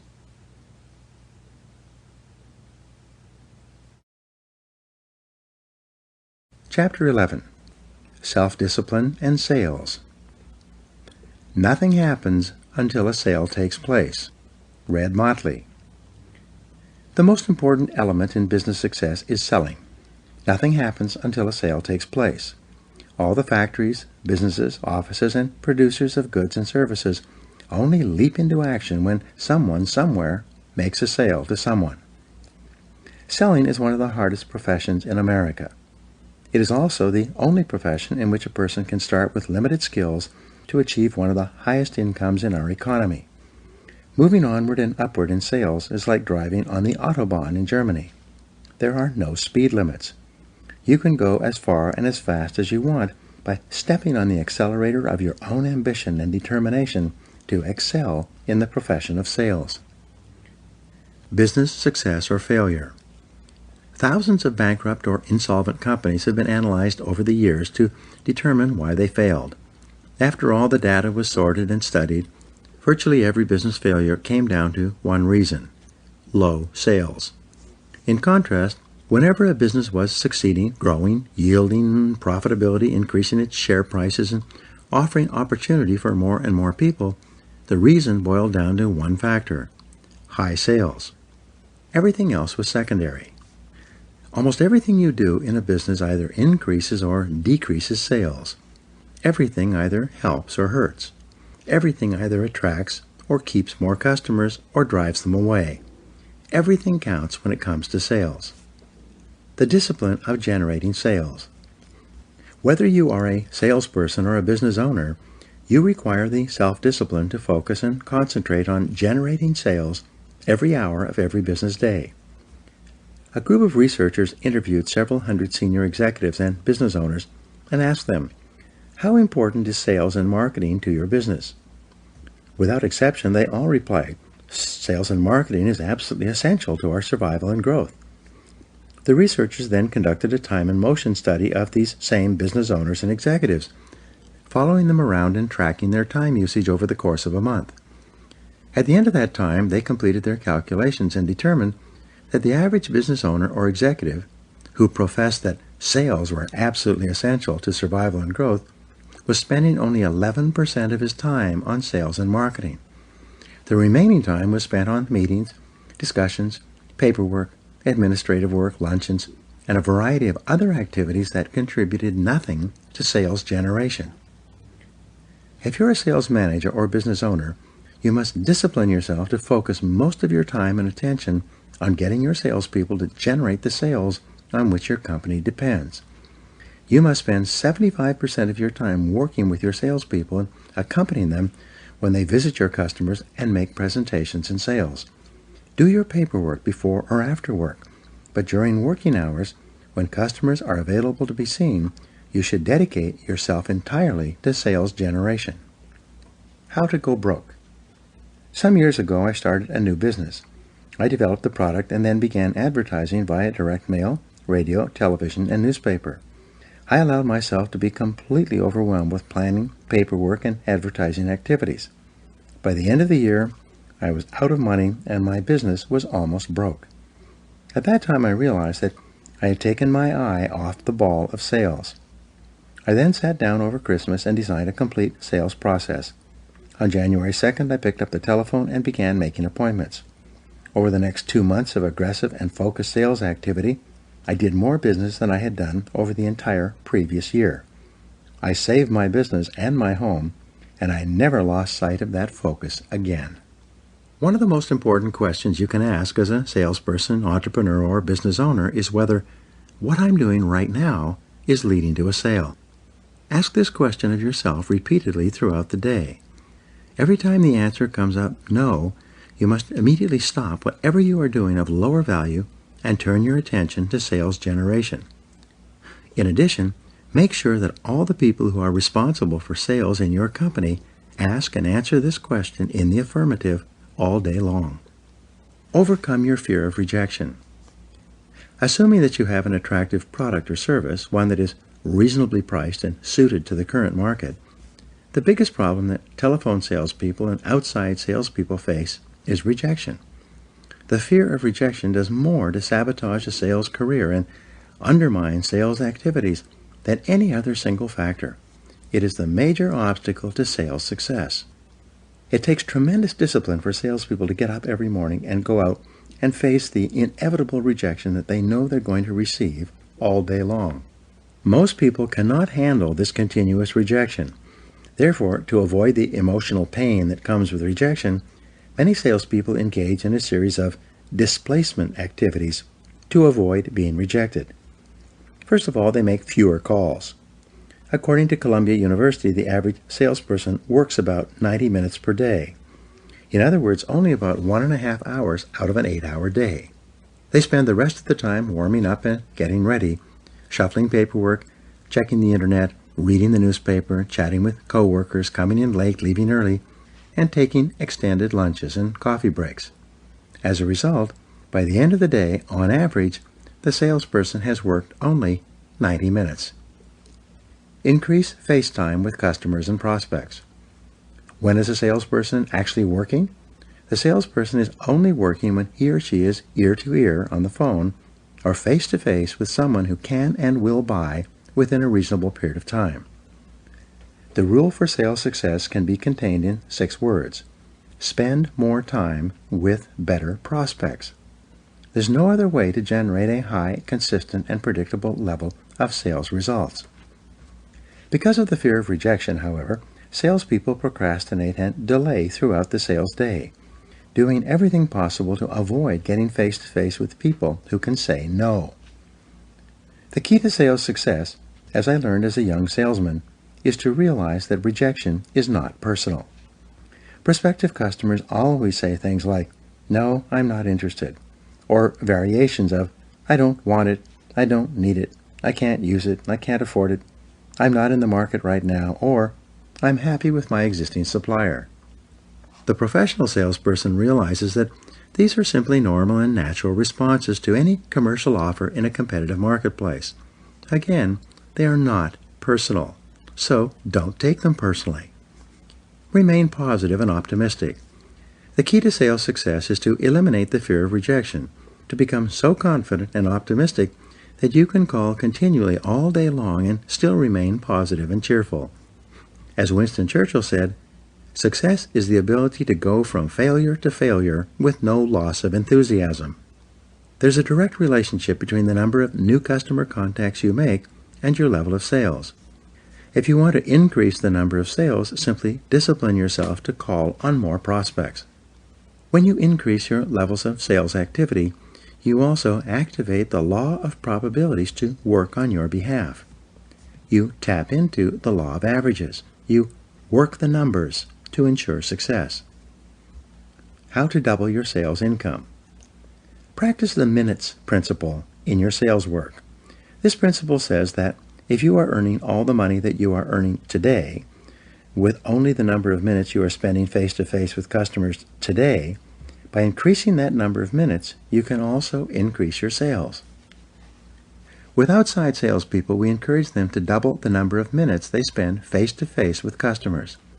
We teach them to use every bit of intelligence and creativity they have to increase the amount of time they spend talking in person with prospects rather than following the path of least resistance and allowing themselves to procrastinate in getting out into the marketplace. In almost every case, when a salesperson doubles the number of minutes that he or she spends face-to-face or ear-to-ear with customers, that salesperson's sales double as well. This is not an accident. It is based on law, the law of probabilities. Control your sales activities. You can seldom tell where your next sale is going to come from. Therefore, you have to cast a wide net and speak to as many prospective customers as possible. The actual sale itself is not under your direct control. It's controlled by a variety of factors about which you can do very little. But the activities that lead to sales are completely under your control. The rule is, do what you can with what you have right where you are.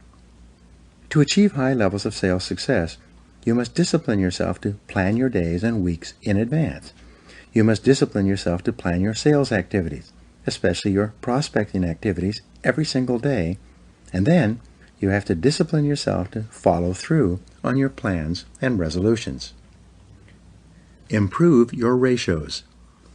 There are certain ratios in selling that largely determine how many sales you make. These ratios vary depending on your level of experience and ability, the competition, the prices of your products or services, and the general market. Nonetheless, these ratios always exist. There is a direct ratio between the number of cold calls you make and the number of prospective customers that you will be able to talk to or visit. There's a direct ratio between the number of prospective customers that you see or talk to and the number of prospects that you can follow up on. There's a direct ratio between the number of people you follow up on with proposals and presentations and the number of sales that you close. You can also think of this as a sales funnel. Into the top of the funnel, i.e. the broad end, go your prospects. The second part of your funnel is your presentations. The third part of the funnel is where you follow up and close the sale. Keys to sales success. You have two responsibilities when it comes to achieving success in sales. First, keep your funnel full. Always have more prospects to call on than you have time during the day. Never let your funnel become empty. Never run out of prospects. Second, get better at each stage of selling. Study, read, listen to audio programs, and upgrade your skills in prospecting, presenting, and closing sales. The better you get, the fewer prospects you require in the top of the funnel to generate sales out of the bottom of the funnel. Start early. Discipline yourself to make your first call early in the morning by 7 or 8 a.m. When you start your day with a face-to-face sales call, you'll be more energized and motivated to continue selling all day long. Discipline yourself to cluster your calls in a small geographical area so that you can get face-to-face with more people in a shorter period of time. Many salespeople, because of their fear of rejection, spread their calls out over a large geographical area and then convince themselves that they're actually working when they're really simply driving from call to call. Remember, you are only working when you are ear-to-ear or face-to-face with someone who can and will buy within a reasonable period of time. At all other times, you are unemployed. Set higher standards for yourself. Discipline yourself to act every minute of the day as if everyone were watching you. Outside salespeople require a higher level of discipline than people who work in the office where everyone can see them. Because salespeople are on their own, like guerrilla fighters in the sales jungle, The temptation is never-ending to slack off, to take it easy, or to go for coffee or lunch, rather than to make sales calls. To perform at your best, you must discipline yourself to work throughout the day, as though your sales manager was doing a ride-along. Imagine that your sales manager is sitting next to you all day long. How would you work differently if someone were accompanying you and observing everything you did throughout the day? Whatever your answer, that is how you should work, even when no one else is around. All sales skills are learnable. To become one of the highest-paid salespeople in your industry, you must discipline yourself to practice continuous personal and professional development. Read in your field every day. Listen to educational audio programs in your car as you drive along. Attend every sales seminar you can, whether sponsored by your company or not. Dedicate yourself to continuous learning as if your future depends on it, because it does. The turning point in my life when I was a young salesman, frustrated and unhappy, going in circles and barely making a living, was when I learned the law of cause and effect. I learned that if you do what the most successful salespeople do over and over, there's nothing that can stop you from eventually achieving the same results and rewards that they do. I learned that every salesperson in the top 10% started in the bottom 10%. Everyone who is doing well today was at one time doing poorly. Every person at the top of your field was at one time not even in your field at all and did not even know that it existed. I learned that all sales skills are learnable. You can learn any sales skill you need to learn to achieve any sales goal you can set for yourself. There are no limits except the limits you place on yourself with your own thinking. When you discipline yourself to become one of the top salespeople in your field, you will find that you will have turned an important corner in your career. Most salespeople only do what they have to do to keep their jobs. But those people who resolve to become the very best in their fields accomplish far more than anyone else. Your job is to become one of them. In the next chapter, we'll talk about money and how the practice of self-discipline in this area can dramatically increase your likelihood of achieving all your financial goals. Now, here are some exercises for you. Number 1. See yourself as the president of your own personal sales corporation, completely responsible for sales results. This is the attitude of the highest paid salespeople in every field. 2. Set clear, written income goals for yourself for the next 12 months, as well as goals for each month of the year. 3. Determine exactly how much of your product or service you will have to sell in order to earn that desired income. 4. Determine how many individual sales you will have to make based on your average size of sale and amount of commission earned. 5. Determine how many prospects you'll have to call on based on your current experience to make this number of sales. 6. Dedicate yourself to continuous improvement in sales by reading each day, listening to audios in your car, and attending sales seminars. And number 7, spend every minute of every sales day getting face-to-face with people who can and will buy from you in the near future.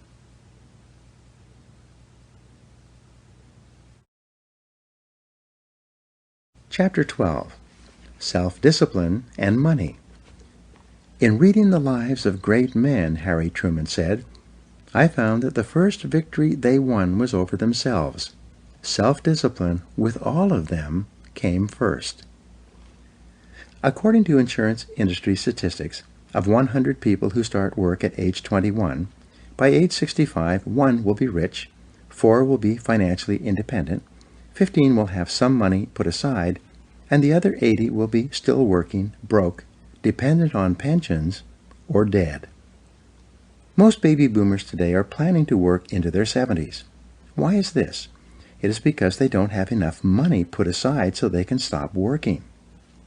The primary reason for financial problems in life is lack of self-discipline, self-mastery, and self-control. It is the inability to delay gratification in the short term. It is the tendency for people to spend everything they earn and a little more besides, usually supplemented by loans and credit card debt. Today, the savings rate in America is too low to achieve financial independence. After a lifetime of work, the average American family has a net worth of only about $8,000. People continue to spend and borrow as if there is no tomorrow.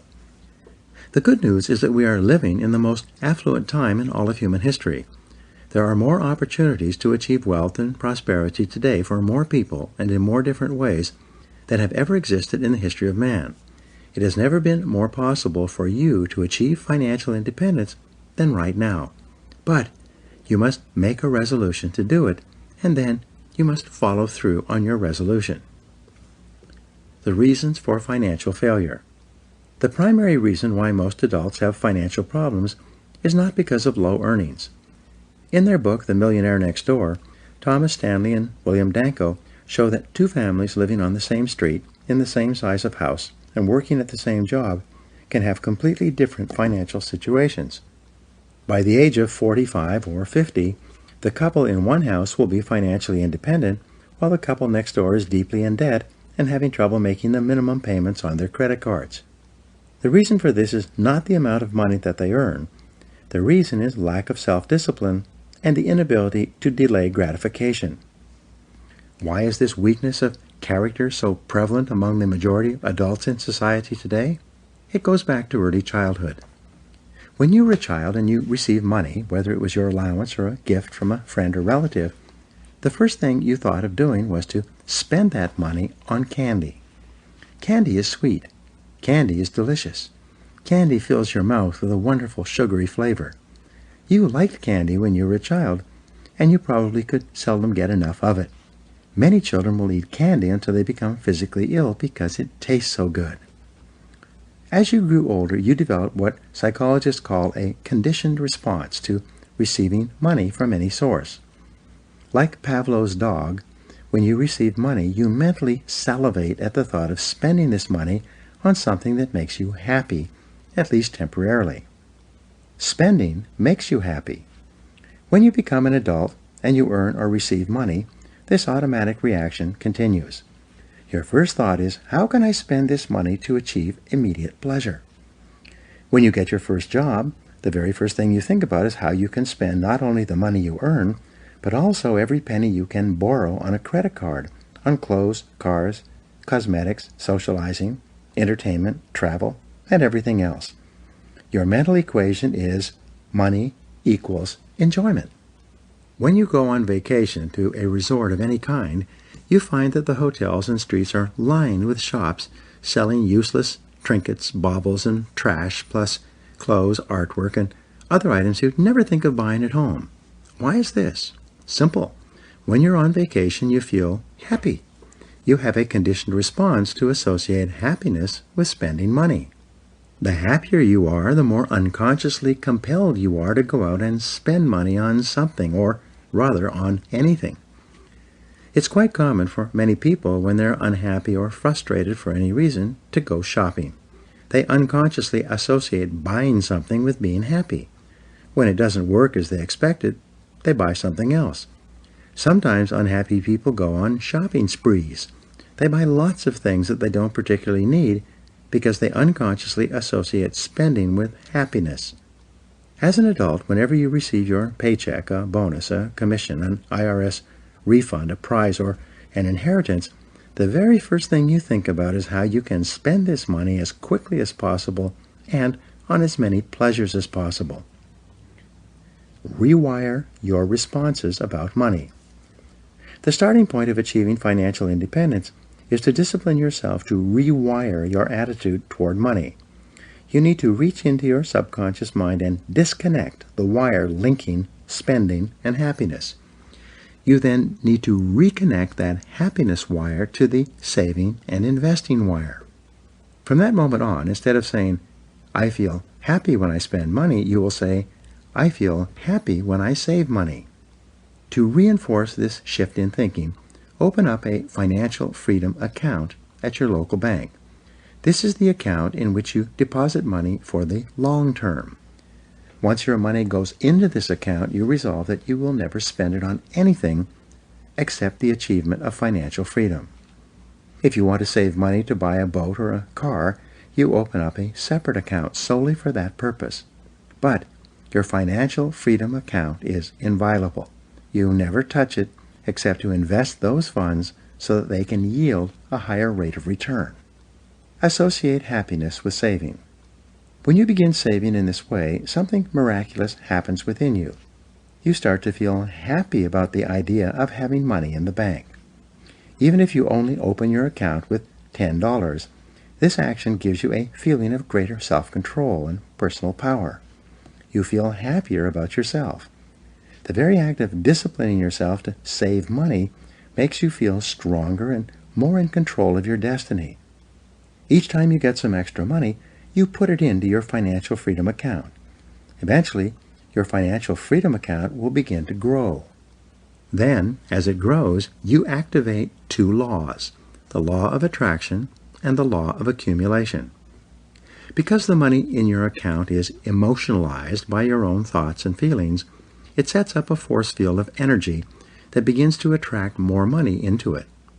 If you save $10 a month for a year, you'll be astonished to find that with the extra bits of money that you have put into that account, you'll probably have more than $200 rather than just $120.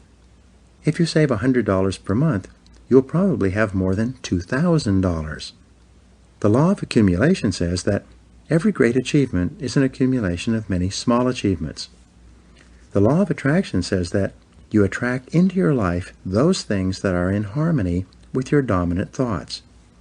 Because of these laws, your financial freedom account begins to grow with the miracle of compound interest. The more money you have in your bank account, the more energy it generates, and the more money is attracted into your life. You've heard it said that it takes money to make money. This is true. As you begin to save and accumulate money, the universe begins to direct more and more money toward you that you can save and accumulate. Everyone who has ever practiced this principle of regular saving is absolutely astonished at how quickly their financial fortunes change for the better. The rule for financial independence, once you have rewired your attitude toward money, is simple. It is to pay yourself first. Most people save whatever is left over after their monthly expenses, if there is anything left over at all.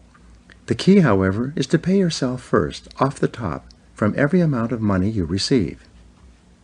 Save throughout your lifetime. It used to be that if you saved 10% of your income from your first paycheck until you retired, you'd be financially independent, if not rich. Today, however, financial advisors suggest that you need to save 15 to 20% of your income in order to achieve all your financial goals. Any less than this opens you up to the risk of running out of money later in life.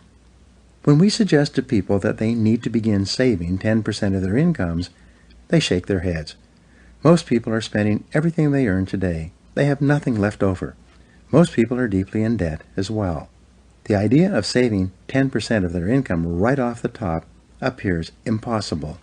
But there is a solution. Practice the 1% formula. Begin today to save 1% of your income and learn to live on the other 99%. This is a manageable amount. This is a number that you can get your mind around. It requires only a small amount of self-discipline and delayed gratification for you to save 1% each month. If you are earning $3,000 per month, 1% is $30 per month, or only $1 per day. At the end of each day, come home and put your daily amount into a box or jar. Once per month, take your accumulated savings down to the bank and put it into your financial freedom account. This sounds like a small beginning, but remember that a journey of 1,000 leagues begins with a single step. In no time at all, you will become comfortable living on 99% of your income. At that point, you raise your savings level to 2% of your income per month. You then adjust your lifestyle to live on 98%. In no time, this will become a habit. You will find it automatic and easy to live on 98% of what you earn. Month by month, you then increase your savings level by 1%. At the end of the year, you will be saving probably 10% of your income. Then, something else remarkable will start to happen. Your debts will start to decline. As you become consciously aware of saving your money and moving toward financial independence, You will become more intelligent and thoughtful about each expenditure. You will find yourself spending less and gradually paying off your debts month by month. The payoff is tremendous. The reward for saving and investing is substantial. It is said that happiness is the progressive realization of a worthy ideal. So every time you save $1 or pay off $1 of indebtedness, you feel happy inside. You feel more positive and in control of your life. Your brain releases endorphins, which in turn give you a feeling of calmness and well-being. Within 2 years of beginning this process, you will have worked your way out of debt and will have begun to accumulate a growing amount of money in your financial freedom account. As this amount increases, you will begin to attract into your life more money and more opportunities to deploy those funds intelligently so that they yield a higher rate of return. At the same time, your attitude toward money and spending will gradually change. You'll become more disciplined and conscientious. You will investigate carefully before you invest. You will study every aspect of a potential business or opportunity.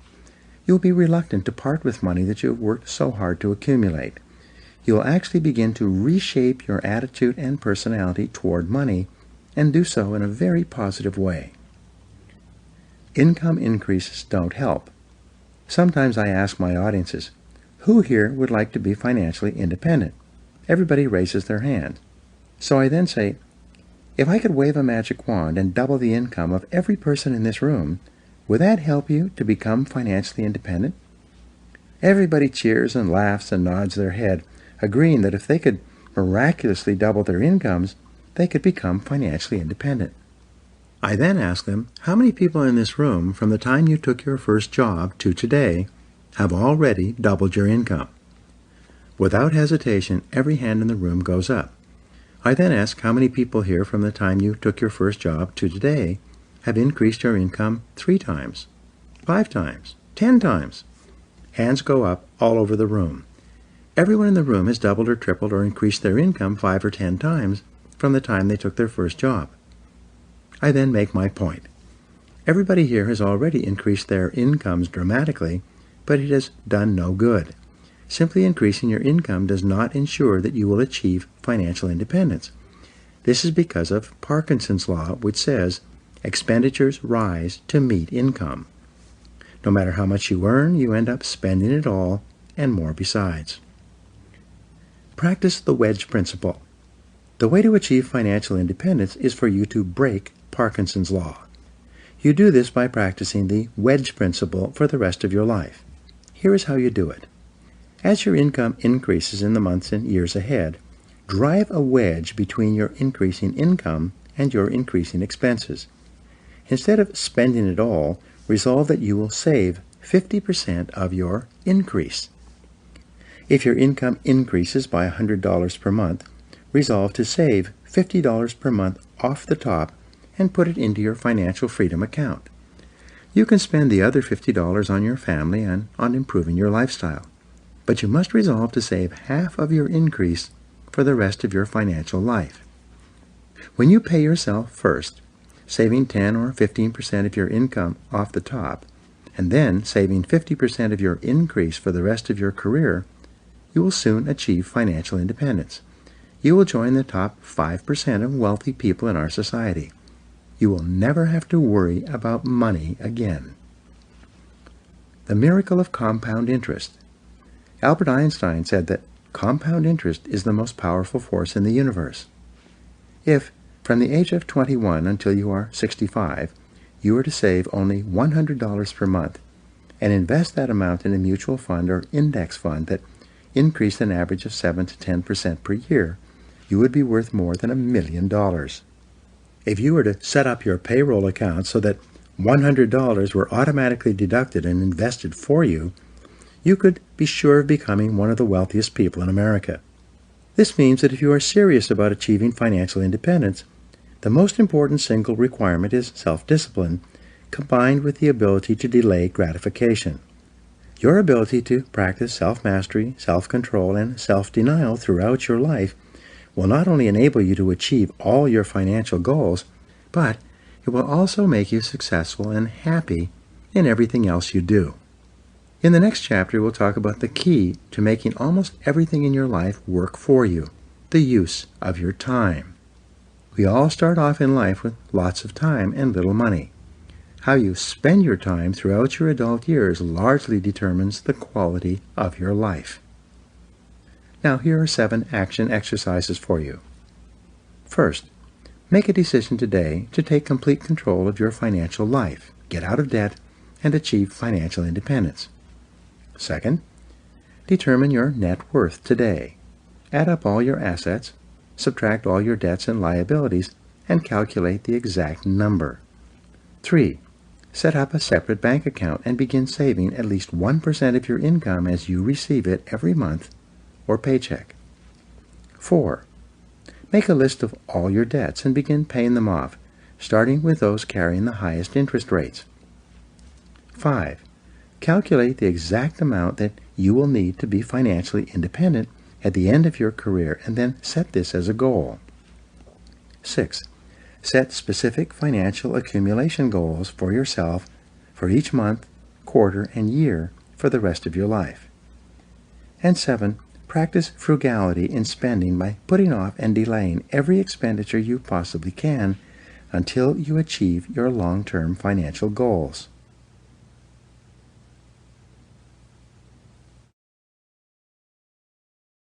Chapter 13. Self-Discipline and Time Management. If you do not conquer self, you will be conquered by self, wrote Napoleon Hill. There is perhaps no area of your life in which self-discipline is more important than in the way you manage your time. Time management is a core discipline that largely determines the quality of your life. As Peter Drucker said, you cannot manage time, you can only manage yourself. Time management is really life management, personal management, management of yourself rather than of time or circumstances. Time is perishable. It cannot be saved. Time is irreplaceable. Nothing else will do. Time is irretrievable. Once it is gone or wasted, you can never get it back. Finally, time is indispensable, especially for accomplishments of any kind. All achievement, all results, all success requires time. You can't save time. The fact is that you cannot save time, you can only spend it differently. You can only reallocate your time usage from areas of low value to areas of high value. Herein lies the key to success and the requirement for self-discipline. Time management is the ability to choose the sequence of events. By exerting your self-discipline with regard to time, you can choose what to do first, what to do second, and what to do not at all. And you are always free to choose. You require tremendous self-discipline to overcome the procrastination and delay that holds most people back from great success. A native Indian once told me that procrastination is the thief of dreams.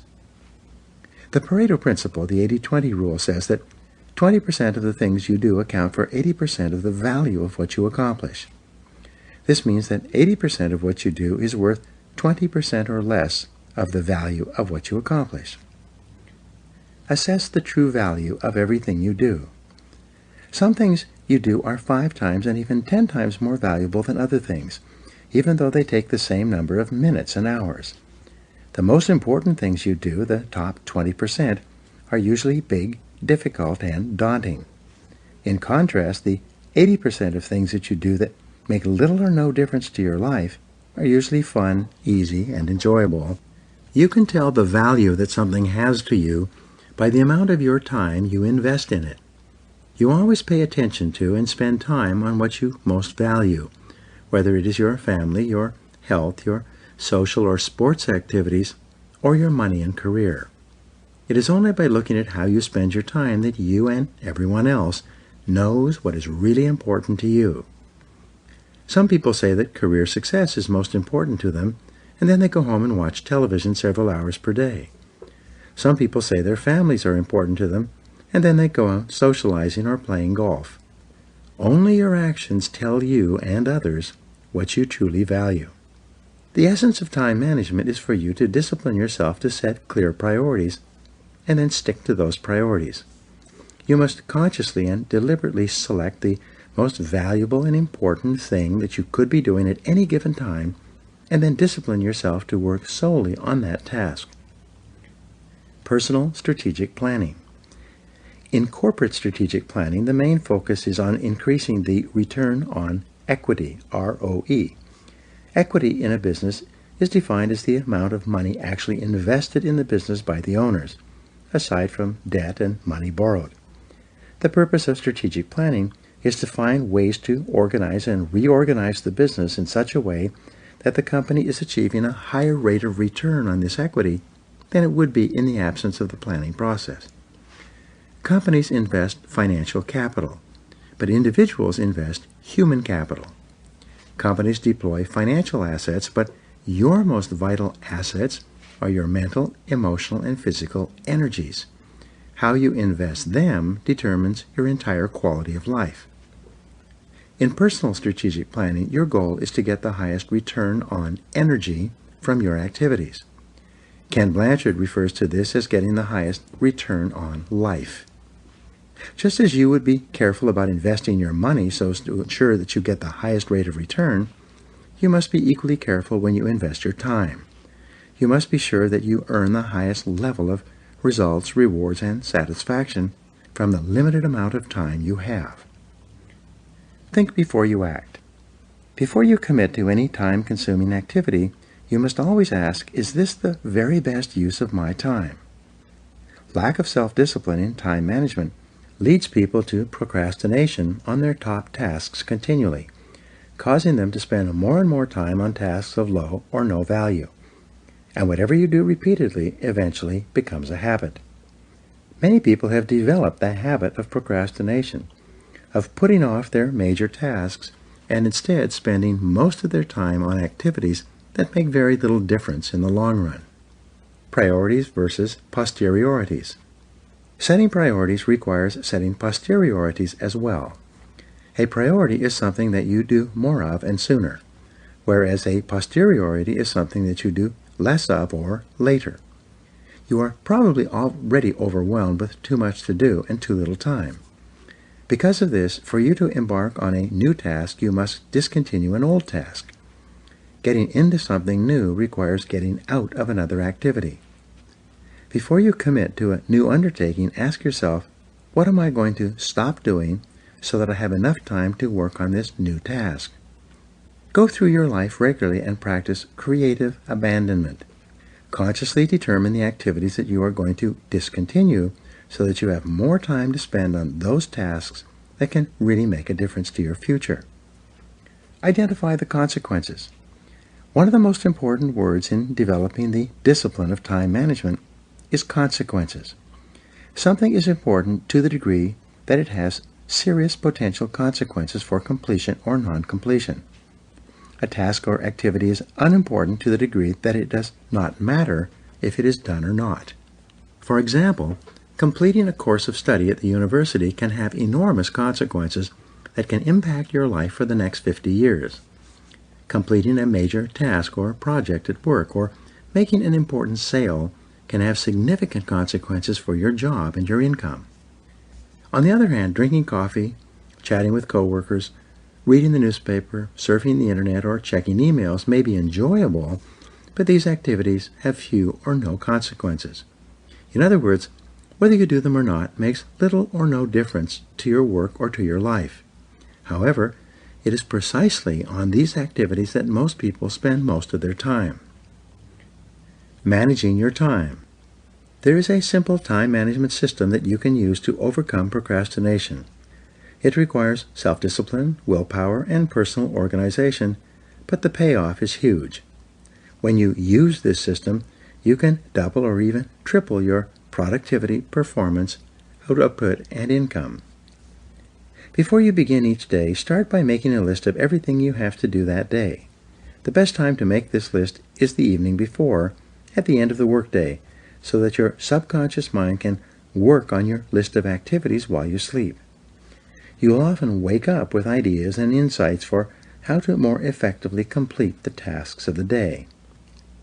Then apply the ABCDE method to your list. A is something that you must do. There are serious consequences for non-completion. A B is something that you should do. There are mild consequences for doing it or not doing it. A C is something that would be nice to do, but there are no consequences whether you do it or not. A D is something that you delegate, and you delegate everything you possibly can to free up more time for those things that only you can do. And E is something you eliminate. You discontinue all tasks and activities that are no longer essential to your work and to achieving your goals. Review your list of activities for the coming day and then write an A, B, C, D, or E next to each task before you start. If you have several A tasks, rank them by importance by writing A1, A2, A3, and so on. Do this with your B and C tasks as well. The rule is that you should never do a B task when you have an A task left undone. You should never do a lower value task when you have a higher value task before you. Once you've organized your list using this system, discipline yourself to start on your A1 task first thing in the morning before you do anything else. Practice single handling. Once you've begun work on your most important task, you must discipline yourself to concentrate single-mindedly with 100% of your time and attention until that task is complete. It takes tremendous self-discipline to select your most important task and then to start on that task rather than doing anything else. But once you begin to work on it, you'll start to feel a flow of energy that motivates and propels you into the task. You'll feel more positive and confident. You'll feel happier and more determined. The very act of starting on an important task raises your self-esteem and motivates you to continue. Deep within each person is an intense desire to feel strong, effective, powerful, and in control of his or her life. You automatically trigger these feelings of self-confidence and self-esteem when you discipline yourself to start work on the task that is most important to you at the moment. 1000% return on investment.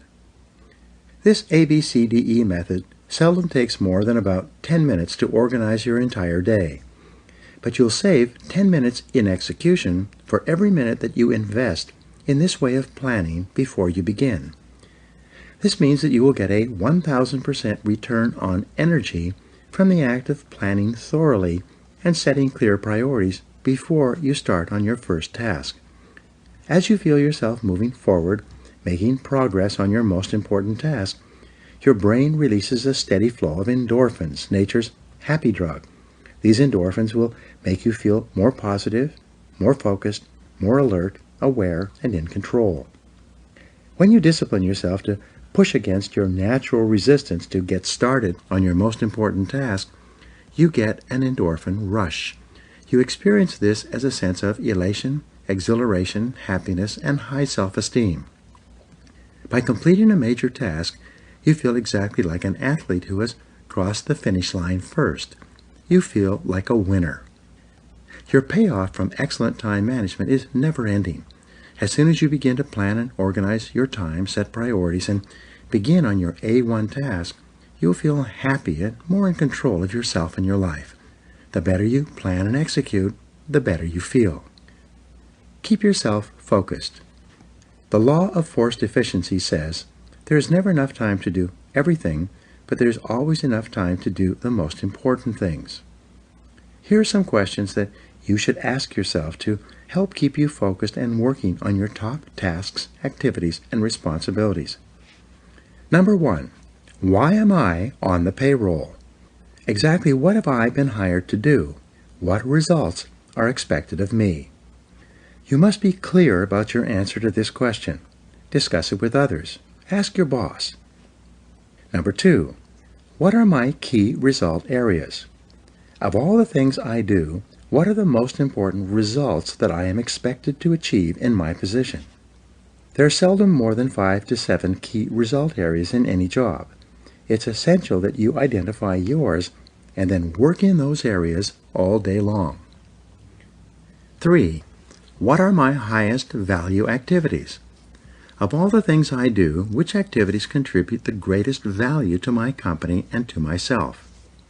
You have core competencies that enable you to make a valuable contribution. What are they? Number 4, what can I and only I do that if done well will make a real difference? There's only one answer to this question at any given time. This is something that you and only you can do. If you don't do it, no one else will do it instead. But if you do it and you do it well, it can make a tremendous difference in your life and work. And finally, question number 5, what is the most valuable use of my time right now? This is the most important of all questions for setting priorities and overcoming procrastination. At every minute of every day, there is an answer to this question. Your ability to organize your life and to select your highest priority is a key measure of your intelligence and your effectiveness. Start today. Starting today, you should apply these key time management principles to every area of your life.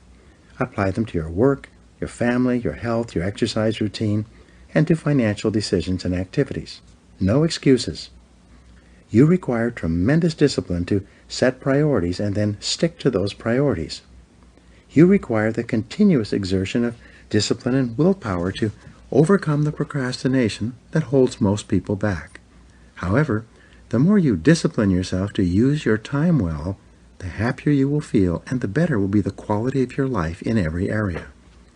What stands between you and your goals are almost always problems and difficulties of some kind. Your ability to effectively solve the problems of daily life can have an enormous impact on your results and rewards. We'll talk about this in the next chapter. Now here are 7 action exercises for you. 1. Make a decision today to become absolutely excellent at time management. Work at it until it becomes a habit. 2. Before you begin each day, make a list of everything you have to do that day. As new tasks arise, write them down before you act on them. 3. Organize your work list by priority by using the ABCDE method over and over until it becomes a habit. 4. Identify your A1 task each day and resolve to work single-mindedly on that task until it is totally complete. 5. Identify the one task that only you can do, and that if you do it well, can make a real difference.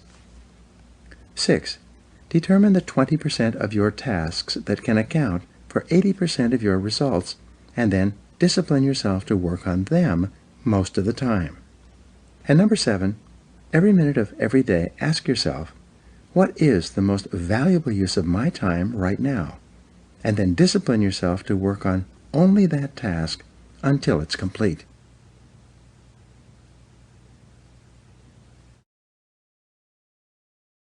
Chapter 14. Self-Discipline and Problem Solving. Experience is not what happens to a man, it is what a man does with what happens to him. Aldous Huxley. Thoughts are causes and conditions are effects. Therefore, the quality of your thinking largely determines the quality of your life. The greatest mental principle is that you become what you think about most of the time. Top people in every field are intensely solution-oriented. They think about solutions most of the time. Instead of getting bogged down in who did or didn't do something or other, the most successful people in every field concentrate on the solutions and what can be done to solve the problem.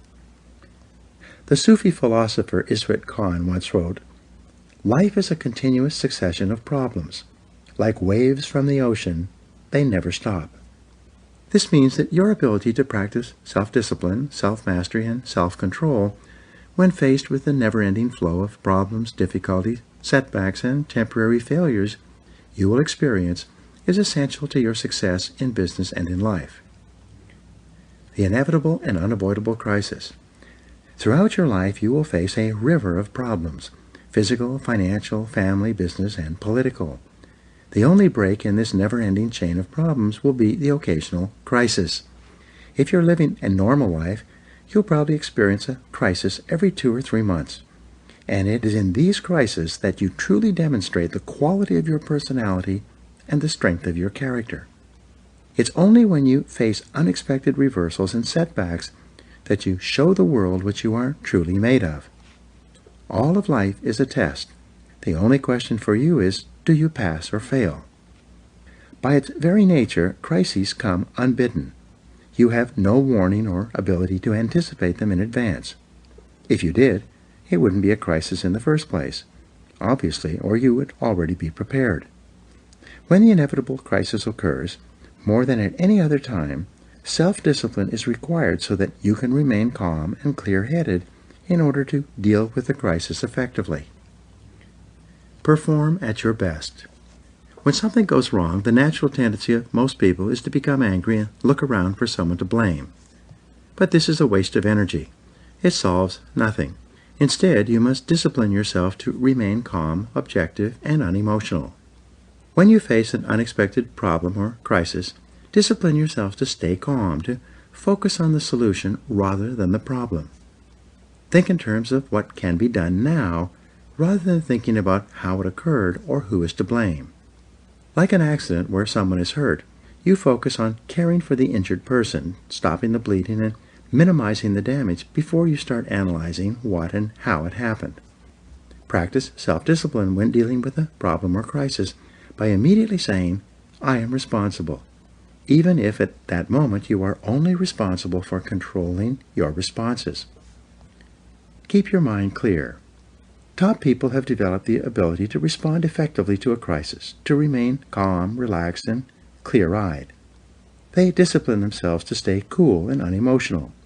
This enables them to think more clearly, to analyze the situation objectively, and to make better decisions. But the moment you become angry and upset, your neocortex, your thinking brain, shuts down. All you have left then is your paleocortex, your emotional brain, which thinks in terms of fight or flight. When your emotional brain is in charge, you think in terms of black and white, yes or no, doing something or doing nothing. You lose the ability to think in shades of gray and to look at all the different possible ways to deal with this particular situation. Top people realize that every problem is an opportunity to grow in self-control and personal confidence. In fact, you will rise in life to the height of the problems that you are capable of solving. Stepping Stones to Success.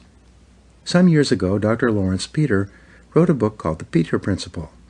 It was an amusing book with a central thesis that cut too close to home.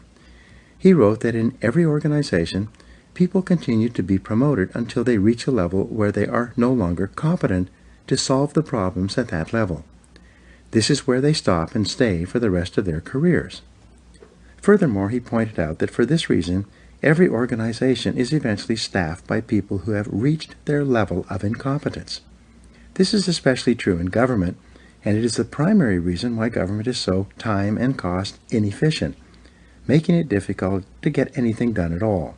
This is usually true in any large bureaucracy. In your own personal life, you continue to rise in your company and your profession in direct proportion to your ability to solve the problems and make the necessary decisions at each level of your career. The good news is that when you think about solutions most of the time, you train your brain to be intensely solution-oriented. No matter what problems or difficulties arise around you, your brain will be continually seeking creative ways to solve the problem. As a result, you actually become smarter and quicker, with more of your thinking brain available to you faster. If you want to learn a physical sport, you begin by learning the basic moves, and then the more advanced moves. You practice these skills over and over again until you can perform them and go through the motions naturally and easily every time. To master the discipline of problem solving, you need to develop a formula or method that enables you to deal effectively with almost any problem you face in the course of your career or personal life. Fortunately, there's a proven formula for problem solving and decision making that you can use in almost any situation. Let's take a look. A 9-step method for solving problems effectively. Step 1. Take the time to define the problem clearly.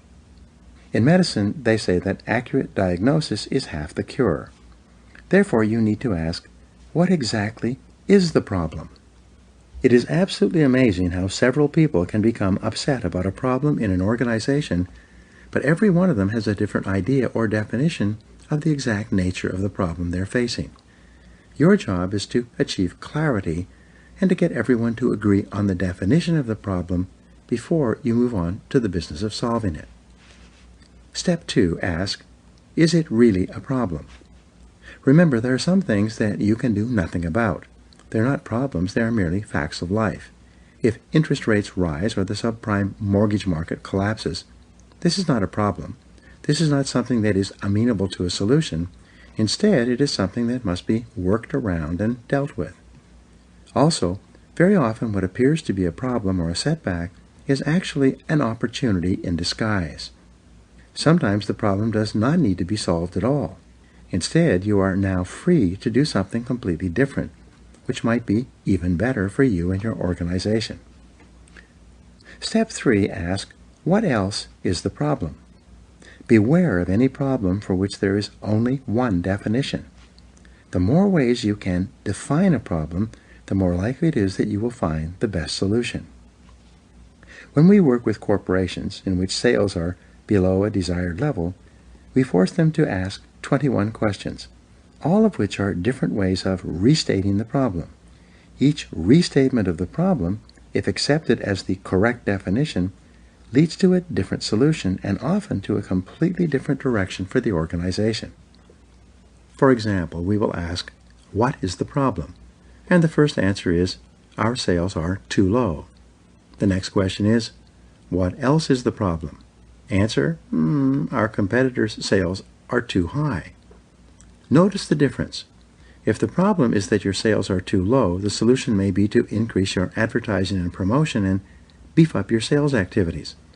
If the definition is that your competitors' sales are too high, the answer may be to improve your products, change your product line, lower your prices, or go into a completely different business altogether. By asking and answering a series of questions like this, we eventually find the correct definition, the one that is amenable to a workable solution. Step 4, ask, how did this problem occur? Seek to understand the causes of the problem so that you can ensure that it doesn't happen again. In your life or business, if a problem recurs repeatedly, it is a sign that your business is poorly organized or out of control in that area. There is a defect built into your systems that is causing the same problem to recur. Your job is to find out why this happens repeatedly so that you can solve the problem at its root. Step 5, ask, what are all the possible solutions?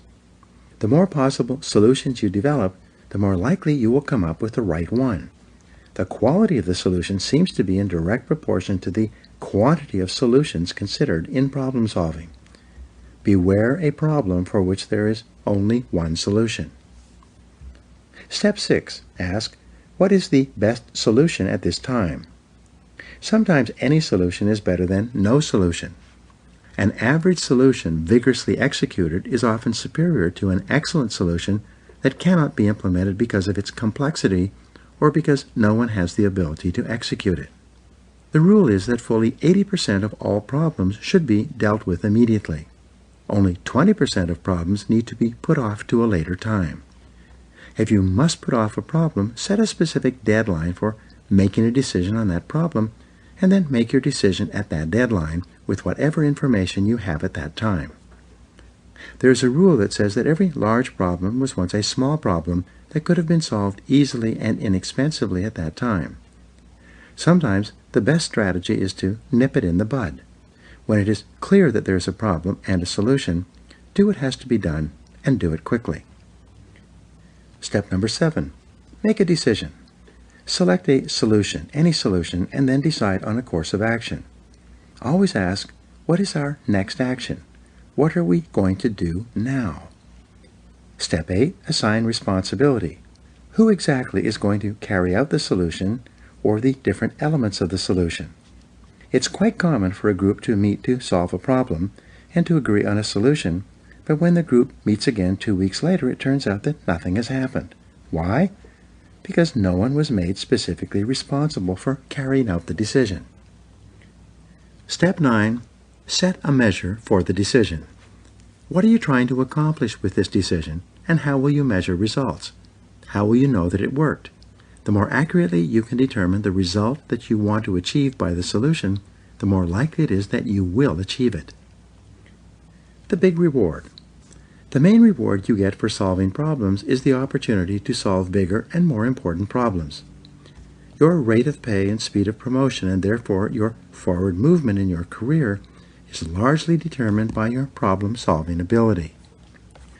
The more you focus on solutions, the more solutions you will come up with, and the more valuable your contribution will be to your organization. The flip side of self-esteem is called self-efficacy. Your level of self-efficacy is defined as how competent you feel you are to solve your problems and achieve your goals.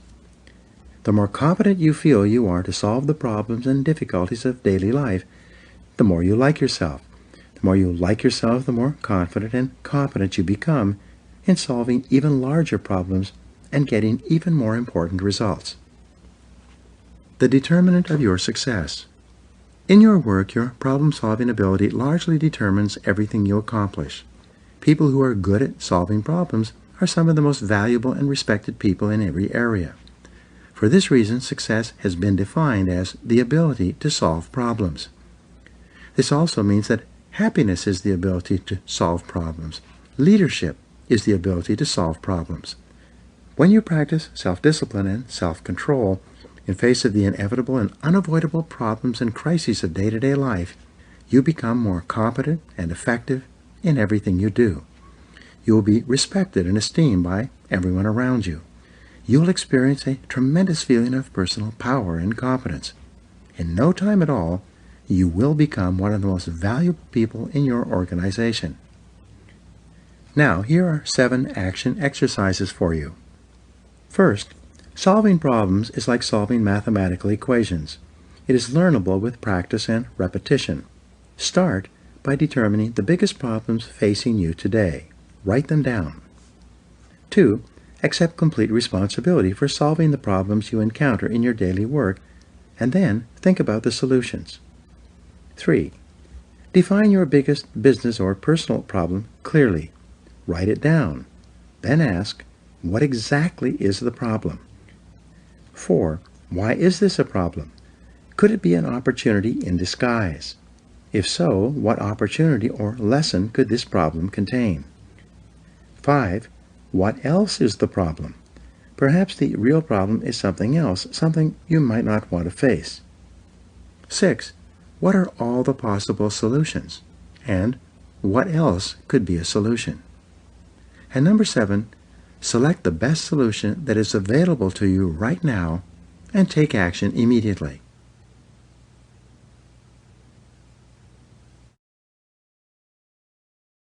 Part 3. A self-discipline and happiness. Your ultimate goal in life is to achieve your own happiness. No one else can do this for you. This personal desire is the motivation behind almost every behavior. Moreover, happiness is more emotional and spiritual than it is a matter of acquiring material things. In this part, you will learn how the practice of discipline in the most important areas of your life can bring you more joy and satisfaction than perhaps any other quality. Chapter 15. Self-Discipline and Happiness. Harry Emerson Fosdick wrote, "No horse gets anywhere until he is harnessed. No stream or gas drives anything until it is confined. No Niagara is ever turned into light and power until it is tunneled. No life ever grows great until it is focused, dedicated, disciplined." Your ability to achieve your own happiness is the true measure of your success in life. Nothing is more important. Nothing can replace it. If you accomplish everything of a material nature but you are not happy, you've actually failed at fulfilling your potential as a human being. In Chapter 4, I described how human beings are purposeful, striving toward achieving goals and end results. However, behind each goal lies another goal, and then still another goal, until you finally arrive at the primum movum, or first moving force in human life. This always turns out to be the desire to be happy. You can only truly be happy when you practice self-discipline, self-mastery, and self-control. It's only when you feel that you are in complete control of your life that you are truly content. The law of control. In my book, Maximum Achievement, I teach the importance of the law of control, which states that You feel happy to the degree to which you feel you're in control of your own life. You feel unhappy to the degree to which you feel you are not in control or controlled by other factors or people. Psychologists call this your locus of control. There are 50 years of research and hundreds of books and articles on the subject. They all conclude that stress and unhappiness arise when you feel controlled by outside circumstances. This is explained as the difference between an internal locus of control, happy, and an external locus of control, unhappy. You have an internal locus of control when you feel that you are in charge. You make your own decisions, and what happens to you in life is largely determined by yourself. When you have an internal locus of control, you feel that you are behind the wheel of your own life, and that you are in the driver's seat. You feel that you determine most of what happens to you. As a result, you feel strong, purposeful, and happy. On the other hand, you have an external locus of control to the degree to which you feel that you are not in control or that you have little ability to direct your own life. For example, if you feel that you are controlled by an arbitrary or critical boss, but you cannot afford to lose your job because you have no savings put aside, you experience high levels of stress and anxiety. This causes you to do a poor job, which makes it even more likely that your difficult boss will fire you, and this often brings about exactly the circumstances you fear.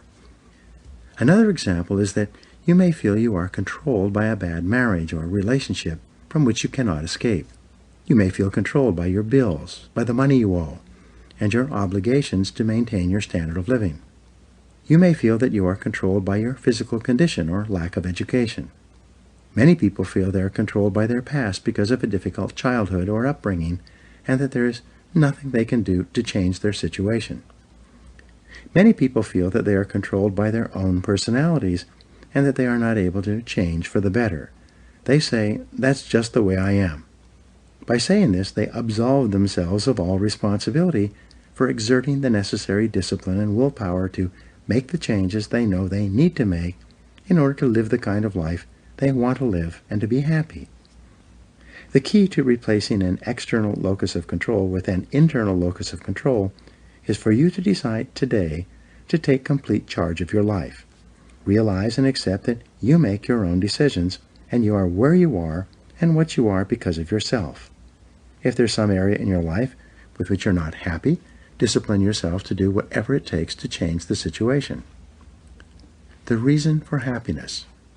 It is often the size of the gap between your present situation and the conditions and circumstances that you feel that you need to be happy that determines whether you are happy or unhappy. This is very much a matter of your own evaluation and decision. There's an old saying that success is getting what you want, happiness is wanting what you get.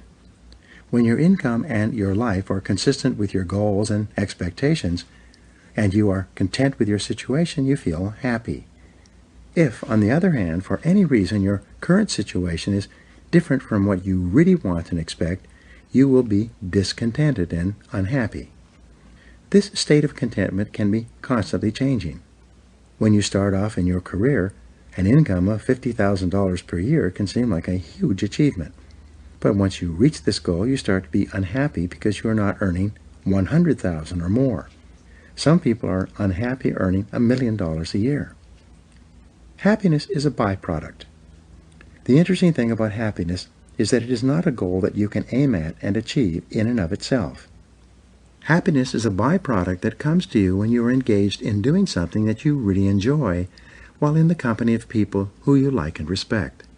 Earl Nightingale, perhaps the most famous and respected radio commentator on success and history, said that happiness is the progressive realization of a worthy ideal.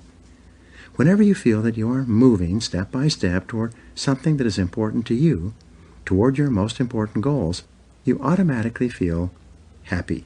You feel satisfied and content. You feel a tremendous sense of personal growth and well-being. 5 ingredients of happiness.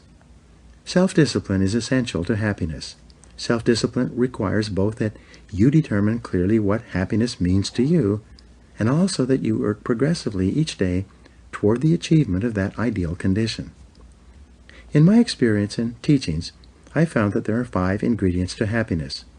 A shortfall in any one of these areas can cause stress, unhappiness, and a feeling of being out of control.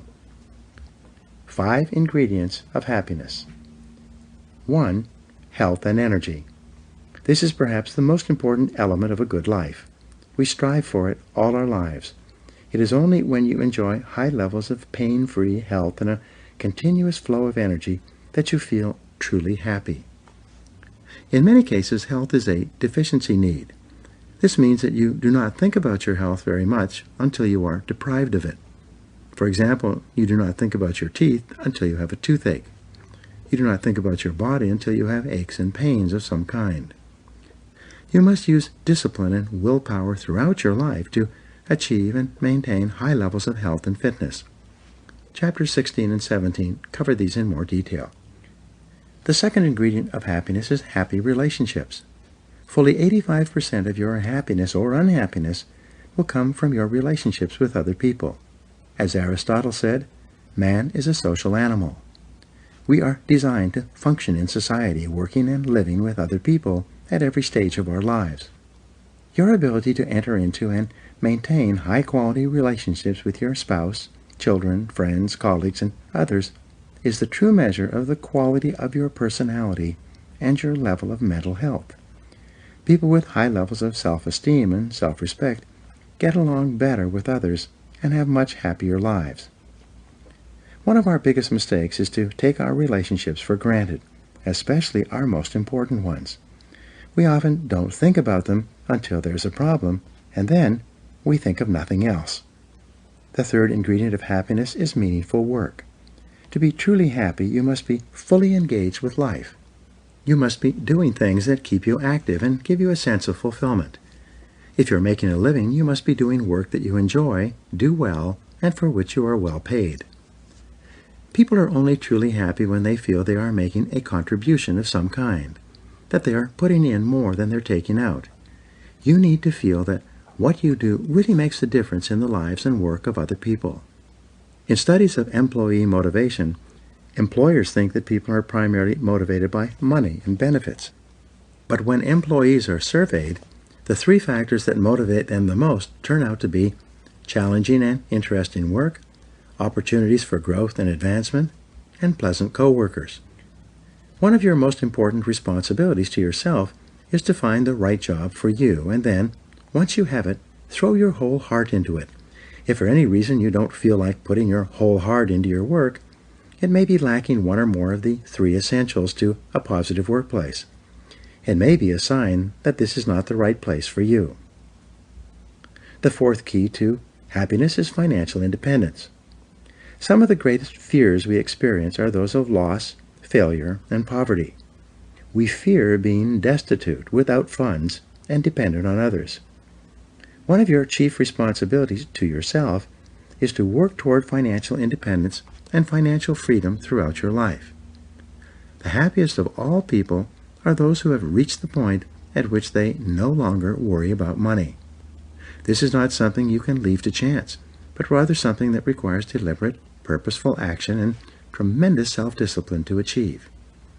Whenever you feel that there is a big gap between where you are today financially and where you would ideally like to be, you experience stress, worry, and unhappiness.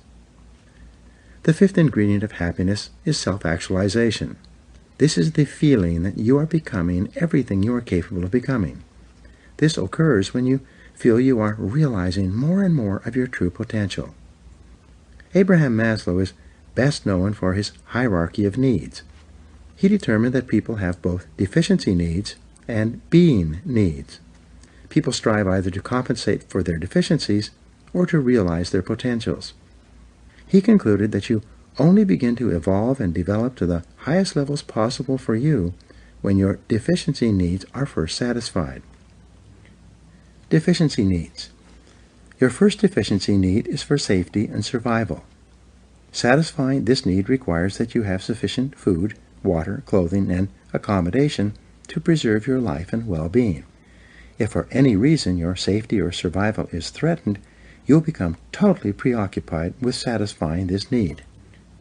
You will experience tremendous stress, and you will be completely unhappy until you are safe once more. For example, think about being in a life-threatening situation. The second deficiency need that Maslow identified is the need for security. This need embraces financial, emotional, and physical security. You need to have enough money to provide for yourself, security in your relationships at work and at home, and physical security to assure that you are not in danger of any kind. If your security needs are threatened, you become completely preoccupied with them. For example, think about losing your job suddenly. How would you feel? The third deficiency need that Maslow identified is belongingness. Each person has a need to be in social relationships with others, both at home and at work. You need to be recognized and accepted by other people in your world. Each person needs to be comfortable in his or her relationships with others and seen and accepted as part of a team or group. Self-esteem needs. Once you have achieved a sufficient level of each of these basic needs, safety, security, and belongingness, you then turn to satisfy the higher needs for self-esteem and self-worth, your being needs. Your self-esteem is the core of your personality and largely determines how you feel about everything that happens to you. Everything you do in life is either to increase your self-esteem or to protect it from being diminished. Your self-esteem, how you feel about yourself and how much you like and value yourself, determines your happiness more than any other single factor. Your self-esteem comes from many factors. When you are liked and accepted by others, living consistently with your highest values, doing a good job and being recognized for it, and moving progressively toward the achievement of your goals and ideals, then you naturally feel happy and satisfied. You feel valuable and very much in control. The highest human need. The highest need that Maslow identified was for self-actualization. He concluded that less than 2% of the population ever reaches this height of personal fulfillment.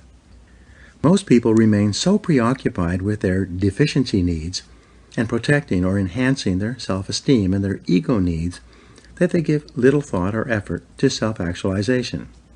But it is only when you realize that you have tremendous personal potential and begin striving to do, be, and have more than ever before in some area that you begin to experience self-actualization and true happiness. The happiest of all people are those who feel that they are doing something worthwhile and important with their lives. They feel they are stretching and moving beyond anything they've ever done before. People devoted to self-actualization may be writing books or creating works of art. They may be climbing mountains or competing in sports. They may be building businesses or scaling the heights of their professions. The wonderful thing about self-actualization needs is that they can never be completely satisfied. As you continually strive throughout your life to be and have and do more than ever before, you experience a steady flow of happiness and contentment. You feel that you are becoming more and more of what you are truly meant to become. Never be satisfied.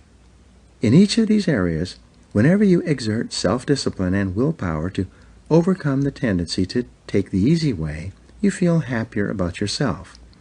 When you take a leap of faith in the direction of your dreams, and then discipline yourself to keep going in spite of all obstacles and hardships, you feel powerful. Your self-esteem and self-confidence increases, and then as you move step by step toward your ideals, you feel genuinely happy. In the next chapter, you will learn how to incorporate self-discipline into your daily health habits to assure that you live a long, happy, healthy life. Now here are some action exercises for you. 1.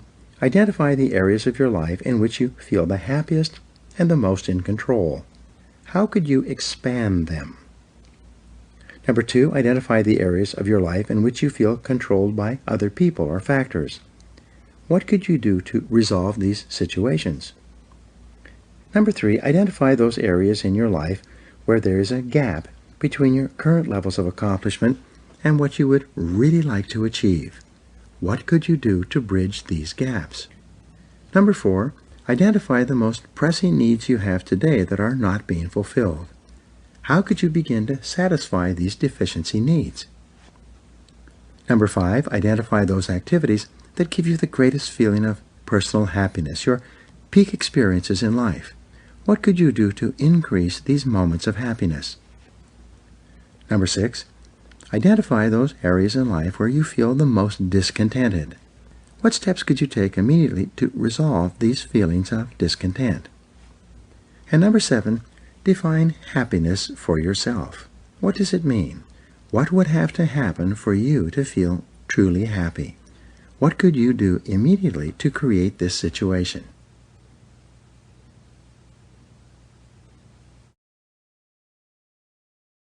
Chapter 16. Self-Discipline and Personal Health. Abraham Joshua Heschel said, "Self-respect is the root of discipline. The sense of dignity grows with the ability to say no to oneself."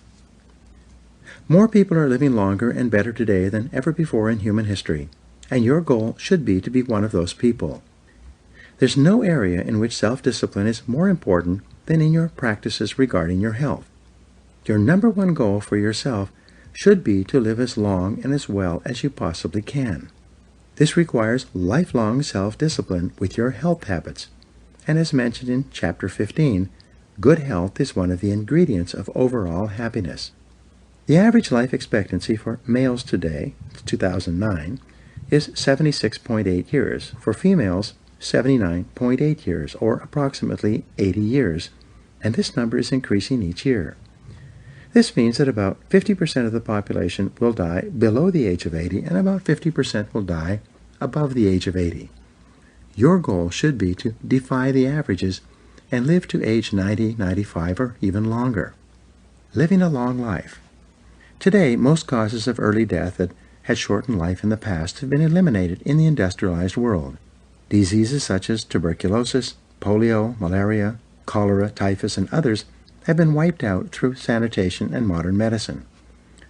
The predominant causes of early deaths today are heart disease, cancer of all kinds, diabetes, and traffic deaths, all of which are subject to your control to a certain extent. You cannot predict or protect against the unpredictable like random accidents, but you can use your self-discipline to control the controllable in your life. 7 key health habits. The Alameda study, covering many thousands of people for more than 20 years, concluded there were 7 key health habits that contributed the most to long life. Number 1, eat regularly, rather than fasting, starving, or gorging. Eat normal, healthy meals, preferably 5 or 6 times per day, with your last meal fully 3 hours before you go to sleep. Number 2, eat lightly. Overeating makes you tired and sluggish, whereas eating lightly makes you feel healthy and alert. As Thomas Jefferson wrote, "No one ever regretted eating too little after a meal." Number 3, don't snack between meals. When you eat, your body has to break down and digest the foods in your stomach so that they can move into your small intestine. This requires 4 to 5 hours.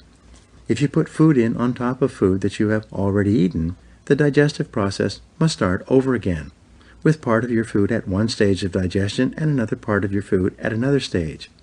This leads to upset stomach, heartburn, drowsiness, especially in the afternoon, and constipation. Number 4, exercise regularly. The ideal is about 30 minutes a day or 200 minutes per week.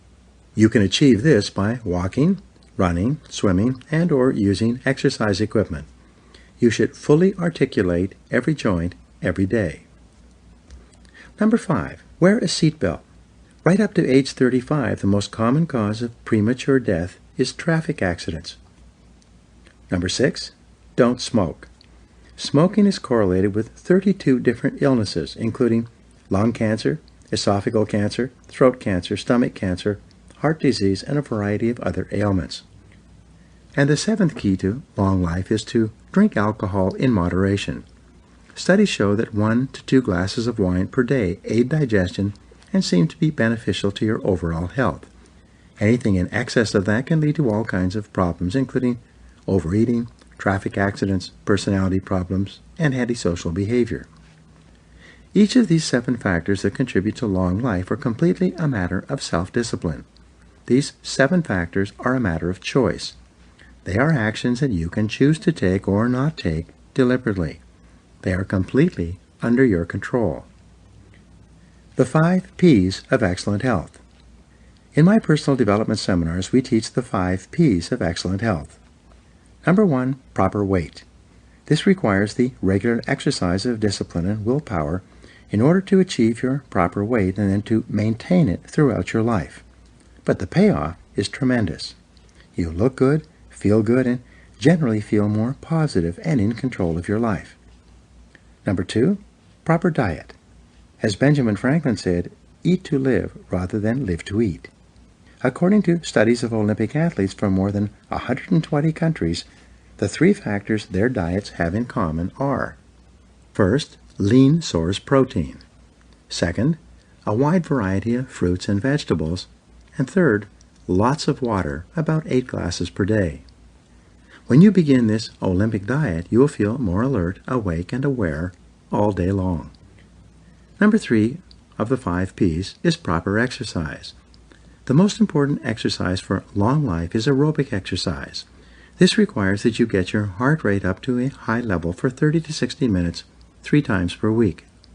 You can achieve this through brisk walking, running, cycling, swimming, or cross-country skiing.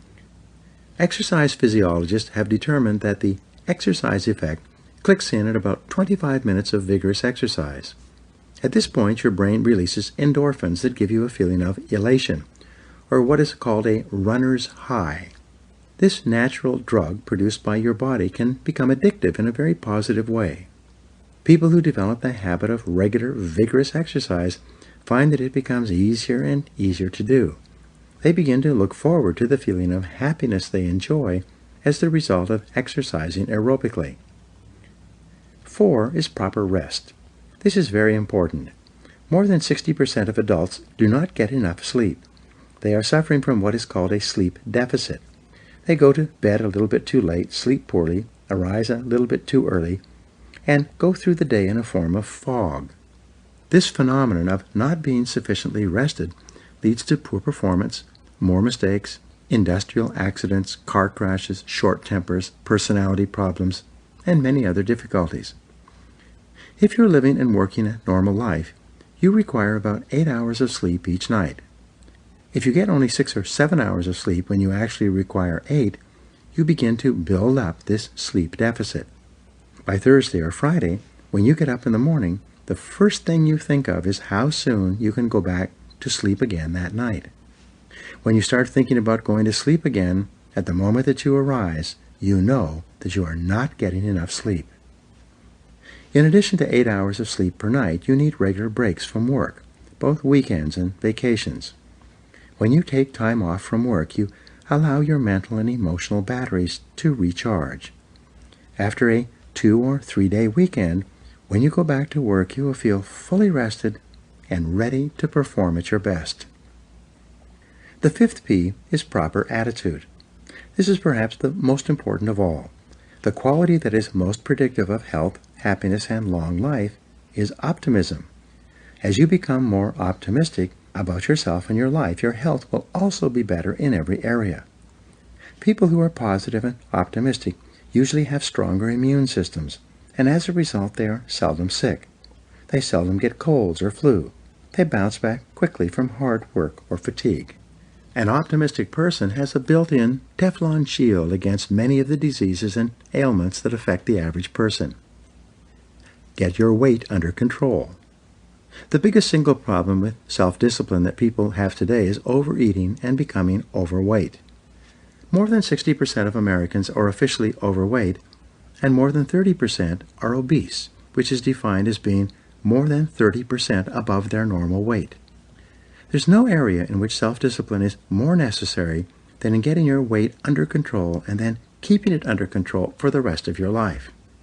You've heard it said that diets don't work. What this really means is that when you starve yourself to lose weight, you'll tend to put the weight back on almost as quickly as you lost it. There are many reasons for this. Each person has a certain metabolic rate. This is the rate at which you burn energy. This metabolic rate is set over the course of your lifetime by the amount of food you eat relative to the amount of exercise you do to work it off. In addition to your metabolic rate, you have what is called a set point. This is where your weight is set, like a thermostat, and to which it returns no matter how much you take off as the result of crash dieting. Change your set point. To lose weight permanently, you must change your set point to a lower number. To achieve this, the first thing you do is create a clear mental image of how you will look when you are at your ideal weight. Get a picture out of a magazine of someone who has the body you want to have, and then paste your photo where their face appears.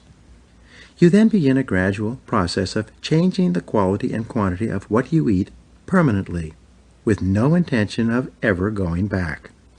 Be prepared to work on this permanent change for at least a year. Remember, if you are overweight, it has taken you many years to get to where you are today. Be prepared to invest a lot of time in getting back. The fatal flaw in dieting. Many people diet and lose weight with the idea that as soon as they have dropped a certain number of pounds, they can reward themselves by going out and having a fabulous meal or consuming unlimited desserts. In other words, they use the idea of filling up on foods as the reward for losing weight in the first place. This approach is doomed to failure. Instead, set up a reward system for yourself that does not include food. Decide instead to buy yourself new clothes that will only fit you at your ideal weight. Take yourself and your family on a vacation where you engage in fun activities. Make a bet with someone that you will take off the weight and keep it off for 1 year. The formula for permanent weight loss. The key to perfect health can be summarized in 5 words. Eat less and exercise more. The only way that you can lose weight permanently is to burn off more calories than you consume. There's no other way. Moreover, you can only do this over an extended period of time, especially if you've allowed yourself to put on a lot of excess weight. In my program, Thinking Big, we teach the importance of avoiding the 3 white poisons: sugar, salt, and flour. Get rid of sugar. To lose weight permanently and to enjoy high levels of health and energy, you should eliminate all simple sugars from your diet. Simple sugars are contained in candy, cake, pastries, desserts, soft drinks, canned fruits, sugar in your coffee, and all other forms of sugar that people consume in large quantities every day. The fact is that you require no additional sugar to enjoy superb levels of physical health. Simply by eliminating all sugar and sugar products from your life, by going cold turkey on sugar, you'll begin to lose as much as 1 pound per day. Pass on the salt. In addition, you should eliminate all additional salt from your diet. Although the average American gets sufficient salt in all the different foods he eats, he consumes an extra 20 pounds of salt each year by eating foods with high salt content and by then adding additional salt to meals. When you consume excess salt, your body retains water in order to hold that salt in suspension. When you stop consuming excess salt and simultaneously drink 8 glasses of water per day, your body releases all the excess fluid, and you can actually experience weight drops of as much as 4 or 5 pounds in the first day. Avoid white flour products. Finally, eliminate all white flour products from your diet.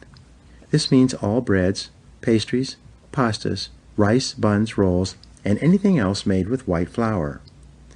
White flour is actually an inert substance from which all nutrients have been removed and then bleached out. When you see the words enriched white bread, they mean that the white flour, which is essentially a dead food material, has been fortified with artificial chemical vitamins, almost all of which are then destroyed in the baking process. There is no food value in a white flour product. A simple change of diet. Not long ago, I got a letter from a 32-year-old man in Florida. He told me that he had read my books and listened to my programs for years. He had achieved a higher level of financial and career success than he ever imagined possible, but he was still carrying an extra 20 pounds of weight that he could not get rid of, no matter what he did. Then one day he listened to Thinking Big, and he heard my comments on the 3 white poisons. Fortunately, he was both disciplined and determined. He used his willpower to slam the brakes on these 3 foods and discontinue them completely. He said that what happened next was nothing short of miraculous. Within 6 months, he had dropped 22 pounds. When he wrote to me, he had kept them off for 2 years. He said that he looked different, felt different, was more attractive to women, and had higher levels of self-confidence and self-esteem. His whole life had improved since he dropped the excess weight. Live to be 100. Your goal in life should be to enjoy the highest levels of health and energy possible. This requires that you eat the right foods and fewer of them. It requires that you get regular exercise and move every joint of your body every single day. To enjoy superb physical health, you must get lots of rest and recreation. Now, here are 7 action exercises for you. 1. Idealize with regard to your health. If you could wave a magic wand and make your health perfect in every way, how would it be different from today? 2. Resolve to make the rest of your life the best of your life. What is the first thing you should change or do? 3. Get a complete medical examination and ask your doctor for advice on how to enjoy superb levels of physical health. Then, follow that advice. Number 4. Determine your ideal weight and set it as a goal. Use the goal-setting process you learned in Chapter 4 to make a plan to achieve it and keep it there for life. Number 5. Use mindstorming, described in Chapter 4 as well, and write out a list of at least 20 answers to the question, what can I do every day to enjoy superb levels of health and energy? Number 6. Review the health habits and research discussed in this chapter and give yourself a grade ranging from 1 to 10 on how well you are practicing them. And number 7, decide on one specific action that you're going to take immediately to ensure that you live to be age 80, 90, and beyond.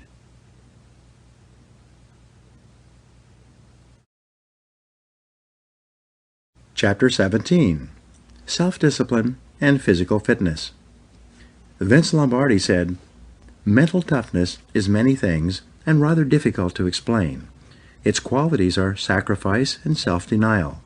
Also, and most importantly, it is combined with a perfectly disciplined will that refuses to give in. It is a state of mind that you could call character in action." For you to achieve and maintain high levels of physical fitness requires a lifetime of self-discipline and willpower. The good news is that physical fitness is its own reward. Not only do you feel good while you're exercising, but you feel wonderful about yourself the rest of the time. If your goal is to live a long, healthy, happy life and be fit and trim physically, there's no substitute for regular exercise. Fortunately, you do not have to train for the Olympics or a triathlon to enjoy superb levels of physical well-being.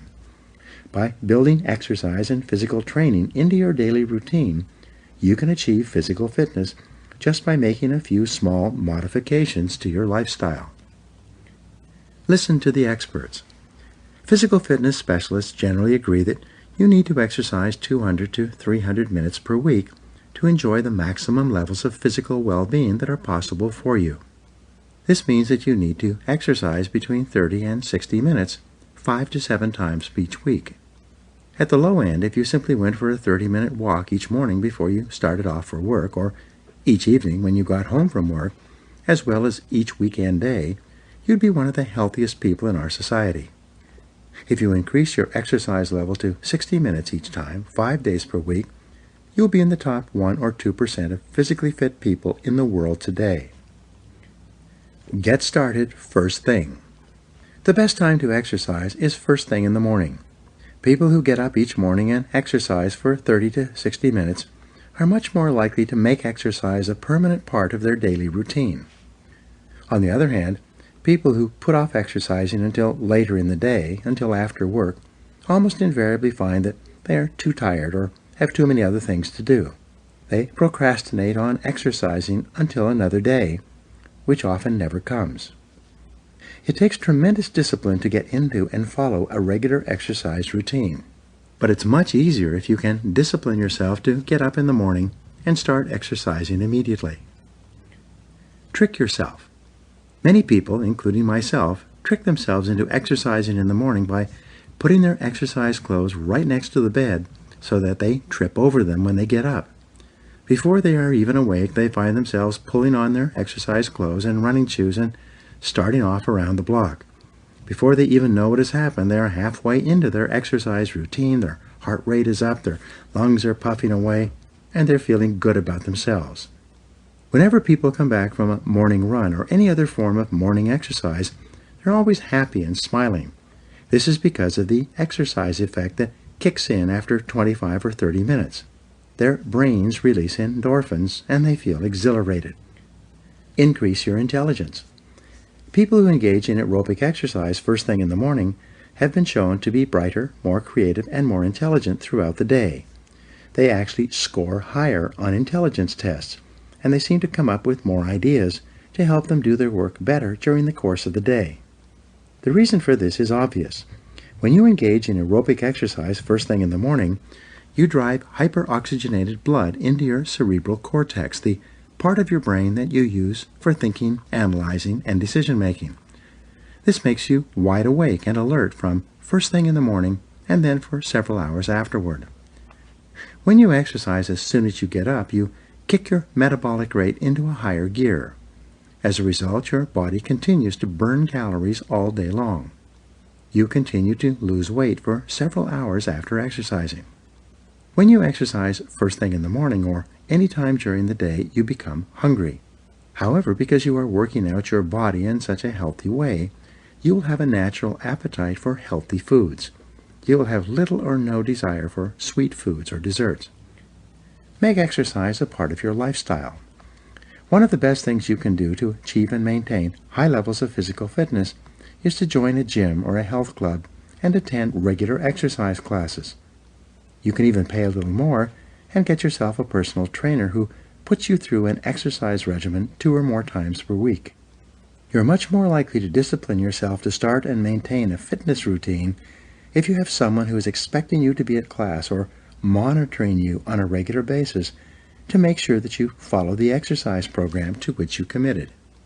Many people today are hiring personal trainers. A personal trainer can either come to your home or place of work, or you can go to a gym that has personal trainers on staff who will work with you on the specific equipment you want to use.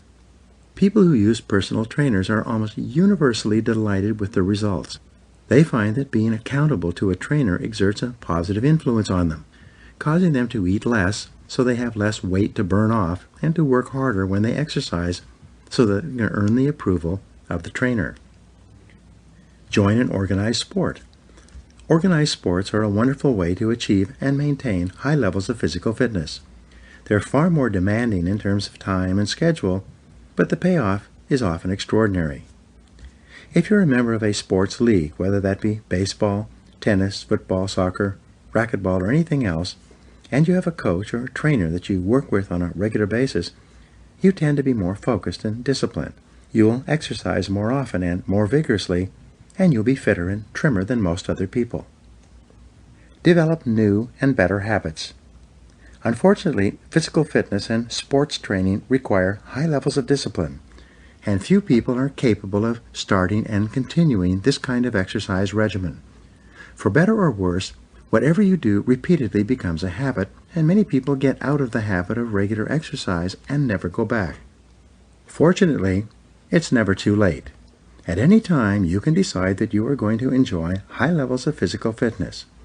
You can make a decision right now to start a physical fitness routine of some kind, and then set it as a personal test or challenge to see if you have the willpower and discipline to follow through on your resolution. You can start today. Some years ago, there was a 68-year-old woman living in a senior citizens' home who had never given much thought to physical exercise. She had worked hard, raised her family, become a grandmother, and was now living comfortably in a senior citizen's residence. One day she saw a television special on jogging. During this special, they interviewed a couple of people in their 50s and 60s who were running marathons. Some of them had started running later in life. This 68-year-old woman decided that she wanted to run a marathon as well. She drove down to a nearby store and bought the proper shoes for walking and running. That day she began her exercise regimen by walking around the neighborhood where she lived. Over the next few weeks she walked ever greater distances. she bought books and sought advice on how to exercise and train her legs for running. After 2 months, she began jogging a little as part of her walking routine. After 6 months, she began running as part of her walking and jogging routine. By the end of the first year, she had run in a mini marathon in her local community. By the time she was 75, she had completed 10 26.4-mile marathons and 2 50-mile cross-country marathons. And the most remarkable thing was that she had never run before the age of 68. So what's your excuse? If this 68-year-old woman could start exercising so late in life, why can't you? One of the greatest guarantors that you will live a long, happy life, being bright, alert, and full of energy, is that you begin a regular physical training program 4 or 5 days per week and continue it for the rest of your life. When you exert your self-discipline and willpower to achieve a high level of physical fitness and then maintain it year after year, you'll feel terrific about yourself. In the next chapter, you'll learn how self-discipline in marriage can have a wonderful effect in assuring a long life of happiness and fulfillment with another person. Now here are 7 action exercises for you. First, today is the day. Make a decision that you're going to achieve the best physical condition of your life in the months ahead, and then take action immediately. Number 2, get a complete medical examination so that you know your condition and limits before you begin. Number 3, start walking 30 minutes each day, preferably first thing in the morning or, if not in the morning, right after work. 4, join a gym or health club, pay for a year, and make an appointment with yourself to work out 5 times a week, 60 minutes each time. 5, hire a personal trainer and have him or her guide you through an exercise program that includes aerobics, strength, and flexibility exercises each week. Number 6, invest in a treadmill, a life cycle, or an elliptical machine and put it in front of your television so that you can exercise as a part of your home and family life. And number 7, start gradually and work up slowly, resolving to exercise for several weeks before you notice a major difference. Be patient, persistent, and determined.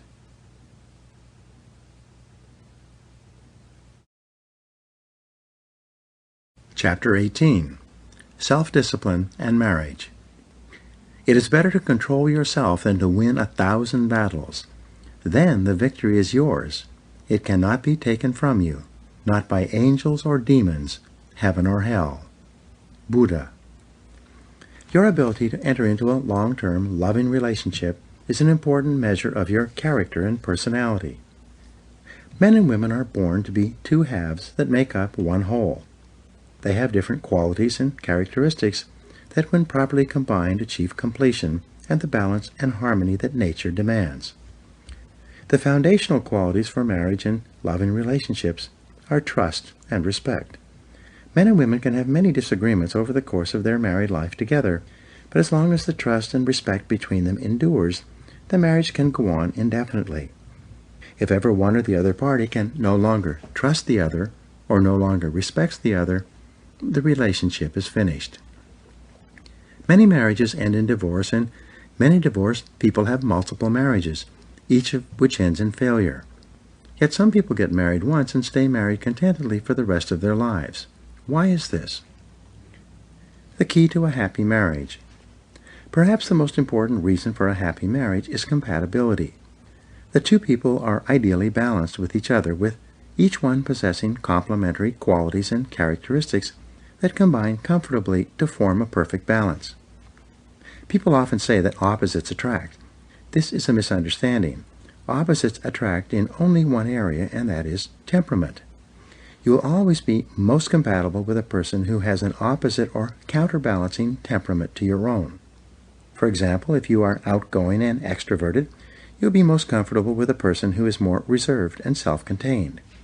If you are voluble and expressive, you'll be most compatible with a person who is relaxed and a good listener. Nature demands a balance in temperament for 2 people to be compatible and happy together. Birds of a feather. In all other areas, especially in the area of values, it is similarities that attract. Birds of a feather do flock together. You will always be attracted to people and most compatible with those who have the greatest number of fundamental values in common with yourself. All of love of any kind is a response to value. We love what we most value both in ourselves and others. When a couple is truly happy together, they seem to have very much the same values regarding family, money, ethics, work, children, politics, religion, and other people. People will often point out that there are happy couples who vote for different parties or come from different religious backgrounds. But the critical issue in balance and harmony revolves around the intensity with which a person values something. This intensity determines if a person is absolute and unbending or relaxed and flexible in his or her adherence to a particular belief about a particular part of life. People can love and live together happily for many years, even though they support different political parties, as long as political belief is not so important to either of them that it takes precedence over more important elements of their relationship, such as children, family, and values. Love is our greatest need in life. It is said that everything we do in life is either to get love or to compensate for a lack of love. Psychologists generally agree that the root cause of personality problems in adult life can be traced back to love withheld in infancy and childhood. People need love like roses need rain. Without sufficient love and acceptance, individuals exhibit all kinds of personality and physical problems. It is only possible to be happy when your needs for love are completely fulfilled. A happy marriage requires tremendous self-discipline and self-control. Love requires self-denial and sacrifice. When you're truly in love with another person, that person's happiness and well-being becomes more important than your own. You are willing to pay whatever price and make whatever sacrifice in order to ensure the well-being of the person you love. In the Christian Bible, in a letter to the Corinthians, the Apostle Paul says, "Love suffereth long, and is kind. Love envieth not. Love avengeth not itself, is not puffed up. Love doth not behave itself unseemly, seeketh not his own, is not easily provoked, and thinketh no evil. Love rejoices not in iniquity, but rejoices in the truth. Love beareth all things, believeth all things, hopeth all things, endureth all things. Love never fails." Different strokes require tolerance and understanding. Each person is an individual with unique and special characteristics that make him or her different from all other people. Each person has different ideas, tastes, desires, hopes, dreams, and expectations. Each person has had different experiences and developed different ways of seeing and dealing with the world around him or her. When you come together with another person in a loving relationship, no matter how close you feel to each other, and no matter how compatible you may be in many ways, you will still have areas of disagreement, dissatisfaction, and discontent. This is normal and natural, and something to be worked through by practicing self-discipline and self-control whenever these differences occur. Self-discipline in a relationship requires that you be completely honest and open, that you be yourself and never try to be someone or something else. Self-discipline and honesty require that you state clearly what you are thinking and feeling without anger or irritation, and that you listen calmly and patiently to the feelings, thoughts, and opinions of the other person. Male-female communication styles. Men and women are different in many ways. According to MRI scans, when men communicate, they use only 2 centers of their brains. When women communicate, they use 7 centers of their brains. It is as though men have 2 headlights with which to communicate, whereas a woman's brain is like a fully lit Christmas tree. Men can only process 1 sensory input at a time, whereas women can process multiple sensory inputs. When a man is watching television, he does not see or hear anything else, including words spoken to him from the side or behind. He becomes totally fixated on the visual images and words on the screen. When a man is driving a car, he has to turn down the radio to read the map. He has to turn down the television or radio to answer the telephone. He cannot read and listen or watch at the same time. Men can do many things extremely well, but they can only do one thing at a time. Men tend to be very focused. Women, on the other hand, can talk, make dinner, watch television, read the day's mail, and talk to her children or husband all at once. They are multidimensional and can process several inputs simultaneously. They can talk and listen at the same time and be aware of what other people around them are doing and saying. Women are relationship experts. They are very sensitive to other people. When a man and a woman attend a social gathering, within 10 minutes the woman will have done an analysis and assessment of the situation of each of the other people in the room, especially couples. In contrast, the man accompanying the woman will have noticed little or nothing. This is because men are simple and straightforward in their thinking, whereas women are complex, aware of small details, and extremely sensitive to the dynamics and nuances of the relationships of the people around them. A man can call his wife on the phone and say, "Hello." Although she has only heard one word, she will immediately ask, "What's wrong?" She can pick up a wealth of meaning and emotion from a single word on the phone or a single glance or look when he walks in the door. Relationship building takes effort. Because of the many differences between men and women, it takes tremendous discipline to build and maintain a long-term, loving, and happy relationship. Perhaps the most important area of mutual compatibility has to do with the discipline of listening. It's only when two people take the time to listen closely and carefully to each other when they speak that the lines of communication stay open, and this is when love and harmony continue in the relationship. There are 4 simple disciplines of effective listening. They are mostly of importance to men who are notoriously poor listeners, especially with the women in their lives. This is not because they're not interested. It's simply because their minds are focused on something else and they are easily distracted. The disciplines of listening. First, listen attentively. The first discipline is to listen attentively without interrupting.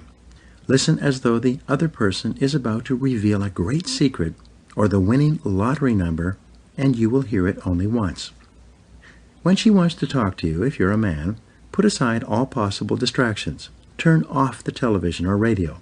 Put down the newspaper or mail. Face her directly, lean slightly forward, and concentrate single-mindedly on what she is saying.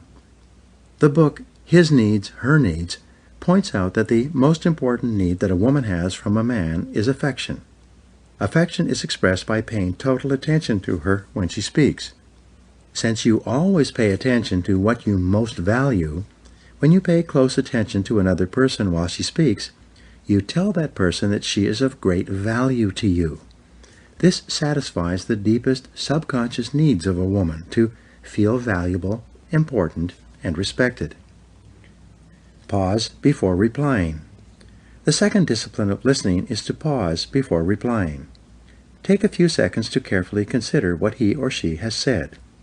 When you pause, you avoid the risk of interrupting the other person if she is just reformulating her thoughts.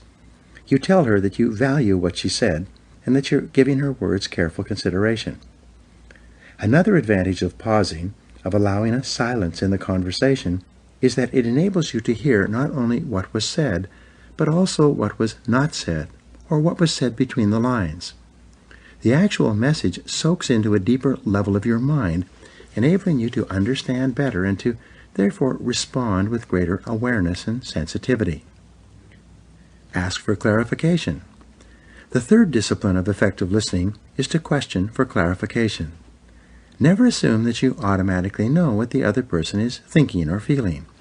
Instead, if you're at all unclear, simply ask, "How do you mean?" or "How do you mean exactly?"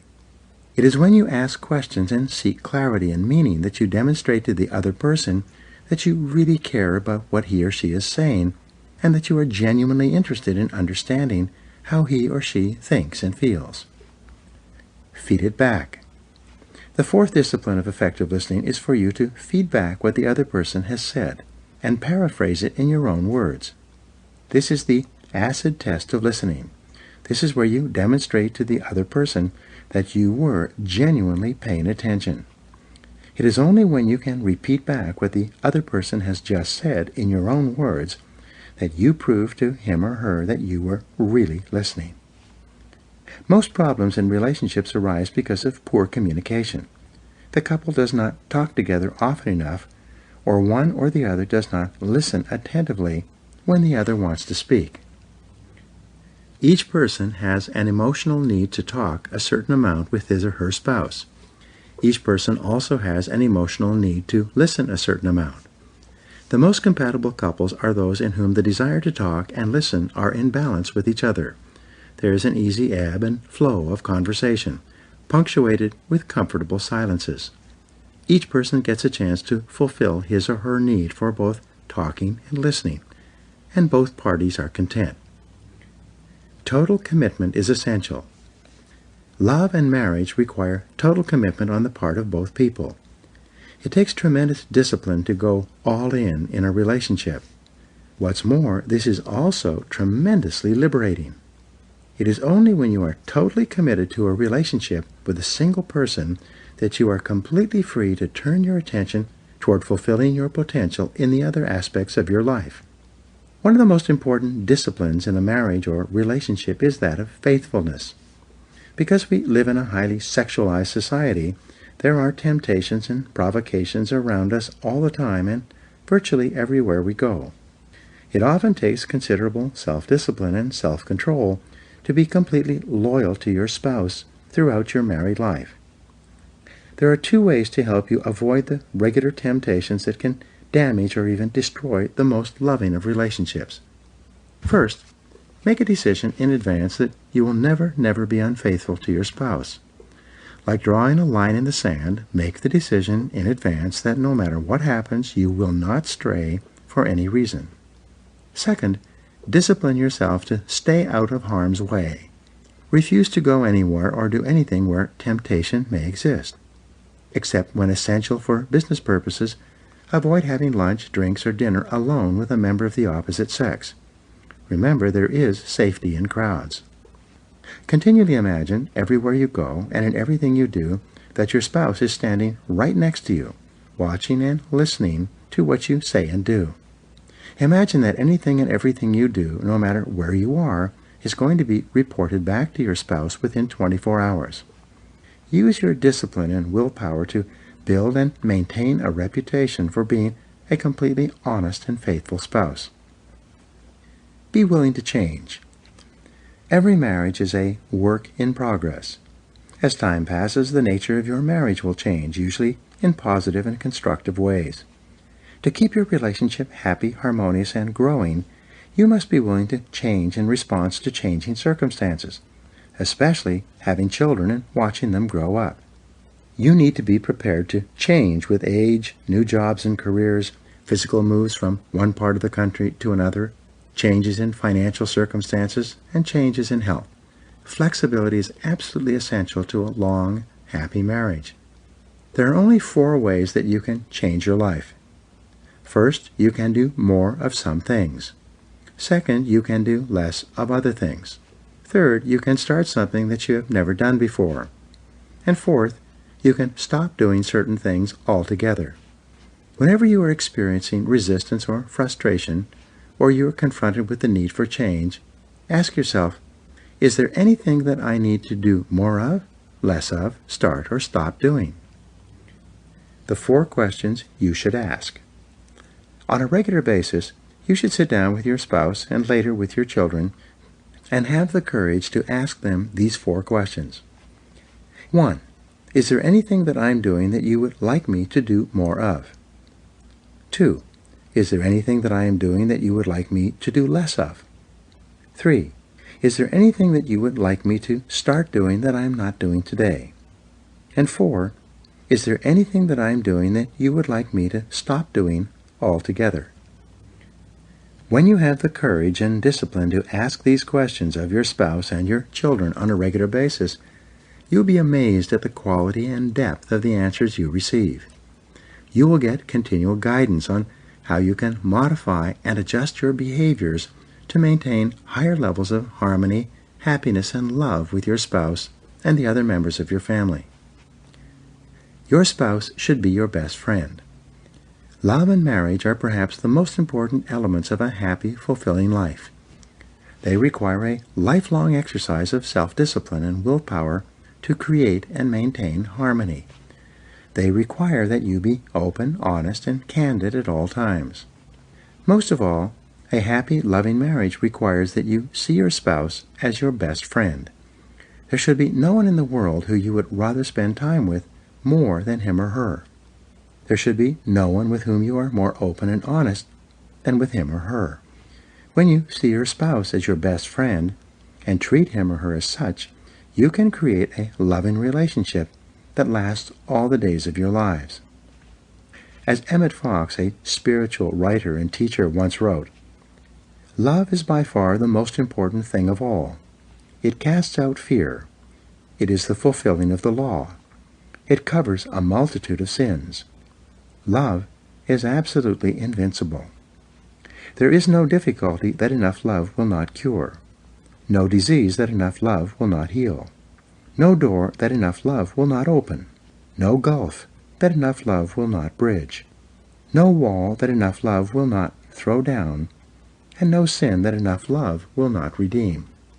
It makes no difference how deeply seated may be the trouble, how hopeless the outlook, how muddled the tangle, how great the mistake.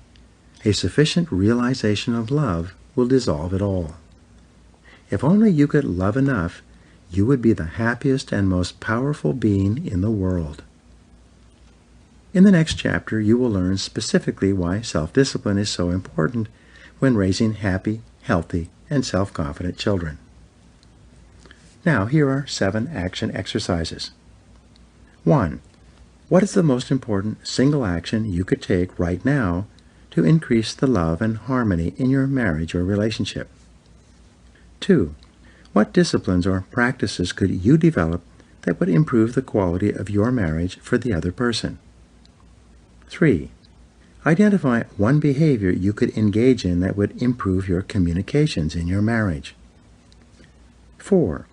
Sit down with your spouse and ask him or her for ideas on things that you should do more of, less of, start, or stop doing. 5. Identify the 2 qualities that you most admire in your partner. 6. Identify the areas in which you and your partner are the most compatible. And 7. Identify the most important values that you and your partner share.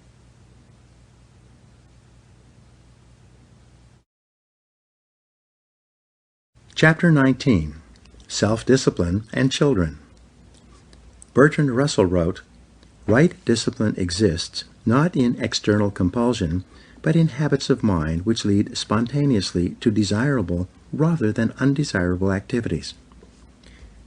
You can calculate the value or importance of something you do by measuring the possible consequences of doing it or not doing it.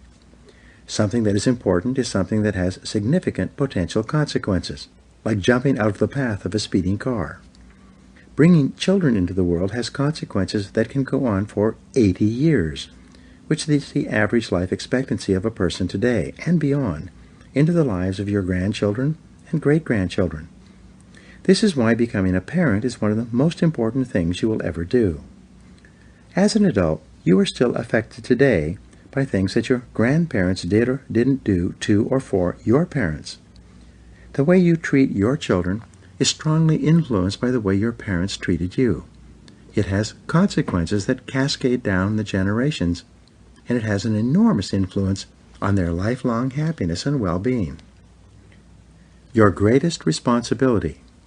When you have a child, a high level of self-discipline is essential in order to fulfill your commitment and deliver on your responsibility. The day your first child is born, you have taken on a minimum 20-year commitment to do everything possible to raise your child as a happy, healthy, and self-confident adult. At every stage of your child's life, your words, actions, non-actions, and behaviors are shaping and influencing that child and determining how he or she will turn out as an adult. The greatest need that a child has is for an unbroken flow of unconditional love and acceptance from his or her parents. Children need love almost as much as they need oxygen. The amount of love that a child receives, especially in his or her formative years, is the critical determinant of how healthy and happy he or she becomes as an adult. How children spell love. How does a child spell love? T-I-M-E. Children determine how valuable and important they are and develop their self-esteem and self-worth by measuring the amount of time that the most important people in their lives spend with them when they are young. There's no substitute for time, and once gone, you cannot make it up. Perhaps the greatest regret reported by parents is that I didn't spend enough time with my child when he or she was young. When you become a parent, you must discipline yourself and organize your life so that you can spend ample time with your child throughout his or her growing years. You must discipline yourself to cut back, reduce, downsize, and eliminate other activities that prevent you from being an excellent parent. A wake-up call. Some years ago, a good friend of mine got married. He was an avid golfer, and he regularly played golf 5 times a week, often flying south in the winter for golf vacations when his local golf courses were covered with snow. Within 4 years of marrying, he and his wife had 4 children. Nonetheless, he still tried to play golf several times a week, taking time off from his business during the week and playing on weekends. Finally, his wife confronted him and told him that he was not spending enough time with his young children.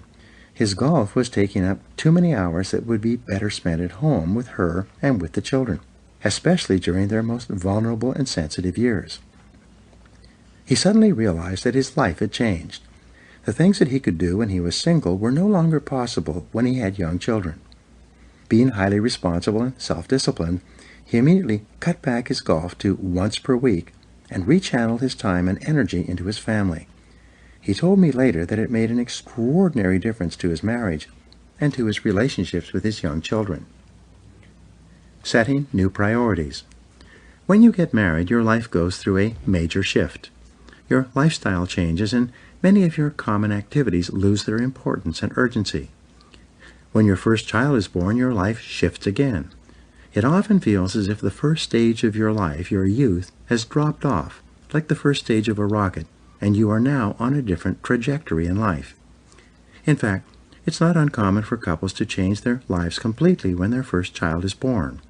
They cut back or discontinue many of their previous social activities. They stop dining and drinking with friends, and they stop going out socially on the weekends. They begin to build a different life together around their home and children. The children become the focus of their time and attention. The children become the primary subject of their conversations. Responsible parents approach child-rearing as the most important part of their lives. They plan and organize their time and activities so they can fulfill this responsibility at a high level. Long-term thinking. Children force you to think long-term. When you realize that everything that you do or fail to do with your children in their formative years will have a lasting impact for generations to come, you become far more thoughtful and sensitive to the things you say and the way you treat them. When you are young and single, you can let it all hang out. You can blow up, get angry, express your feelings freely, and be your own person. But when you have a child, you need to impose a higher level of discipline and self-control on yourself. Children are hypersensitive to the influence of their parents during their formative years. They see and experience each word and reaction of their parents, and they incorporate those words and actions into their worldview and self-image. In almost every case, when you see a dysfunctional adult, you can trace it back to dysfunctional parenting. When that dysfunctional adult was a child, their parents did or said things to them that hurt them, confused them, scared them, and created within them feelings of insecurity, anger, and inferiority. The greatest gift is love. The greatest gift you can give children is to let them know that you love them 100% of the time and that your love for them never changes, no matter what happens.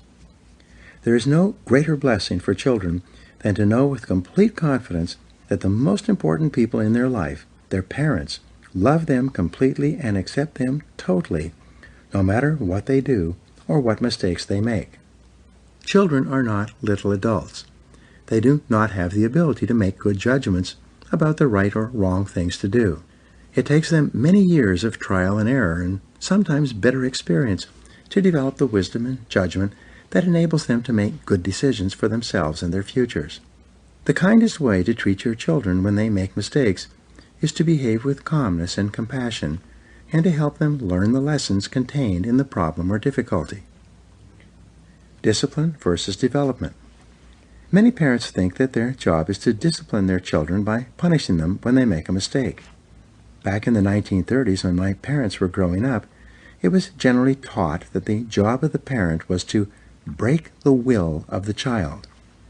This philosophy led to a generation of broken children, whose parents felt that it was their duty to mold them and shape them into little people that their parents found to be acceptable.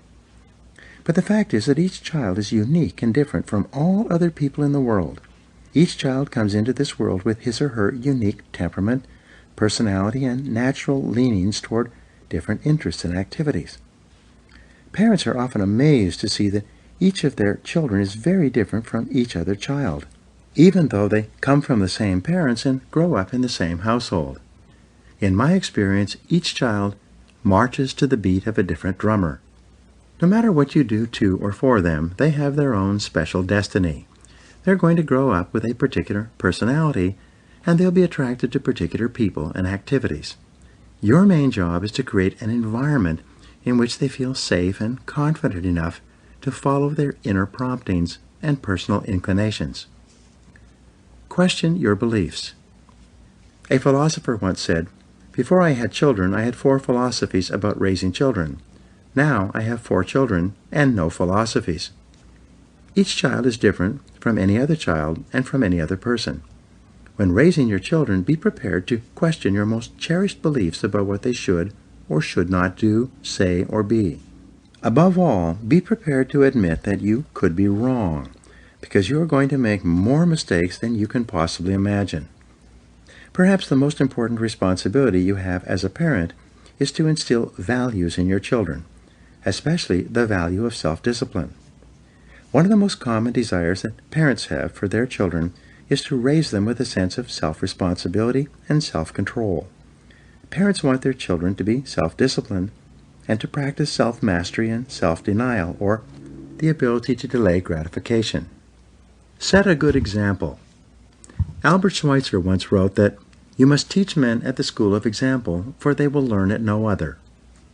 The most powerful influence you have on your children is the example that you set for them all the time they are growing up. Your children are always watching you out of the corners of their eyes or from another room. They take everything in.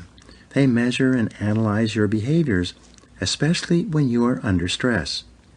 By watching the way you behave, especially when you're angry or upset or when they have made a mistake, they develop a clear picture for themselves of how adults are supposed to behave in the world. Your example sets the standard that they consider to be the normal way that adults act in various circumstances, especially when under stress. Your children, if they admire and respect your example, will strive to emulate you while they are growing up and then continuing on for the rest of their lives.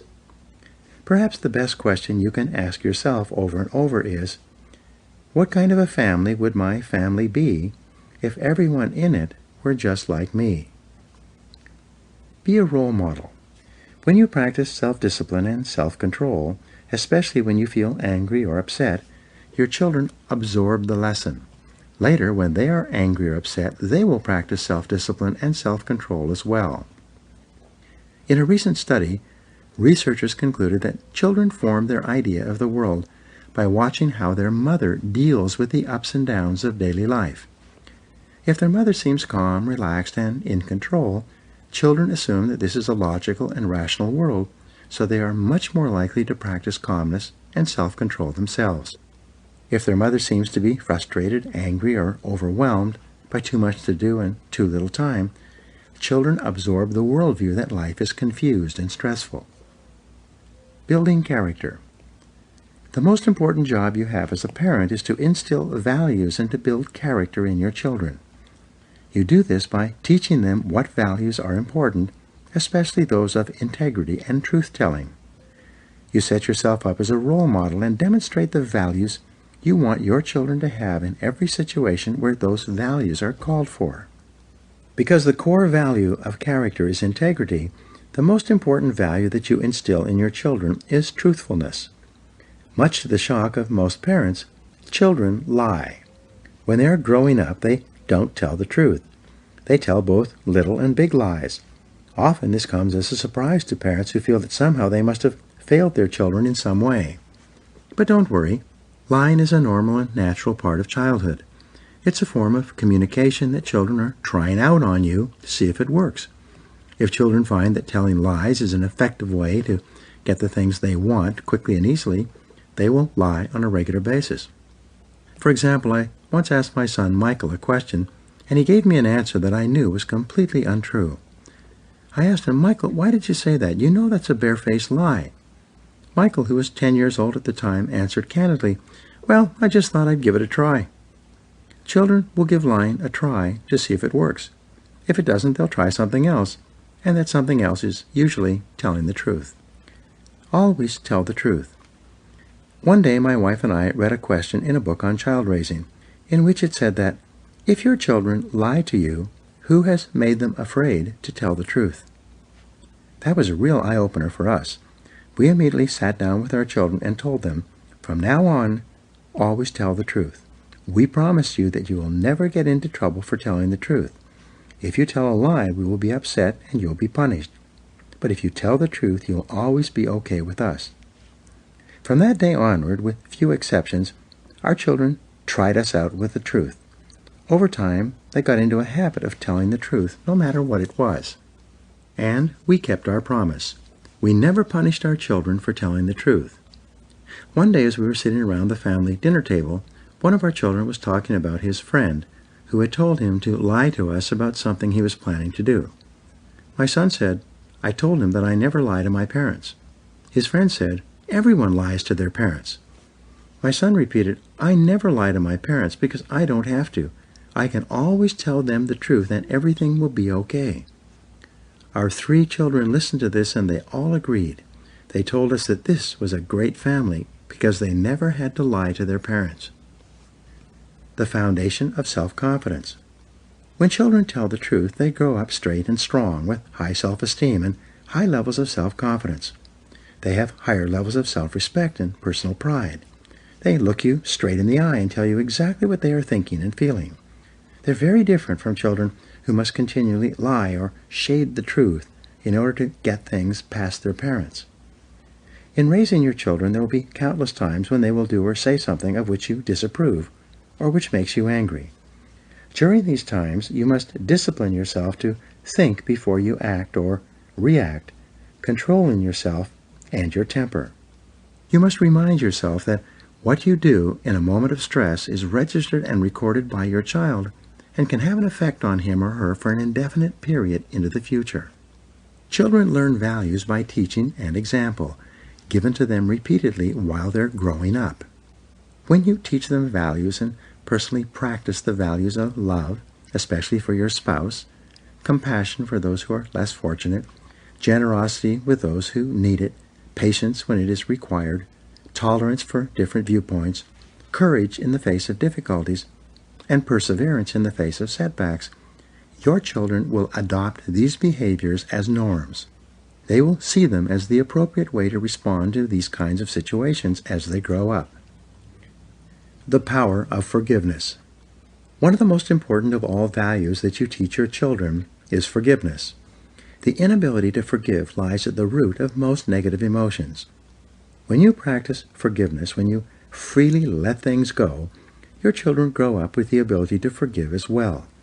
This saves them from years of unhappiness as a result of someone hurting them in some way, which will always happen.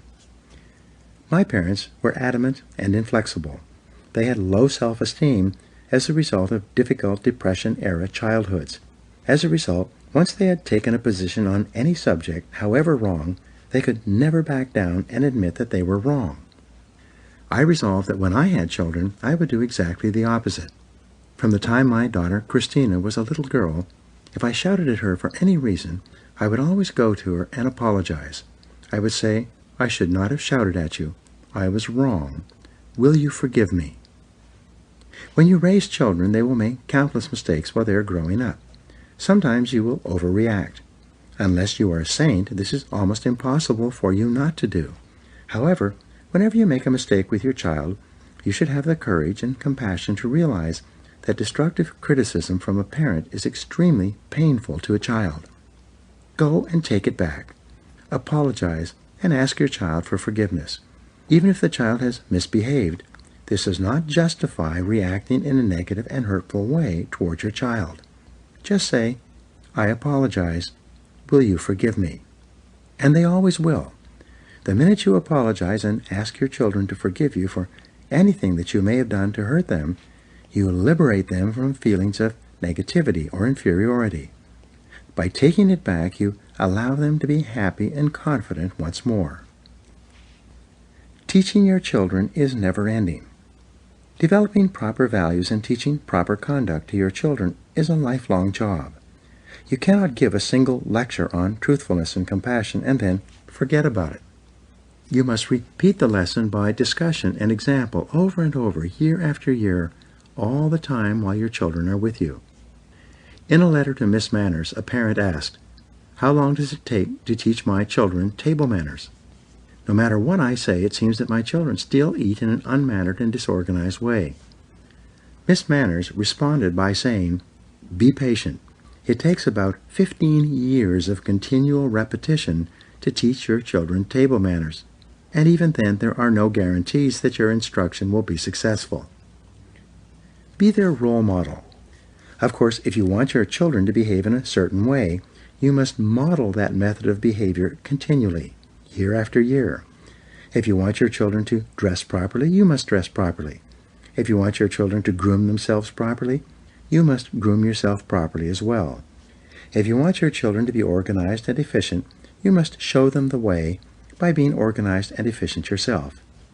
Remember each day that your children are going to behave the way that you behave for the rest of their lives.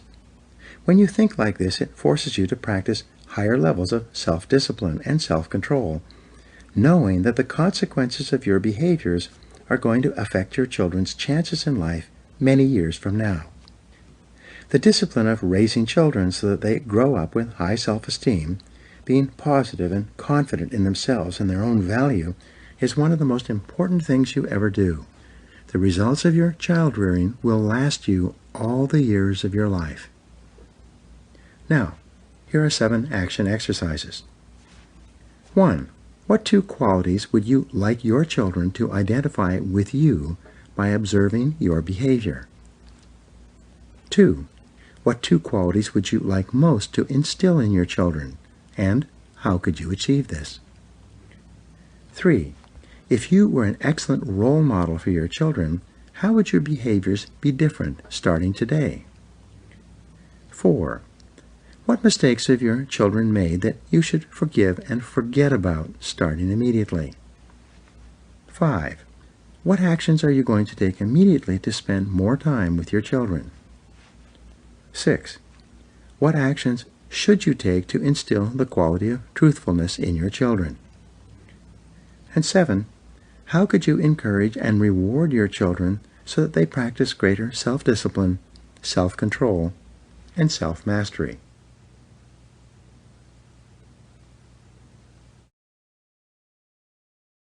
Chapter 20. Self-Discipline and Friendship. Everything you want in life has a price connected to it. There's a price to pay if you want to make things better, a price to pay for leaving things as they are, a price for everything. Harry Brown. Fully 85% of your happiness will come from happy relationships with other people. Unfortunately, fully 85% of your problems and unhappiness will be associated with other people as well. Chapters 18 and 19 offered some ideas on how to have a happier marriage and raise happier children. But in addition to your family, of course, your friendships are also important to your well-being. It therefore behooves you to become absolutely excellent at human relations. Fortunately, this is a learnable skill. You can become one of the most popular people in your work and social circle by simply engaging in the behaviors that other popular people practice on a regular basis. Aristotle wrote that man is a social animal. This means that we define ourselves in terms of our relationships with other people. Our destinies are determined by our interactions with others and theirs with us. We only learn who we are and know about ourselves through interacting with other people.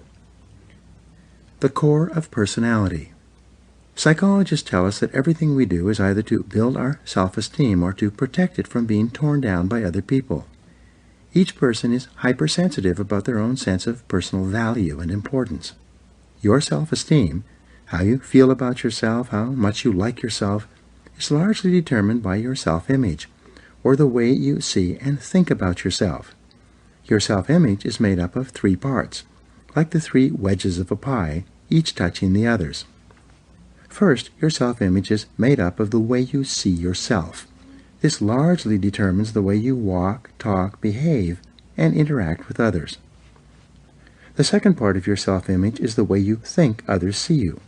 If you think other people like, respect, and admire you, you see yourself in a positive way, and you enjoy higher feelings of self-esteem and self-importance. The third part of your self-image is the way people actually do see you and treat you. If you think you are well-liked and popular, and someone treats you in a rude or disrespectful way, it can be a shock to your self-image and lower your self-esteem. On the other hand, if you see yourself as an average person, and the people you meet treat you as though you are a valuable and important person, you can experience a positive shock to your self-image that causes you to like and value yourself even more. The key to happiness. You are only truly happy when you feel that all 3 parts of your self-image coincide.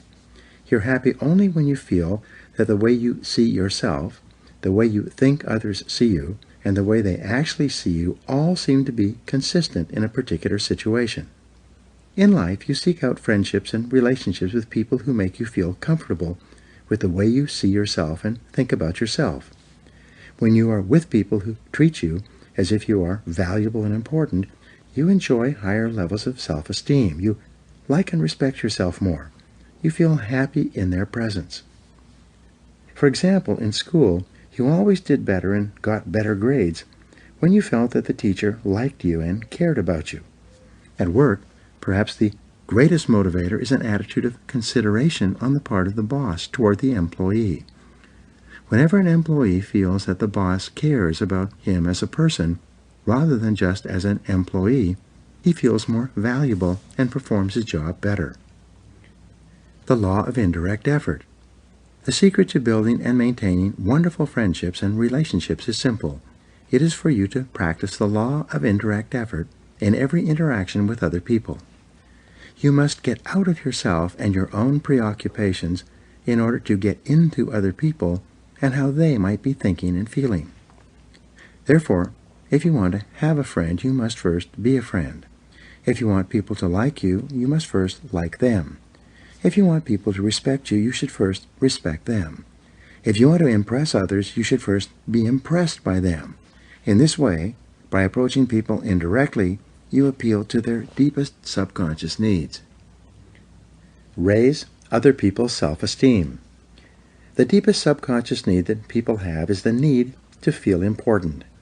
Since you have this need as well, whenever you practice the law of indirect effort and focus on making other people feel important, you reinforce their self-image, increase their self-esteem, and make them feel happy about themselves and, by extension, about yourself. Whenever you say or do anything to raise the self-esteem of another person, you trigger a boomerang effect that causes your own self-esteem to go up at the same time and in the same measure. You can never do or say anything to make another person feel better about himself without simultaneously feeling better about yourself. It takes tremendous self-discipline and self-control for you to rise above yourself. Instead of trying to get other people to like you and be impressed by you, focus first on liking them and being impressed by them. 7 ways to make people feel important. The key to excellent relationships with others is quite simple. Make them feel important.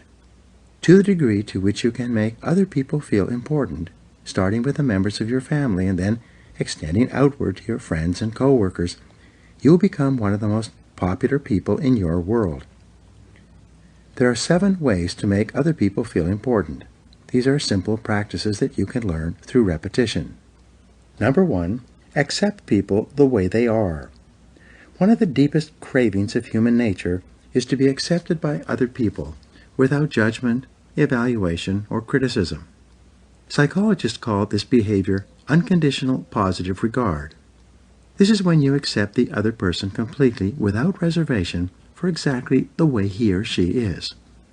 Because most people are judgmental and critical, to be unconditionally accepted by another person raises that person's self-esteem, reinforces his or her self-image, and makes that person feel happy about him or herself. In the movie Bridget Jones' Diary, the entire focus was on the discovery by Bridget that she had found a man who likes me just the way I am. This was considered to be such an amazing thing to happen. All her friends were astonished that anyone could ever have a relationship based on unconditional acceptance by another person. When you look at other people and give them a genuine smile, they feel happier about themselves. Their self-esteem goes up. They feel more valuable and important. When you stop thinking about yourself and the impression you are making on others, and instead start thinking about others and the impression they are making on you, you can relax. You take a deep breath and just smile at people when you meet them and greet them, both at home and at work. It's one of the most powerful self-esteem and relationship-building behaviors you can do. Smiling at people makes them feel important and valuable. Number 2, show your appreciation for others. Whenever you appreciate another person for anything that he or she has done or said, you raise that person's self-esteem and make him or her feel more important. Expressions of appreciation, from small nods and smiles all the way through to cards, letters, and gifts, raises people's self-esteem and causes them to like themselves more. As a result, by the law of indirect effort, they will like you more as well. The simplest way to express appreciation is to simply say, "Thank you." The words "thank you" are deeply appreciated in any language, anywhere in the world. I have traveled in 90 countries, and the very first thing I learn is the words for "please" and "thank you." Each time you use those words, people brighten up, smile, and feel happy to be in your presence. Every time you say "thank you," it has an almost magical effect on the other person. It makes them feel important and far happier about being in your presence and helping you with anything you need. Number 3, be agreeable. The most welcome people in every situation are those who are generally agreeable and positive with others. On the other hand, argumentative people who question, complain, and disagree are seldom welcome anywhere.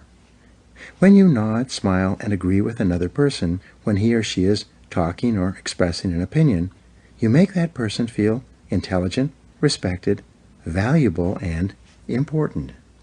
When you are agreeable with another person, even if they say something with which you may not be in complete accord, you make that person feel happy to be in your presence. In my work as a professional speaker, I meet thousands of people each year. They come up to me and often express opinions on subjects of which I am very well informed, and they obviously are not. Sometimes they say ridiculous things that are either not true or that make no sense. In every case, however, I smile and agree, nodding and asking them questions and listening to them express their ideas and opinions. They go away feeling that they've had a good conversation with the speaker and that I probably agree with them. It costs me nothing, and it makes them happy. It makes them feel important. Number 4, show your admiration. People usually invest a lot of personal emotion in their possessions, traits, and accomplishments. When you admire something belonging to another person, it makes them feel happy about themselves. As Abraham Lincoln said, "Everybody likes a compliment." Express your admiration for a person's appearance and specific items of their clothing or dress. Men are especially complimented when you say something nice about their ties or their shoes. Women enjoy being complimented about their hair or any other item of their appearance. People spend a lot of time putting themselves together before they go out. You can also compliment a person's traits or characteristics, saying things such as, "You are certainly persistent." People invest their entire lives developing traits and qualities, especially positive qualities, and they feel flattered when you notice and compliment them on those qualities. Compliment a person's accomplishments. Tell people how much you admire their home or office or the business they have built or the position they've achieved in that business. Number 5, pay attention to others. Perhaps the most powerful way to raise a person's self-esteem is to listen to them attentively when they speak. In my book, The Power of Charm, My co-author Ron Arden and I explain how listening to a person while they talk on any subject in a way that is focused is perceived as charming behavior. The key to great listening is for you to ask questions and then hang on every word of the answers. When the person slows down or comes to the end of a statement, ask another question. Lean forward attentively. Listen without interrupting. Listen as though what the person is saying is the smartest and most interesting thing you've ever heard. When a person is attentively listened to, their brain releases endorphins. As a result, they feel happy about themselves. Their self-esteem goes up. What's more, they associate this happy feeling with being in your presence. From this, that person will like you more and find you to be a more interesting and intelligent person. Number 6. Never criticize, condemn, or complain about anything, whether it be directly or indirectly. Never do or say anything that lowers a person's self-esteem or makes them feel less important or valuable. Refuse to gossip or discuss other people in a negative way. Never say anything about a person that you would not say to their face.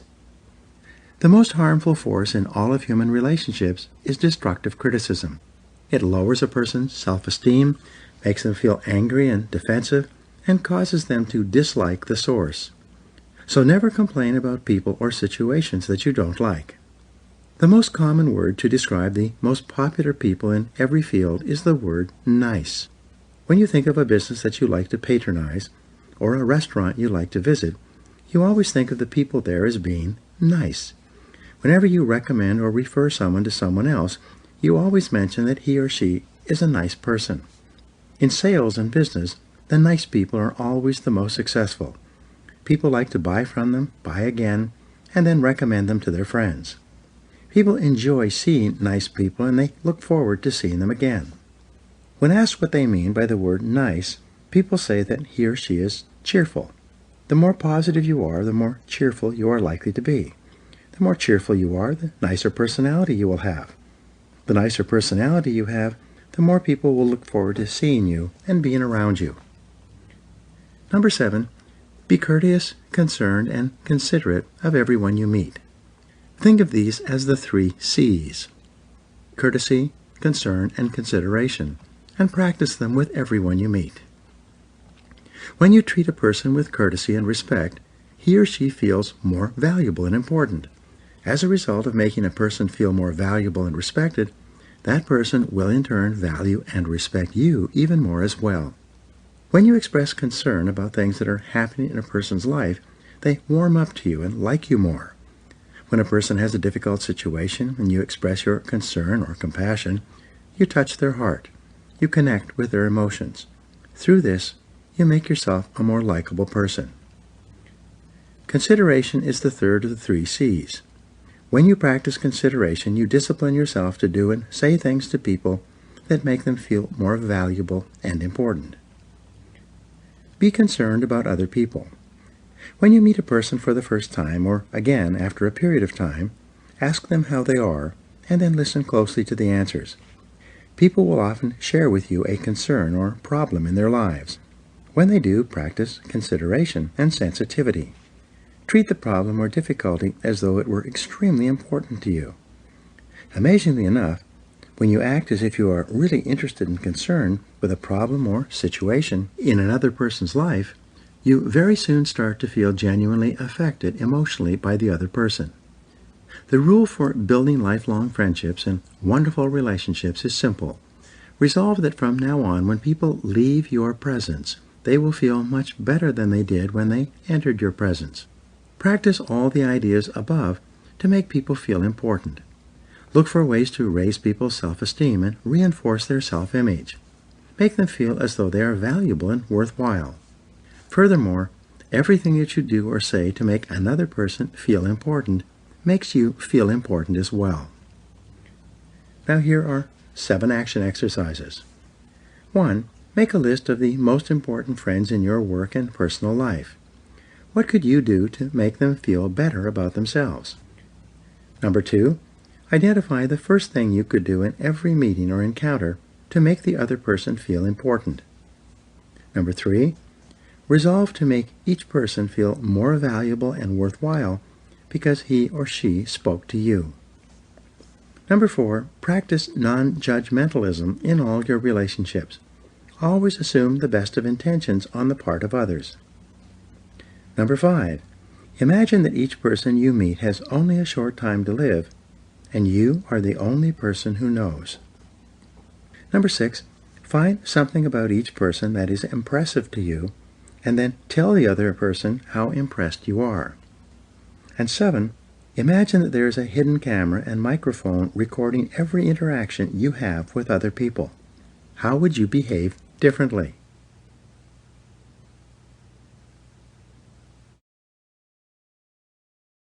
Chapter 21. Self-Discipline and Peace of Mind. James Allen wrote, "Men are anxious to improve their circumstances, but are unwilling to improve themselves. They therefore remain bound. The man who does not shrink from self-crucifixion can never fail to accomplish the object upon which his heart is set. This is true of earthly as of heavenly things. Even the man whose object is to acquire wealth must be prepared to make great personal sacrifices before he can accomplish his objective. And how much more so he who would realize a strong and well-poised life.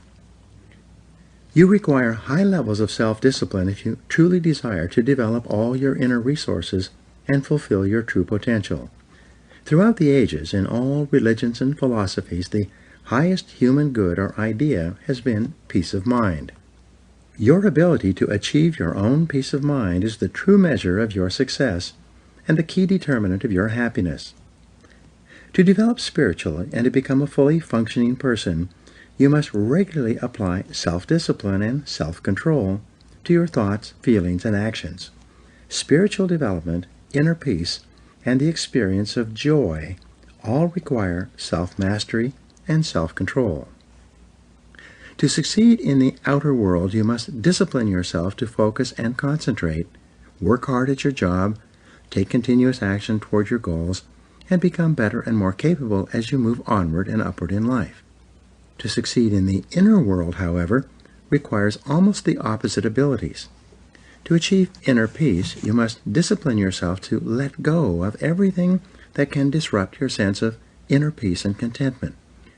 Zen Buddhism teaches that the main cause of human suffering and unhappiness is attachment.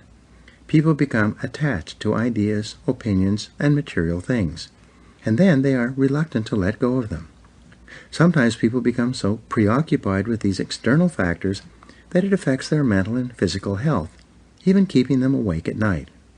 When you practice detachment, separating yourself emotionally from things or outcomes, the negative emotions involved stop as well, like unplugging a light from the socket. The need to be right. Most people have a deep down need to be right. However, when you stop caring if you are right or wrong, all the emotions surrounding this need for rightness disappear. Dr. Gerald Jampolsky asked the great question, do you want to be right or do you want to be happy? Some people become passionate about their political or religious beliefs, all of which have been learned from someone else in some way. But when you put these beliefs aside for a while, they lose their ability to stir your emotions or inflame your anger. I have friends and meet people with ideas and opinions that range all over the political and religious spectrums. In most cases, we get along well together because we simply put aside the discussion of opinions on which we differ. We consciously and deliberately discipline ourselves to detach from these ideas, and we focus instead on subjects that we agree on and in which we share common interests. Refuse to blame anyone for anything. The chief cause of negative emotions and the primary destroyer of inner peace is blame. As I mentioned earlier in the book, it's not possible to have a negative emotion without having someone or something to blame in some way or for something. Blame requires one or both of two factors to exist. The first is identification. This occurs when you take something personally. You identify with it. As soon as you decide to feel that someone has done or said something negative that affects your personal interest in some way, you immediately become angry and blame that person. Even if someone who is hurrying to work, completely preoccupied, and who may have just had a fight with his or her spouse accidentally cuts you off in traffic, you can immediately become angry at that person, a complete stranger, because you took their driving behavior personally. But when you discipline yourself to detach and stop taking things personally, the negative emotional charge connected with the person or incident stops almost immediately. For example, when someone cuts you off in traffic, you can detach from the situation emotionally by saying to yourself, "Oh well, he's probably in a hurry to get to work. Maybe he's late." The minute you say that to yourself, all negativity associated with the event vanishes and you become calm, relaxed, and positive once more. The second root cause of blaming is justification. This occurs when you tell yourself and others why it is that you are entitled to be angry or upset in this situation. Many people fall in love with their suffering. Their past problems become a primary focus of their lives. They think about what happened all the time. They go through the day and even the night carrying on angry conversations with people who are not present, people who they feel have hurt them in the past. Whenever they get into a conversation for any period of time, they bring out their suffering, like a trader in a bazaar, and display it to the other person. They then recycle through the unhappy events of their lives, telling what happened and how they were badly treated and how awful the other person was to have behaved in this way. However, when you discipline yourself to stop justifying your negative emotions by continually rehashing what happened and what the other person did or didn't do, and when you instead calmly accept that stuff happens in life, your negativity accompanying the other person or situation dies away. Practice forgiveness. The height of self-discipline in spiritual development is the practice of forgiveness. The law of forgiveness says you are mentally and emotionally healthy to the degree to which you can freely forgive anyone who has hurt you in any way. Every person, including you, has experienced destructive criticism, negative treatment, unkindness, rudeness, unfairness, betrayal, and dishonesty from others over the years. These events are unfortunate, but they are an inevitable and unavoidable part of being a member of the human race. The only way you can avoid the problems and difficulties of living in a busy society with many different kinds of people is to live in a cave. The only question you need to ask and answer after you've had a negative experience is, how long does it take you to get over this event and get on with your life? This is a decision only you can make. It is one of the most important types of decisions that you make in your own life if you truly want to be happy. What's more, it is a true test of your mental and spiritual discipline. The forgetting curve. Each person has a forgetting curve, or what is often called a forgiveness curve. This curve measures how quickly you forgive and forget a negative experience, and it determines how mentally and emotionally healthy you really are. Imagine a rectangle with a scale from 0 to 100 ascending the left side of the rectangle. This is the scale of the intensity of the negative emotion you experience when you are hurt or offended in some way. Across the bottom of this graph are the months and years of your life. You can have either a flat forgiveness curve or a steep downward sloping forgiveness curve. If your forgiveness curve is flat, this means that you continue to be angry at the same level as when the event occurred for a long time, sometimes for years or even decades. There are countless people who are still angry about something one of their parents did or said to them decades ago. Furthermore, they will tell you about it at the drop of a hat. They will reach into their gunny sack of unforgiven events and pull out their childhood experiences and share them with you. Every psychologist and psychiatrist who deals with unhappy people is employed because their patients have flat forgiveness curves. Their primary conversation in therapy is talking about what someone did or didn't do to them or for them at some point in the past and how unhappy that person still feels about it today. Get over it and get on with it. Truly healthy people, on the other hand, have downward sloping forgiveness curves. They have had just as many difficulties and problems in life as anyone else, but they have disciplined themselves by resolving to forgive and forget quickly so that they can get on with their lives. They refuse to gunny sack their problems and carry them forward. They simply let them go and turn their attention to the things that make them happy. The discipline of forgiveness is the key to the spiritual kingdom. It is only possible for you to enjoy high levels of peace of mind when you develop the habit and discipline of freely forgiving other people for everything and anything that they have done to hurt you. Forgiveness is selfish. Some people are confused about the concept of forgiveness. They think that forgiving someone else for having hurt them is the same as condoning that behavior or even approving of it. Quite the contrary. Forgiveness is a purely selfish act. Forgiveness has nothing whatever to do with the other person. You forgive others so that you yourself can be emotionally free, so that you no longer carry that baggage around with you. You have a wonderful mind. You are incredibly intelligent and insightful. You can use your mind on your behalf in order to help you to be joyous and happy, or you can use it against yourself. The way you use your mind at the highest level is to find reasons to forgive others. Instead of rehashing and dissecting a past event, looking for rationalizations, justifications, and reasons to take something personally, instead, use your intelligence to find reasons to accept responsibility and then let go of the negative situation. Accept responsibility and forgive. The instant you accept responsibility and forgive everyone for anything that they ever did to hurt you in any way, you liberate yourself completely. All your negative emotions disappear.